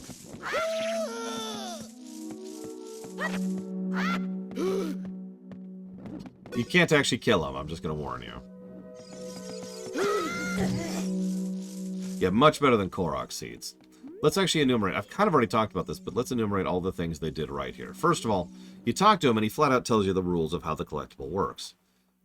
Second of all, there are not that many. There's 120 gold Skulltulas in the game, which I know sounds like a lot, but it really kind of isn't. Third of all, there are significant, and yeah, that's the game material keeper. There's significant rewards for doing this, at least some of which are very worthwhile for doing. This is one of those things where usually you get to like a certain point and then like, yes, okay, that's as many gold Skulltulas as I want, we're good. But the most important thing of all is the map. The fact that it flat out says you have gotten all of the gold Skulltulas in a specific area, so you can part and parcel, I have no need to do that zone again, that's great. That change by itself would have made Breath of the Wild much more tolerable when it came to the Korok seeds. Now, having said that, I don't want to overpraise. Gold Skulltulas do still have two major problems with them. First of all, the final reward is junk. Unlike in Link Between Worlds, where the final reward is actually awesome, and the rewards are gradient and selectable. In this case, it's a fairly linear path, and again, that final reward is crap. Second of all, some of these Skulltulas suck to find and get. So, yes, it is, Trithon. So, you know those dirt patches we've been seeing? If you put a bug in those, it'll spawn a Skulltula. So now we have to carry around bugs in bottles in order to put into every dirt patch in the game, and we have to look for dirt patches everywhere.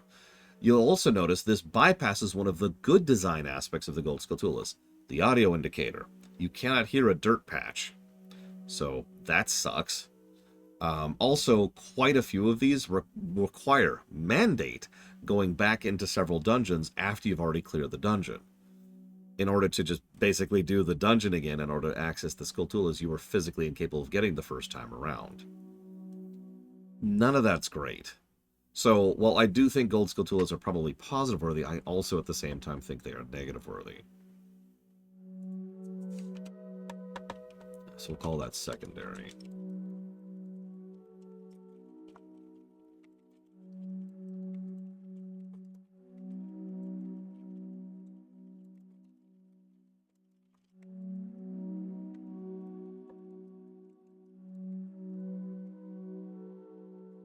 And with that, I do believe we're actually done with Kakariko.